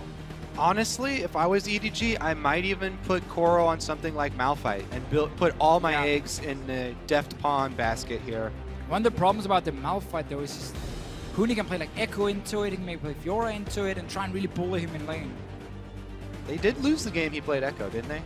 Oh no, they won. They won. They were able to defeat AHQ. Yep, 8, 5, and 8. 3 KDA. Oh, Champion for Huni. The Sivir and Kennen steal.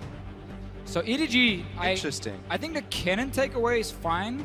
I think they turn a little bit too hard on Sivir for Fnatic. It's not necessarily a must-pick for Fnatic in any way. They played Jinx already. There's a lot of picks Reckless can play. Yeah. Data carry position. Reckless utility picks here being stolen away, I feel like is kind of a trick on EDG because Reckless, we saw him just play the Jinx game. He's very well-rounded AD carry. He can easily play around those stealaways. So my question is this Kennen going to be support or solo lane?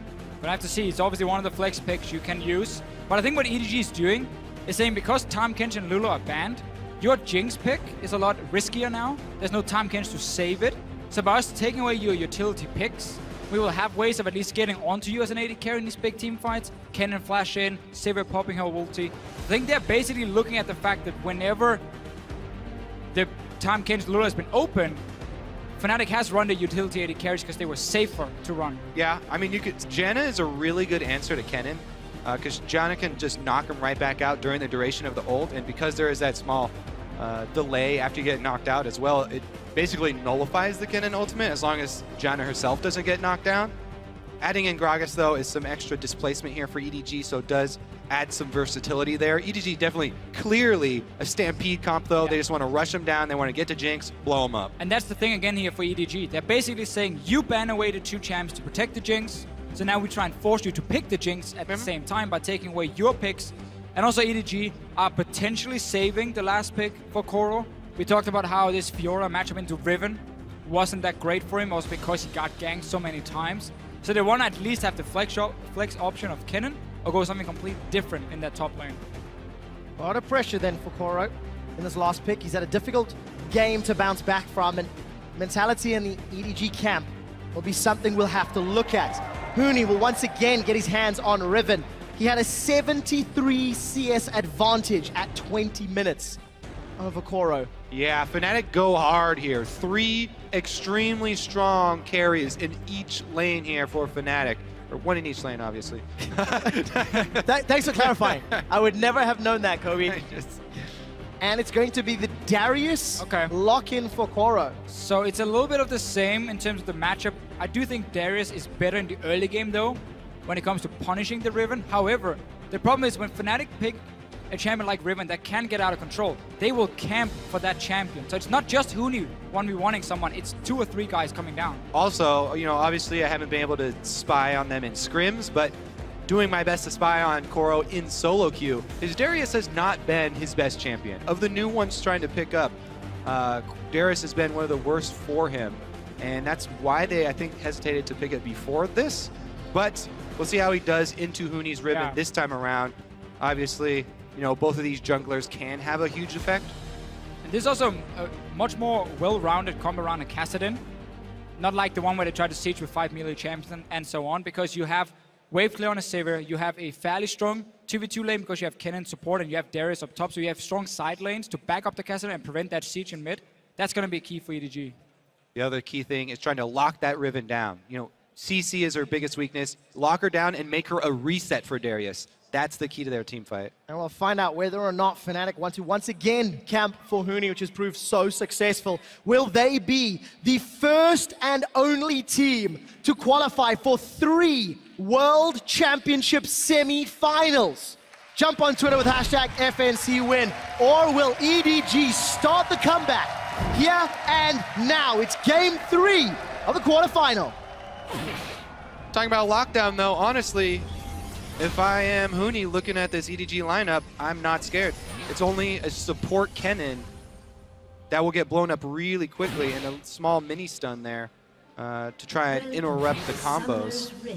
But if you are Huni and looking at this EDG lineup, you might just fear for the life of your AD carry.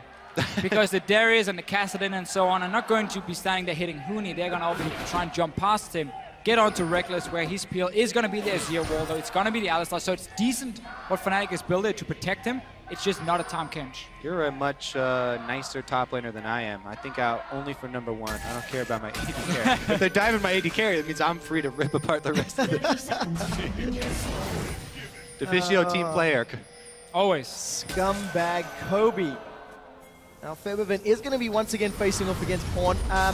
The last time we did see these two play, Pawn is able to get a little bit of a pressure advantage early on, managing to dance around those sand soldiers relatively effectively. Yeah, it was definitely a good lane matchup for EDG. Definitely something that Fnatic have also shown is they continue to pick for the team rather than individual lane matchups. And that's something a team has done for a very long time, in fact. They've come out and spoken publicly about it as well, where if players say they are not 100% comfortable, but for the team, for the strategy, for the play, it'll work. EDG walked over that ward, so Fnatic should be aware something is up. Yeah, they saw the ward being placed 100%, and it's just EDG trying to scout where Fnatic is starting, so they can see, okay, if Reynov is starting on red buff here, where's he going to path next? Obviously, what he has done before in these lane swaps is then you try and invade into the enemy jungle, but you can't do that in this case, at least for now, because it's the Mako and Deft company on the bottom side. No invade there from Fnatic. They just kind of get the surprise lane swap on EDG.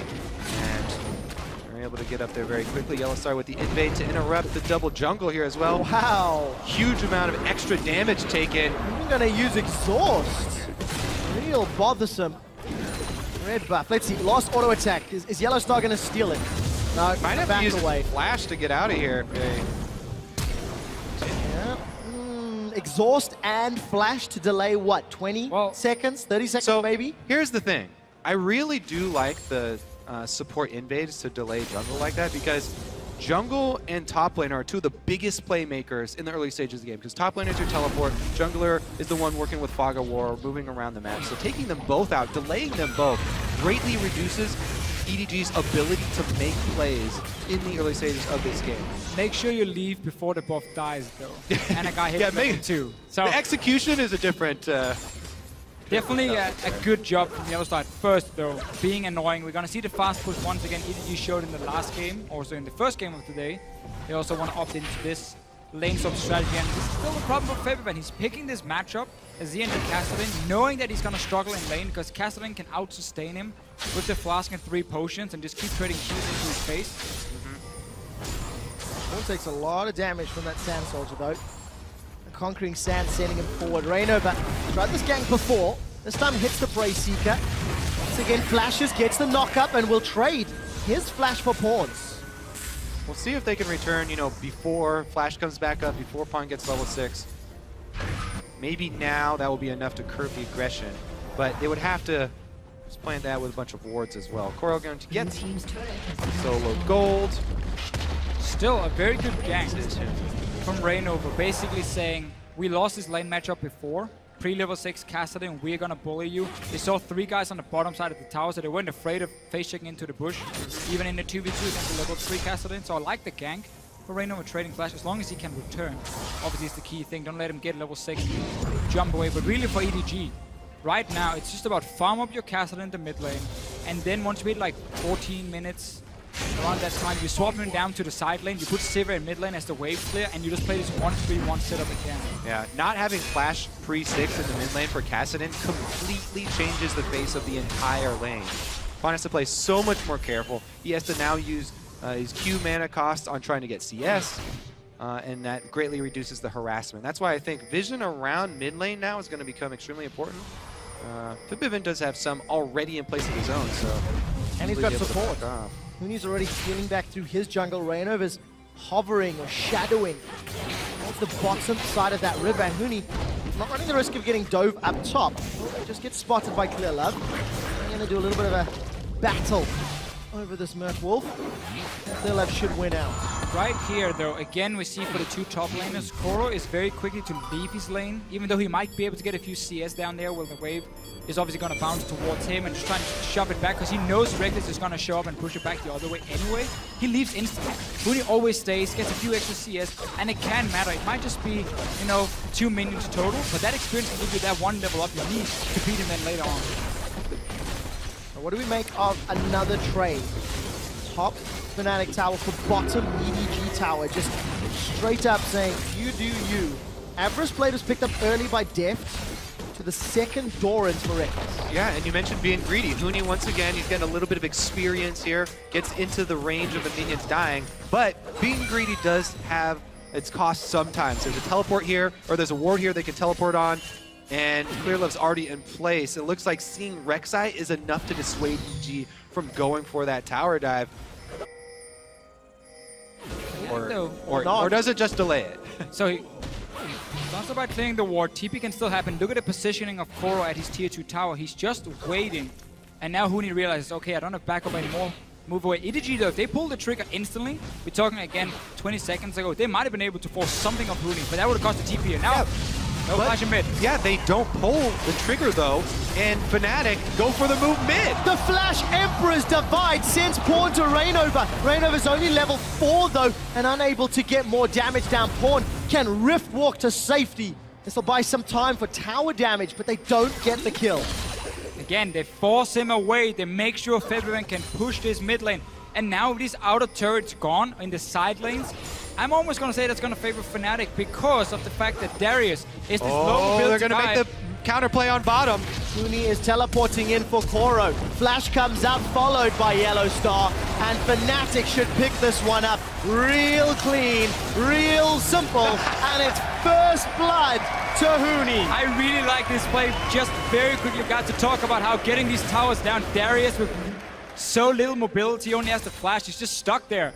Fnatic instantly just capitalize and kill him. The reason why Huni can't afford to play that aggressive is because Riven has not only 2 dashes, not only flash as, you know, Koro also does, but 2 dashes in her kit. Very mobile. He was looking to outplay that. So EDG don't pull the trigger, but they forget about the mirror play, the exact same play on the bottom side, and Koro gets himself even deeper into a hole. Huni had already, by the way, been able to leech half a level lead just from being in minion wave range, whereas Koro was not in range. So now he's just skyrocketing ahead. If they do meet up in the side lanes, it will be a massacre. And because EDG, when they were trying to make this play on the top side, they hesitated. They were waiting and waiting and waiting.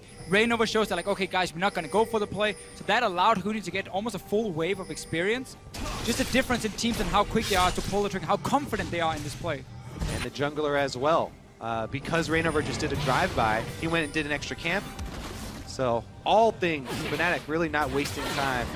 And another he already losing it. Good start here for Fnatic. You know, if you step back and you look at EG, Koro's gone back to this more tanky champion in Darius, substituted out in place of Amazing J, and EG, they had a good start with that triple TP comp, but really it's been downhill from there. EG just not challenging Fnatic just yet.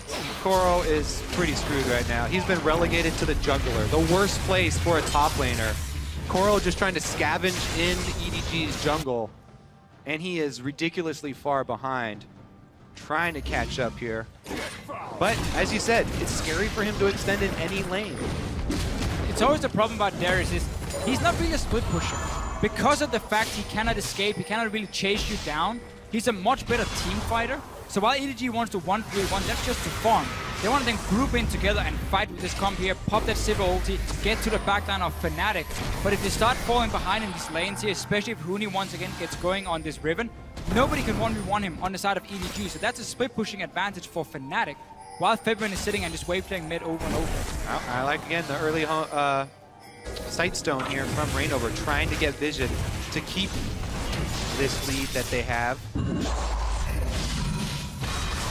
Again, calculated play from Fnatic, setting up around that dragon. We've got a numbers advantage down there.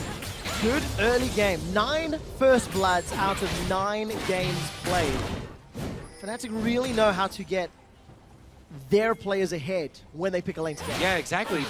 This lead that they have is transitioning into a big CS lead for Reckless as well. Because they have the advantage, they can rotate him over to the giant minion wave to pick that up. And he got a huge influx of cash recently. Now he's got the BF sword pushing up on secondary turret bottom. Fnatic also have the wards to back it up. Huni should not be too greedy now though, because his team is making a play on the bottom side of the map. Cassidy, this is the swap we talked about earlier, how you put Sivir in mid to wave and defend his towers, and Cassidy goes to side lane. It's very difficult for him right now because of the fact Fnatic is already grouped and start pushing in on the tower. But that means Huni needs to be careful top because his team is on bottom side. And he's doing a camp. He's in trouble. Huni gets caught out and he's going to get dropped. Flashes over the wall. Broken wings out. Doesn't find the Baron wall. Manages to survive. Can Fnatic do the same thing down bottom? Pawn has been chunked to half HP. And the rest of Fnatic are sieging onto the tower. That's the thick part of the wall. Kobe, you're still stuck on that one. Fnatic get a bunch of autos onto that bottom inner turret. And Huni loses his flash for overextending. The dragon is still not secured yet, but Fnatic will now back away after having a little more time on that tower and a little more information. And as a perfect example, you know, Darius is a champion who could not have made that escape. Riven, much easier to overextend and play greedy like that. Now that he doesn't have his flash, obviously, they're going to have to wait for wards to do that again. But the advantage has already been gained, and they're snowballing with it. And we really just get to see, in a lane swap, it's so much more than just, okay, we killed the first tower, lane swap is over. No, it's the play's happening 5-6 minutes after again, because the way you set up the minion wave, the tower should push down. Can you get that TP play where you 4v1, kill the enemy top laner, and so on? And Fnatic just executed that really well. Would still like to see Huni just back away from that top side. He likes to risk it and stay and say, oh, can I make a play Gotta here? risk it for the biscuit, Devicio. You gotta risk it for the dragon buff. And Fnatic make it count. Take a look at this. Febiven, 20 CS advantage. Reckless, 10 CS advantage. Yes, Huni is down 10 CS, but he got that first blood. He's got some time, and he's actually still ahead in gold thanks to the towers. And as I said, they've been funneling, you know, the large minion wave over to the other side, so the bank still coming in. And the key thing for top laners here is not the gold. Right now is the experience. They're even at the moment, so despite Huni having to flash away. Nice trade in the mid lane, though. Will become a problem for Febiven. These one-on-ones happening. Speaking of CS leads, that early gank from Reignover really changed the face of that matchup. The last time this played out was in that game that was remade. The only game where Fnatic did not score first blood. So as a team, they have 100% win rate officially when scoring first blood. Useless stat 101. EDG are grouped up in this middle lane. Got some pressure with their entire team here. You're gonna gonna wave clear. Siege with a Cassidy and Darius? Nice. You have an auto attack reset of your W. That's crazy to see right there. Boom, W in your face. Hashtag worth. Problem for EDG was they had to use teleport back to lane in mid to defend the tower and then push it out. So now that split pushing component that was supposed to put pressure on Fnatic is not there. I think it's a very clear point though there. EDG, they obviously know that they don't have much they can get outside of chasing somebody down with a Sivir ultimate in open ground. This is a Stampede comp, that's what they have to do. So Fnatic, they also know this, they're playing around it while they're waiting for people to go purchase items. They just play defensively at the turrets. They know that there's not really a big threat of EDG, even in a 4-person siege, getting much done. Featherman manages to get his way to safety thanks to those shifting sands. But with 14 minutes in, only a single kill on the board. Again, a slower pace to the early game. Huni is nowhere near as far ahead as he was in the previous game. And despite the early pains on Koro, he's still 8 in CS, he's still even on levels, he's still relevant in this game. So EDG are going to have the option to stampede if they can find the right vision and the right position on the map.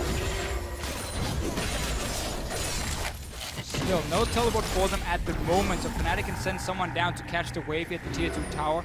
It's hard for them to push as well due to the fact Deft has so much wave clear. So again, we see how EDG really wants to position on the map. 2 side lanes being pushed in with double teleport, Sivir wave clear in mid, over and over, and then you collapse and you get the flank going with Darius and Kassadin. Fnatic should be able to ward against it very easily though, because if EDG are keeping the AD carry mid, they don't have really any pressure. So it's hard for them to invade into the jungle of Fnatic without risking face checking and then get down these deep wards. That's why you see the jungle at the moment is almost empty of EDG wards. So they can't really collapse on Fnatic at the moment. Just have to sit back and try and farm because you have all spike behind. Dragon's a few minutes away. Crowd is definitely anticipating the next move. 1,000 gold separates these teams. Farm looking better and better for EDG as that Rod of Age is slowly stacking up. It's a couple minutes late for Port, but not too terrible. Dragon's going to be about 3 minutes away. 2 minutes rather, as the clock just pops up. So let's see if EDG can set up any vision or look to challenge. They've got a couple of wards in that area. Just got a few put in there. Fnatic do have the chance to go back and get some pink wards as well before it. But this push in the mid is again what we're going to keep seeing. There's no wave clear at the moment, and Jinx will take down these towers. Are they going to pull the trigger? Misstep from EDG. Mirko gets head-butted backwards, and that slicing Maelstrom does nothing. Apprehend pulls Reignover back, and he's going to be the sacrificial queen of the Xur side. Rekkles is left a little bit alone, and Koro has got the Noxian Might. Flash comes up from Clearlight, but Rekkles manages to get away. Super Mega Death Rocket gets a kill, gets a reset, gets Rekkles excited. He's got a double. He's looking for the triple. Look for the zap. Is it on cooldown? Not going to get fired just yet. A 2 for 2. A bit of a weird fight from Fnatic. Engage happened. Very nice headbutt from Yellowstar first against Mako. Getting that cannon ulti away, but Febron had to teleport in. A bit delayed, and they had to give up at least Reignover at first. And again, you are left with Jinx and Azir up though, so Fnatic can take an objective afterwards. They get a lot of damage on that turret. Mid lane pressure here. They don't stick around for it actually because of the early revive times here for EDG so far. Did get about half of it. Keep seeing this mix for Fnatic in terms of how they want to play the game. Last game it was, okay, Reckless, you just sit on your own in lane, Huni, we camp for you over and over. This game, they've been giving all the big waves to Reckless on his Jinx, letting him farm up as much as possible, and that's paying off in this fight. But look at how late Febron is going to be to the party. Big difference there was also teleport use for EDG. Almost everybody used their flashes, one left on each side, but now Fnatic do have the teleport advantage, and we can see a cross-map play after this. There's the Emperor's Divide, though, to put a stop to the Stampede and allow Fnatic the counter-attack here to pick up the double. And remember, they also got the turret out of that as well. As we jump back into game, Huni was under pressure from Echo, Koro, and Deft, but he does get out alive. The rest of Fnatic, are they grouped in the middle lane? Why is EDG sending Deft to try and gank someone? He needs to sit in mid and always wave clear, so Fnatic cannot just keep pushing the waves up so easily and then rotate between the lanes. Look here now, suddenly both Dragon and bot lane towers open because Fnatic freely got to push mid tower and just move through the jungle. Second Dragon should be picked up, Dapple. 0 cost to Fnatic. Huni gets the big top lane farm. Oh, he got the whole turret, not even just damage off of it. Grabs that tower, and they extend their lead further and further away. That Stampede becomes less and less worrying when you're charging at them with bunnies instead of rhinoceroses. You can't afford to misallocate your resources if you only have one real wave clear there. Especially because Death time Kassadin in transit costs them a whole turret and dragon. Kassadin is so key to catching off the targets and just chase after them, slow them down your own single target damage. EDG today, whenever they're falling behind, have shown us very poor shot calling. Randomly kind of move members around, don't really know how to react to what Fnatic is bringing. But you could say that's true of their World Championship showing thus far. Sure. It's been a tough showing for EDG. They fell so far behind the Bangkok Titans. Had to pull that game back. And as a team, they just seem to be coming apart a little bit, despite Hora returning. They find themselves in another incredibly difficult situation as they get to 20 minutes. They're down that 4,000 gold. And Fnatic poised to advance to the semifinals, poised to go to Brussels. Yeah. Things do look very difficult for EDG right now. If you want to try and look at it from their point of view, they have to now rely on a mistake, an unforced error from Fnatic. Because all their big playmaking abilities are down. All the flashes were blown. Both teleports were blown in the last one. So right now they're just trying to play defensive vision, sort of wait for the big flashes to come back, because it's an all-in team. You pop Sivir ultimate, you try and have everybody pile on, and jump back and hope that you can burst down someone from Fnatic. Meanwhile, Fnatic keep taking more, not allowing EDG a moment. Red buff stolen away. Feathervin takes away a bunch of hit points on that top tower. With Huni has teleport available. He is matching Pawn's split push. With no TP on the side of EDG. So again, they invest everything onto that fight in mid lane, trade 2 for 2 and even lose a tower. That was kind of the way for EDG to get back in the game, because they're going to keep trying to split push with the Kassadin. But Fnatic also runs double teleport this game because Feathervin knows what's going to happen. So he can also sit in the sidelines and try and at least push it back. And we've got a little bit of time here, and we've mentioned how EDG have struggled this series. I think a little bit of props to Fnatic. There was a fair amount of fear from local fans that Fnatic may be a little shaky. Their week 1 performance wasn't great. Their game against HQ had a couple of questions, and as a team, the week's prep has seemed to pay off. Yeah, I think a very big deal for Fnatic is they're showing us more champions that fits the meta really well. Jinx for Reckless is so key for me because he was playing Sivir and Kennen as basically only AD carry all the time. Was that going to be a big issue? Turns out that EDG thought it was, so they picked him away, but he just picks Jinx instead. And it's even more funny that even if they have Reckless on the end game carry and they're feeding him all this farm, they still have Huni on a snowball champion Riven, who is actually playing a sort of utility role. He's split pushing so well, using the mobility so well to gain map advantages for his team. Meanwhile, they get their tank that they need in the support pick. Yellow Star on the Alistar. His ultimate is one of the only supports that can really turn into a mid-game and late-game tank because of the power of his ultimate. And here he goes, playmaking as well. And a flash forward, that unbreakable will is up. Clearlove's been caught. He does have flash, and Yellow Star may have bitten off more than he can chew. Pawn is looking to chase with Riftwalk. Here comes Reckless. The Mega Death Rocket does not find a target, and Yellow Star sent home with a drink in hand. Clearlove drops the cast, and they get one, punishing the engage. Well, Yellow Star went a That was little a bit large crazy. man to pick a fight with. Yeah, a little bit crazy in that one. Teleport behind, gentlemen. Koro wants Fnatic blood. Maiko comes in and Rainover holds him in place. Feathervin puts the golden disc down, but it may not be enough. The apprehend pulls Reckless backwards, and EDG will not go down without a fight. There's a double kill for Huni, but it's matched by a triple kill for Goro. Great job by EDG pouncing on Fnatic with the opening that they created. That Yellow Star made that unforced error we were looking for the EDG fans, and EDG are able to jump on them for it. Fnatic need to calm down. They still have the advantage here. They can still pull this back. They just have to wait for everyone to regain map control. But look at EDG. They don't let Fnatic get away with that mistake. And we see what their comp can do when it gets to take these fights here, chasing onto the backline. But why is Fnatic staying? You just lost your support and you're against double teleport. Why would you ever start pushing? That's what EDG really can punish.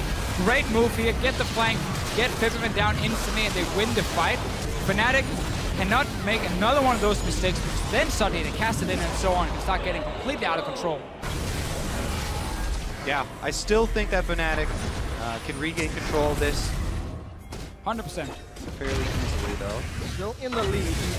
Kobe, you've talked about the ribbon, the snowballs ahead or snowballs behind. At this stage where he's got a small CS advantage, what's the relative power level of this between, I don't know, Yamcha and Super Saiyan? No, but seriously. Pre-Super Saiyan Gohan. For Huni, not the... Actually, it's a Piccolo. It's a Piccolo? Yeah. One arm or two? Two. Okay, we'll start. We completely lost the fish. You're going to completely lost the fish. Dragon has respawned in the meantime. And EDG are the ones with control of the river for now. They've pulled it out. This is bold by EDG. Fnatic might want to try and rush a Baron instead and force EDG away from it. Huni's down here on the bottom side, trying to be annoying. There's no teleport this time around for EDG, so harder to get that flank going.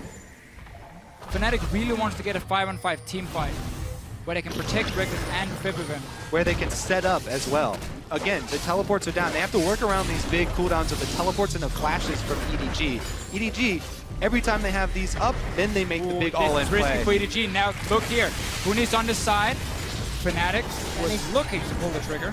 Huni wasn't able to find the angle in EDG. They are drawing this game out. That gold lead is shrinking in a relative value. And that's their first sort of aggressive, positive play that we've seen in a long period of time. They've shown that they still have bite. Fnatic not afraid, though. Wow, this Yellow Star engaging and then putting his team in a disadvantageous position that actually costs Fnatic the control in the map. Sure, but like that mistake, okay, that happens. You back away, then if you are Fnatic, you don't start pushing against EDG with 2 TPs behind. That was a mistakes. compounded event, yeah. That was really the big one for me, at least. Now, Huni, we talk about him on this Riven. This game is not going to be about him. It's Febiven and Reckless, the damage they can deal in these big team fights. If Huni can be annoying and trade his life for death, it's almost worth it every single time for them.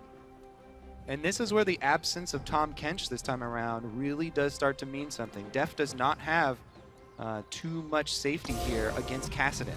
Kassadin, now that Pawn also has Azonias, can jump right in, chunk him out, and look for the re-engage with the rest of the Sivir-boosted team. See if they can enable those reset dunks from Koro on that knocks into a team.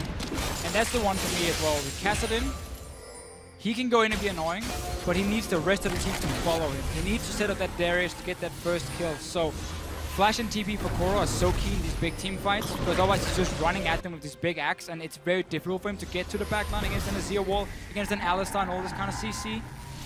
So really Koro's positioning in these fights can win the game for EDG. 40 to 50 seconds on both Flash and Teleport for Koro. Pawn not far off, so EDG will have all their summoners available shortly for Fnatic. They farmed themselves up a game, a noticeable lead. They know the teleports are down, and EDG are going to be so late to this Baron party. Bella and Mako are nearby, but Pawn and Koro are not. Baron's going low, 1,000 HP. It will be secured as Reignover smites it down. Yellow Star's in the front line drawing attention, and Mako, he's dropped. Reckless is looking to run down Clearlove. Pawn has arrived, and Huni's on the back line. Featherfin gets the kill. It's the carries Defisho wanted to see. The key strike will stun up EDG as Yellow Star re-engages. He gives his life for the cause, and a flash forward for Reignover gets the knock up, the shut down, the kill for Featherfin. Koro's down, and Fnatic with a 4-on-3 siege. Redemption play for Yellow Star there, out of the Baron pit. Didn't even have to use Flash for that engage. They take the Baron, and they're able to clean up right afterwards. Now, the Baron-empowered siege, Fnatic can push into inhibitors. There's Alistar pick here again for Yellow Star. When they take Baron, he's always denying the enemy jungler the chance to try and smite it, headbutts him away. It's a very, very smart play from Fnatic, but also EDG trying to take a blue buff while Fnatic is sitting around that Baron for the last 5-6 minutes with no teleport. Super risky, and they got punished. With all the damage that Fnatic had, you know, the 3 lanes of threat, they can burn this down. They have Huni. And look at Yellow Star. Huni didn't even have to teleport in. He just followed along. So Vivin absolutely destroying the support Kennen there. Didn't even get the blue buff. Not worth. Well, EDG out of position and Fnatic punish it ruthlessly. Now he's going to get it. They can taste He was preparing victory. the blue buff. Hey, it'll have a longer duration now. Yeah, well played. 1 blue for 5 purples. Good trade, good trade. You actually stumped me with that one, Kobe. Wait, you don't... No, I know, Baron- I know, it's 5 purple bucks, but it's not the same value by any stretch of the imagination. I think that's the whole point here.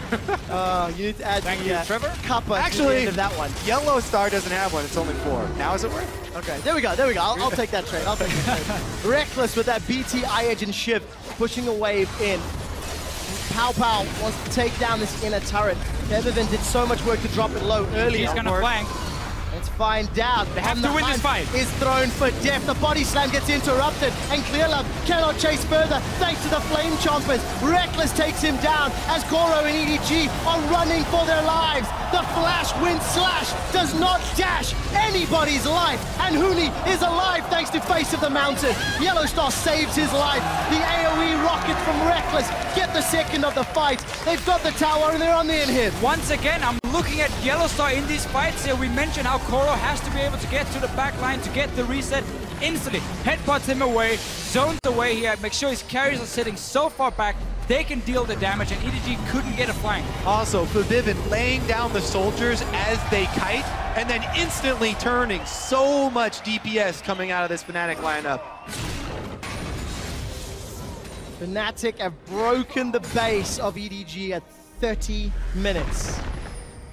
And the coordination for EDG completely died. Why don't you have a double teleport with home guards coming in here? If this is the fight you're looking for, look how hard it is to reach the backline. Yellowstar denies Koro, and suddenly 2 carries are sitting back here from Fnatic, and nobody's even close. The Castellan didn't even have a chance to reach him. You gotta coordinate the double teleport in if you wanna aim for these 2 carries. So close to killing Huni. Huni wants to kill Pawn. They are equal on level. There's a flash available for Pawn, so he's going to buy some time. Rift walks over the wall, then flashes away. Gets caught by the zap. Keep going for Vivin. And don't let him get away with this. Not that time. No flash. Pawn manages to get away, but Fnatic get the dragon. That's their 3rd. Yep, they're going to shove right up bottom lane here as well. Darius actually is getting a pretty good push on top, so it'll buy them some time. EDG, though, definitely very difficult defense coming up. Well, Fnatic looking to be the 2nd European team in the top 4 at the 2015 World Championship. They need to knock over 1 more Nexus. And they've got EDG against the ropes. They've looked so good this series as well. After stumbling in week 1 of the group stages, Fnatic have made such a good recovery here at Worlds. And it's a team that really prides themselves in being able to prepare for these best out of 5 so well. They talked about how they didn't have enough time to prepare for week 1, didn't have enough information maybe to prepare, and it's probably going to be a kill. The great chase continues. Pawn's going to rift walk over. He might be able to kill Feathervin, and he does! Pawn gets 1 before Reckless zaps him down. Gets excited and looks for more. Yeah, he's got the double buff here on Reckless as well, but doesn't pull out the chase. Fnatic now, they do have minion wave pushing in top. Even without Fabivin, they might decide to push this up because Fabivin does have teleport, so they can prep the siege while he's dead. Gotta farm the jungle. And have him teleport in. Yeah, well, Huni's been playing the utility role this time around. He's got the Ghost Blade even with the early last whisper here. Is that a support item? Yes, the support Ghost Blade.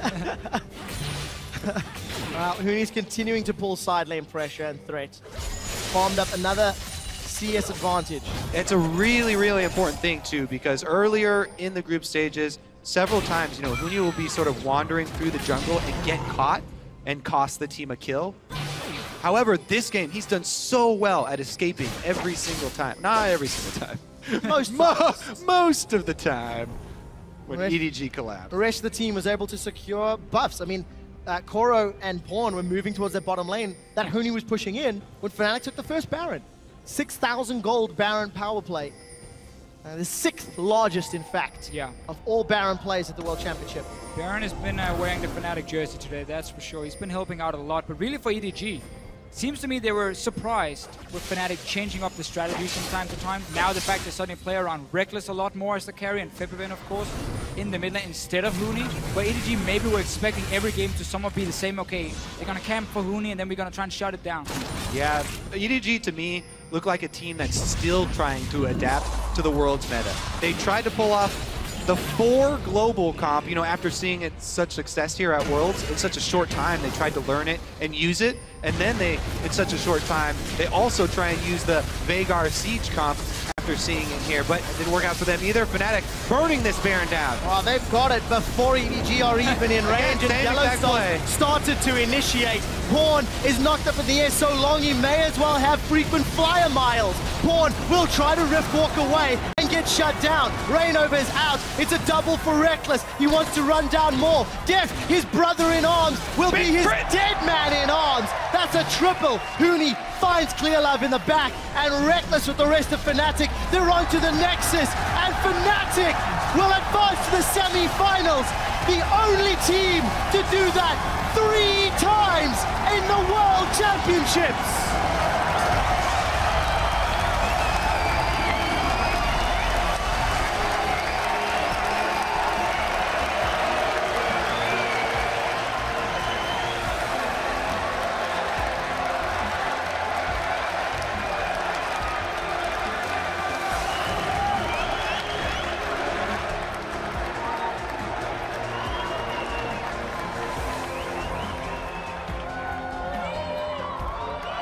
Fantastic play from Fnatic, and great to see sportsmanship between Reckless and Deft.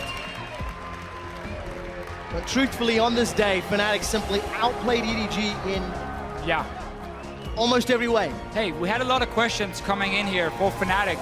We didn't know what other AD carries they would play. Would they sometimes play around Reckless? And they did. The euphoria is running high, with China now being eliminated from the World Championship. The only teams that remain are from Korea and Europe. We're down to 3 semi-finals locked in and 1 more to face Fnatic tomorrow. But for Fnatic, what a way to go. 3-0 against EDG. Very, very impressive series from Fnatic. And the teams tomorrow, the Korean teams going up against each other, are going to be looking at this as well. Can't concentrate on that right now. They've got work set out ahead of them. But Fnatic definitely look to be contenders. Yeah, again, we see new picks, new strategies coming. They're mixing it up. That's what I feel like a lot of European teams always lack. Like they had like one good strategy coming into World Championship, but it wasn't enough to really be a contender. Now Fnatic are showing all these different styles. Origin has been playing well. So it's looking very good for these 2 teams. They even show that they're not too scared to give up the banning on Mordekaiser. They banned Tom Kensto, so they knew where the real look, that's power good was. To see, because the real power for comes to great health. I think it's important to note that as a team, they address their weaknesses. Yeah. Something that we've seen from this team from week 1 to week 2, there was growth. Week 2 to week 3, there were questions, and now those questions have been answered. So as a team, they're showing development. Unfortunately, the same cannot be said for EDG, who now exit the World Championship. They substituted amazing Jay for Koro, and maybe his Fiora was okay at times, but it just did not bring the magic ingredient that EDG needed. Didn't feel like they were able to adapt enough to all the changes. Fnatic, though, they definitely, as a team and as individual players, made so many improvements. Yeah, and again, Fnatic talked about how coming into week 1, they didn't have enough information and time to prepare for those matches, and the team didn't feel like they were playing as Fnatic. That was changed for week 2. They had more time to scout. Now coming in, obviously, to the semifinal, you have so many VODs you can go through now of these teams they're going to face, so they have enough time to prepare, have enough information, and that's what they normally use to get these very good pick and ban phases coming into these best out of 5 series. And they really pride themselves in having a great infrastructure around the team and then star players in every single position. And that's why they become such a good team. Yeah, and it's working out for them as a team, demonstrating the ability to grow, to adapt, to lean on all sources. Reckless and Yellowstar, you can see, are getting set up with Shock shortly to celebrate that victory and the fact that they will be seen in Brussels in the semifinals. But what does this leave us now for the patch? Where does this leave us for the state of the game? Because I think the picks and bans is one of the most interesting. I had a discussion yesterday. At what point does GP and Mord start being let through? Because you can get one if you let both through in theory. Yeah. I honestly don't think we'll see it again. Maybe really? Not at all? I think we're going to see it, but not like it's going to be open every game. I think the way to look at it, right, on red side is there, let's say, a Tom Kench pick that is so important to remove that Mordekaiser goes down in value? Often not, because Mordekaiser and GP is that strong. So I'll amend that. I don't think we'll see it until a team is already down 2 games and they're feeling like they have to pull out something. Why not game 1? Why not game 1? Yeah, game 1 you can surprise. You've got a game to play with. See if it works. You get an advantage and you can do it the rest of the series. Then you can say that you think you'll see it. I think that we will. I'm just spitballing it. I'm just spitballing. Because it's something that at some point you have to answer the question, what do you do about GP Mord? We're seeing now in the playoffs teams are banning it on blue side. Mordekaiser, that is. So that's already a change from what it's like, I feel like we saw a good preview, though. I was talking about Gangplank is actually pretty good into Mordekaiser because of all the zone control and all the slows and how it's so dangerous for Mordekaiser to try and navigate around barrels. It's scary to give those both up because they could take the Gangplank. And after we saw the remake, they decided not to leave those 2 open and not to go for that again because they got to the later stages of the game and they're like, we weren't able to snowball this. Mordekaiser will probably lose now. Undefeated both GP and Mordekaiser. We'll have to wait to see when that will change. For now, though, the interview is ready, so we can head over to Shocks to talk to the victorious bottom lane of Fnatic. Thank you. Thank you very much. Joined here by Yellowstar and Reckless after making it to the semi-final of the World Championship with Fnatic. Let's maybe start about the beginning of the series. I can imagine that was the most stress going in there and that really chaotic play coming out of EDG, which cost you when you played them at MSI last. Talk to me about that game, your beginning to the series. Yeah, especially when we saw the triple TP, we're like, oh, what's going on? How should we plan to fight? What should we do? Because it was really surprising. And beforehand, they actually picked Jace, something that is not common. So we were not panicking. We're just talking, and see how we should do it. And in the end, we found a good plan, and we executed it properly. So it was smooth. It was smooth. Reckless, how did it go from that point on when you knew that even with some strategy that you hadn't seen before, you could beat them? How did you take the rest of the series? I think we took the rest of the series quite calmly, honestly. I mean, game 1, they showed something we haven't even practiced against or seen before. So we had to adapt in the actual game and talk a lot and make sure that we don't play their game, because obviously they wanted to play one of these games where we gank top and there are 5 people top, and then we gank bot and there are 5 people bot. So we just tried to adapt as much as possible in that game. And then after the game, we were kind of like, well, since we're 1-0 now, they might go back to standard or they keep going with this kind of things. So we were I think we just kept up the communication, honestly, both in the game and outside of the game. And then we made sure we were fully prepared for anything they could throw at us. And yeah, we showed some strategies of our own as well. And I think we did a good job today. I think all around you showed that you can tackle a lot of things that people throw your way. Yellowstar, you've been in 5 World Championships already, yet there seems to be a distinctly different vibe to you in this squad. Could you name maybe one thing that you think is or working very well in this team that's allowing you to play this good?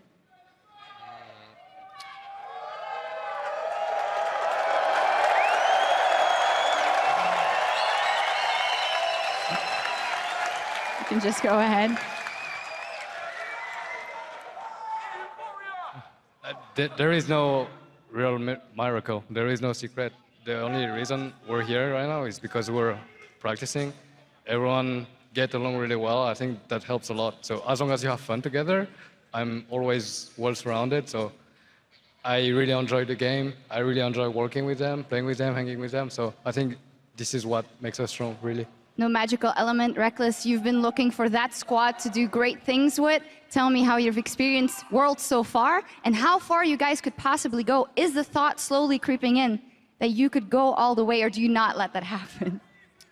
I think after the group stages we were quite not quite sure where we were as a team. I mean, we showed 3 pretty good games and then pretty bad ones, honestly. So going into the series, even today, we weren't really sure which Fnatic were going to show up. But at the same time, we're a team that put down all of our time, honestly. Like, we just wake up, play the game, and then go to sleep.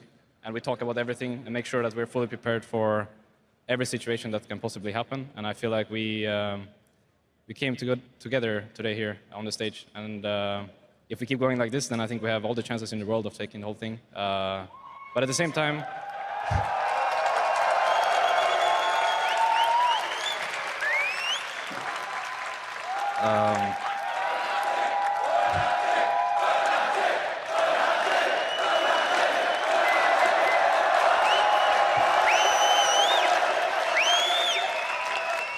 okay, to continue on my point, I feel like so far we've been taking day by day, and I don't think going away from that is something we should look to do. So therefore, KT and Ku is our next enemy, and we're going to put full focus on them tomorrow and then prepare fully for next week.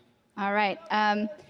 One more thing, maybe, because I know that we also have a chat with Febiven coming up later, and it has been remarkable how much he seems to have grown between MSI and now. Could you tell me a little bit about your experience with him and his resolve?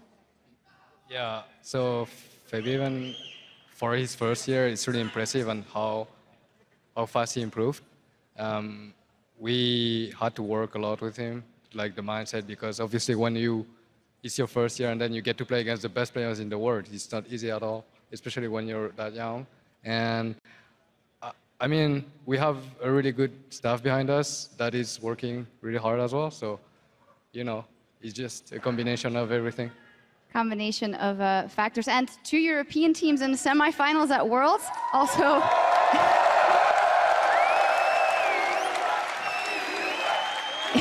and one of them is you guys. Finally, is there anything you want to say to the crazy fans here in London, Yellow Star or Reckless?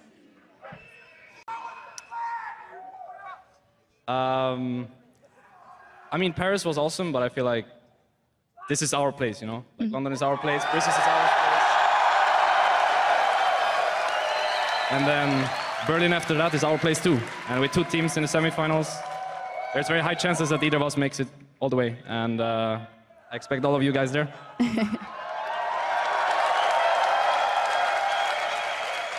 Anything left to add, or are you good? Thank you for being awesome, and just you coming here to watch our games means a lot to us, so thank you.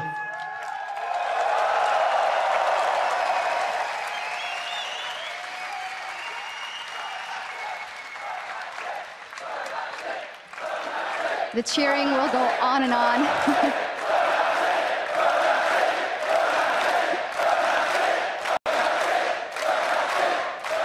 Cheering will go on and well-deserved. Thank you guys very much. Fantastic performance. Fnatic in the semifinals. And now back to the analysts to wrap up the day.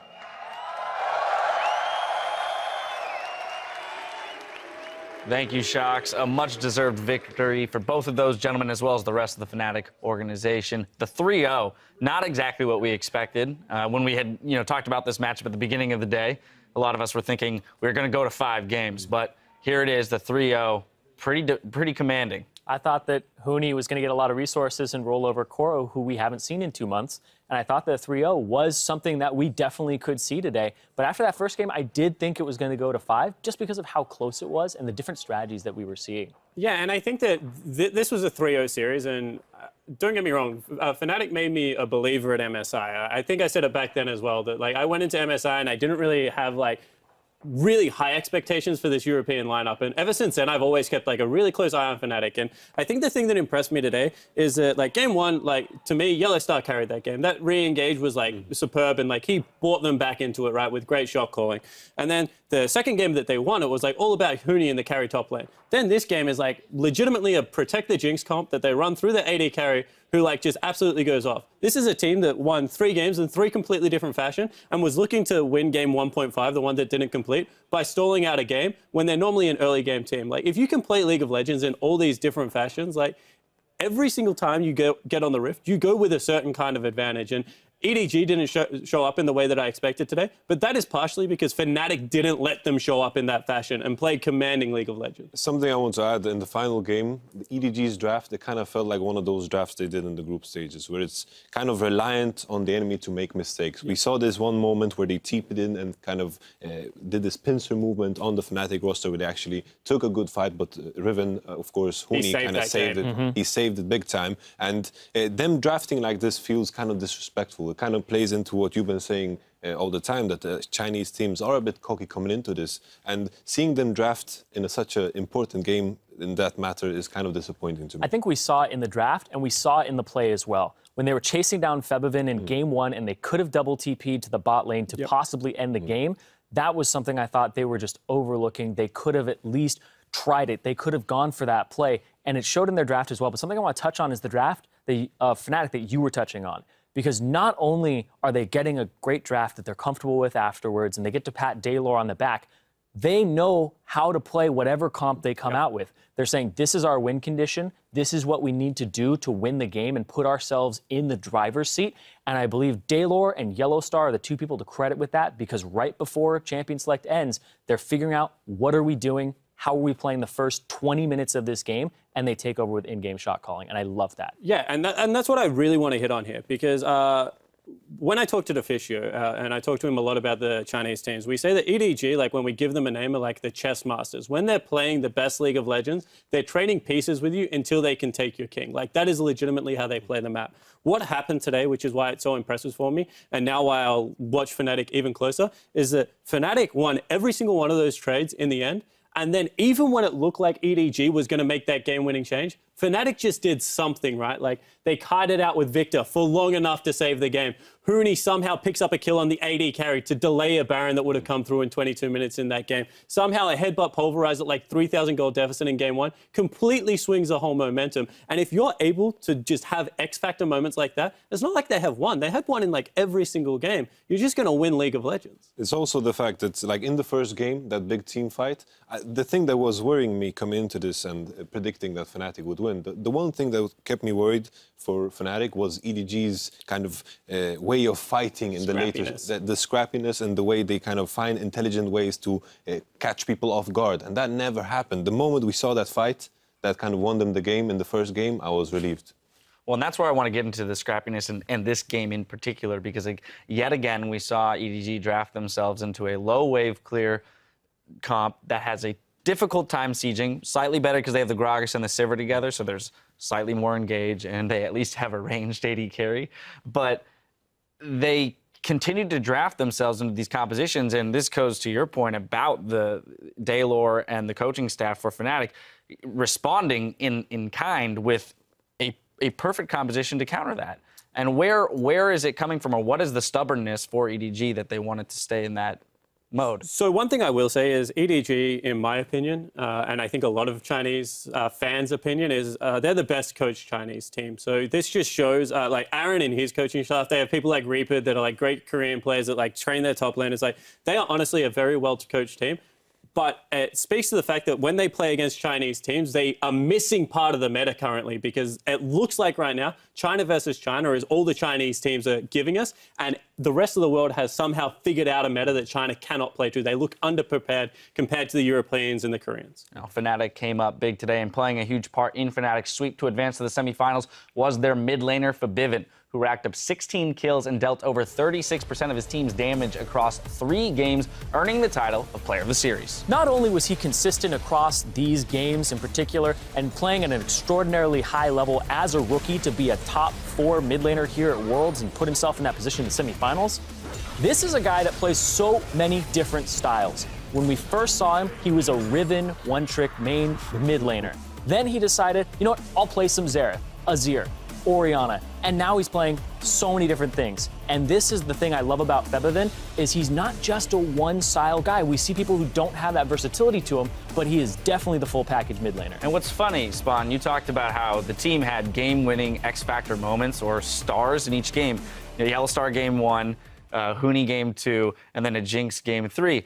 None of those are Febiven, right? but all of 3 of those were made possible by the consistency of their mid laner, and that is why he is landing in this spot of player of the series. And one thing I want to say is, like, doing it against other mid laners, sure, that's impressive. Doing it against Pawn 3 games in a row, 4 games in a row, actually, because they played 4 games against each other, is just, like, out of the world crazy. This is a guy that is, like, he absorbs people's powers and throws it back at you, and Forbidden was just able to take it to him, like, every single game. And of course, it's like I'm just still in my mind drawing the comparison to him facing a Pawn at MSI, and it was just night and day. And today we had this glorious mid lane matchup that was so even throughout the game. He's just a sponge of knowledge, and he just keeps getting better. He's soaking everything in, not just pressure, but information. Well, why don't we hear from the man himself? Right now, we've got Jat standing by with our player of the series. Thanks, Dash. I'm joined here by Febiven, who just 3-0'd EDG. You've had a small amount of time to kind of soak in the victory. How do you feel in general about that series?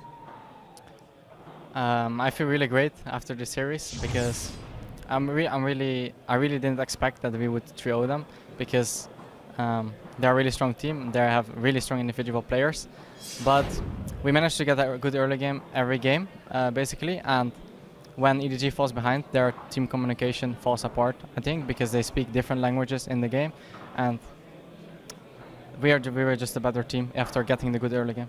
It definitely felt like you guys carried a lot of momentum throughout the series as well. In the interview just now, Shox asked Yellowstar about you specifically and said that you have worked a lot on your mindset this year. Do you want to talk a little bit about what you've done to improve, especially your mindset in game? For me, I've been focusing on my mindset because it was my weakest point. I try to always stay positive, always try to learn anything I can, and even though it's hard in Europe solo queue because there's so many trolls, and it's I managed to get a good mindset for this tournament, and it's helped me a lot because 1 year ago I would get mad or like frustrated very fast, but now it's completely different. So if something bad happens in the game, I can just get over it, and then I can just focus on the game and win the game. And the upcoming game will be the semifinals now. You guys face the winner of the Coup Tigers versus KT Rolster. Ask this question every time. Is there a team you would rather face after the results tomorrow? And how are you looking at that matchup that's happening tomorrow? I think I would rather... for me, it doesn't matter who we face, actually. But I think Coup is the better team, so I think we're probably going to face them. But I'm not sure yet because scrims are not like the real matches, so it can go either way. We have a lot of time off now, or like a few days, and we will definitely be prepared. Have you actually had a chance to scrim both of those teams back in the group stages? Yes, we have been scrimming basically every team. Excellent. Thank you so much, Febin, for the interview. Congratulations on the victory. Let's send it back to Dash at the desk. Thank you, Jat. I think his point about his mindset was particularly obvious in Game 1. Because it was so hectic and crazy, we saw Pawn making plays in other lanes, and that didn't shake Forbidden. He still managed a 30 CS lead up and picked up 2 kills of his own to match Pawn. And I absolutely love that, too, because when there's 3 TPs, and even Yellowstar was talking about it, it's so frustrating. They're all over the map. You don't know how to counter this, and you have to come up with a strategy mid-game. But I also want to talk about what he said, where he said they had a good early game every game. On the 9 games that are on record here for Fnatic, they have gotten first blood in every single game of the World Championship for them, save for the remake. That's incredible. They're having such a great early game, and they're knowing what to pressure on the map, when to pressure early. That gets them that lead, that gets them to play their composition out later. I just want to know what the heck they feed European players, because they are so chill. That's like the biggest game of his life. He like gets man of the series. But like in all honesty, like speaking about his mindset, like there was a moment in one of the games, I think it was game 2, where Azir altered Pawn into his jungler, and his jungler completely whiffed the gank. Like he tunneled under the Azir ult to be on the wrong side. Like if that was me, like once again frustrated, pick on my keyboard, but like, you can just see that he's like cool, calm, and collected the whole way through. And this speaks to like how good Fnatic are as a team. They can make fumbles, but it's not about the fumbles because you forget them so quickly because of how many good players they have. Spawn toxic. It's not in just to my keyboard. Just to the keyboard. Okay. It's like when I hear Fabian speak about his mindset, this is the mindset as a coach you want in every player. The beauty lies in the process. You always take something good out of anything that is bad. No matter how bad some games go, you need to take what is beautiful in it because you can learn from anything. And me hearing him saying that gives me goosebumps because I love hearing it. But he's apparently learned that mindset, and it's been kind of given to him by his teammates in Daylor. What would you do? How would you get this mindset into your players? Are you still working on that?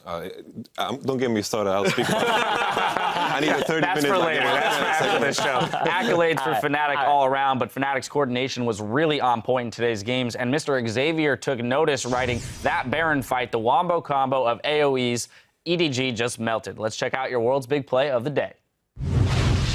Jumped in. Deft has got dunked by the Cataclysm, and he's dropped. The grand challenge is onto Huni, and it procs, healing up EDG. But it does not matter. Goro's killed through the heel. Clearlove stunned up by Reckless. The Pulverize connects. Fnatic find 3 kills. And Yellowstar, the captain, the shot caller for the team, makes the play. He dodges the hook from Mako, circles around, Reignover teleports in, and they're able to get the fight they want.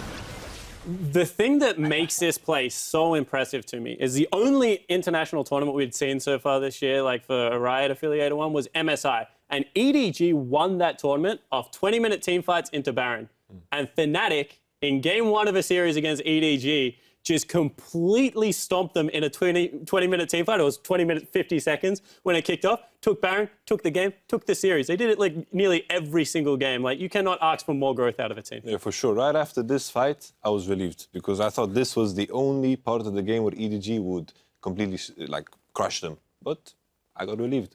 I could breathe out. Yeah, they were down in kills as well right before that fight. Fnatic was clawing back. That TP from Deft, though, that's what I was talking about. When you bring TP on an AD carry and you don't use it correctly. Yeah. But once again, never underestimate pressure in a game. If you surprise a team like that, people are going to make very mistakes. Deft is like one of the best AD carries in the world, and he just completely fumbled it. I felt in that particular game, even though Fnatic might not have been prepared for that particular strategy, I don't feel like EDG were too prepared with this strategy. Exactly. Because in the 20-minute mark, it kind of felt lost. That we didn't really see Jace being That was the active. question mark. That was the question mark. That was It the reminds me question of mark when in the business plan. Maple took cleanse instead of ignite on Ahri, and he didn't feel comfortable with it. Yeah. And he cleansed in front of a Gragas that had no HP. Right? You have to be trained with these things. They have Fnatic's win leaves just one spot open in next week's semifinals, which will be claimed tomorrow when KT Rolster takes on the Coup Tigers in our last quarterfinal showdown.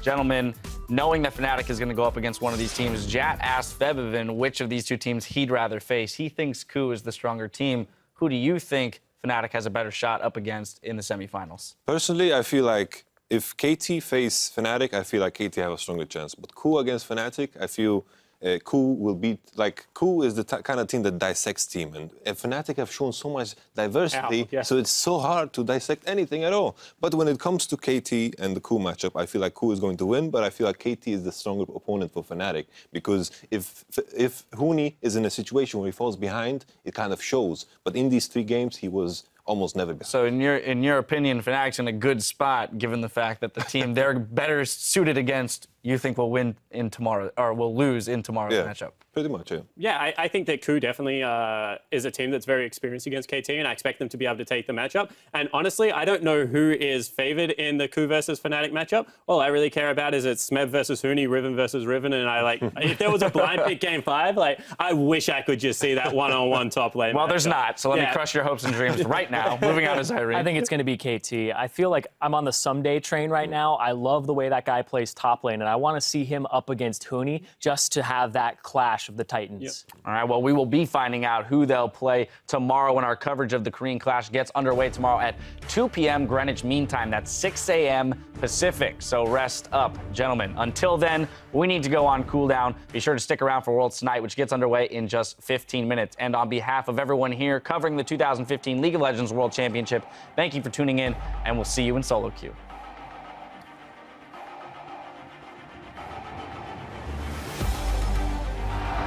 We've already crowned 2 semifinalists already, and today we've... Everyone here covering the 2015 League of Legends World Championship, thank you for... Knock-up headbutt, pulled backwards, Michael saves him! The knock-up finds 2, the double finds 4, and the Maelstrom lands it with game quarterfinals. It's a messy fight so far, 2 for 2, and it's jungler on mid lane action. That's a triple kill. I think I remember. Yeah, the Gragas threw the ult, and Bora flew like into the wall on the other side of the pit, and we were all going super ham. So Bora did nothing last team fight, right? I had no CD as well. Big AoE. Mako's been tagged, and acquired taste will not even be needed. Get excited with Reckless. Fnatic crush Edward Gaming. Flash comes up from Bailout, but Reckless manages to get away. Super Mega Death Rocket gets a kill, gets a reset, gets Reckless excited, but it may not be enough. The upper hand pulls Reckless backwards, and EDG will not go down without a fight. It's a double for Reckless. He wants to run down more. Deft, his brother in arms, will be his dead man in arms. And Fnatic will advance to the semi-finals in the World Championships.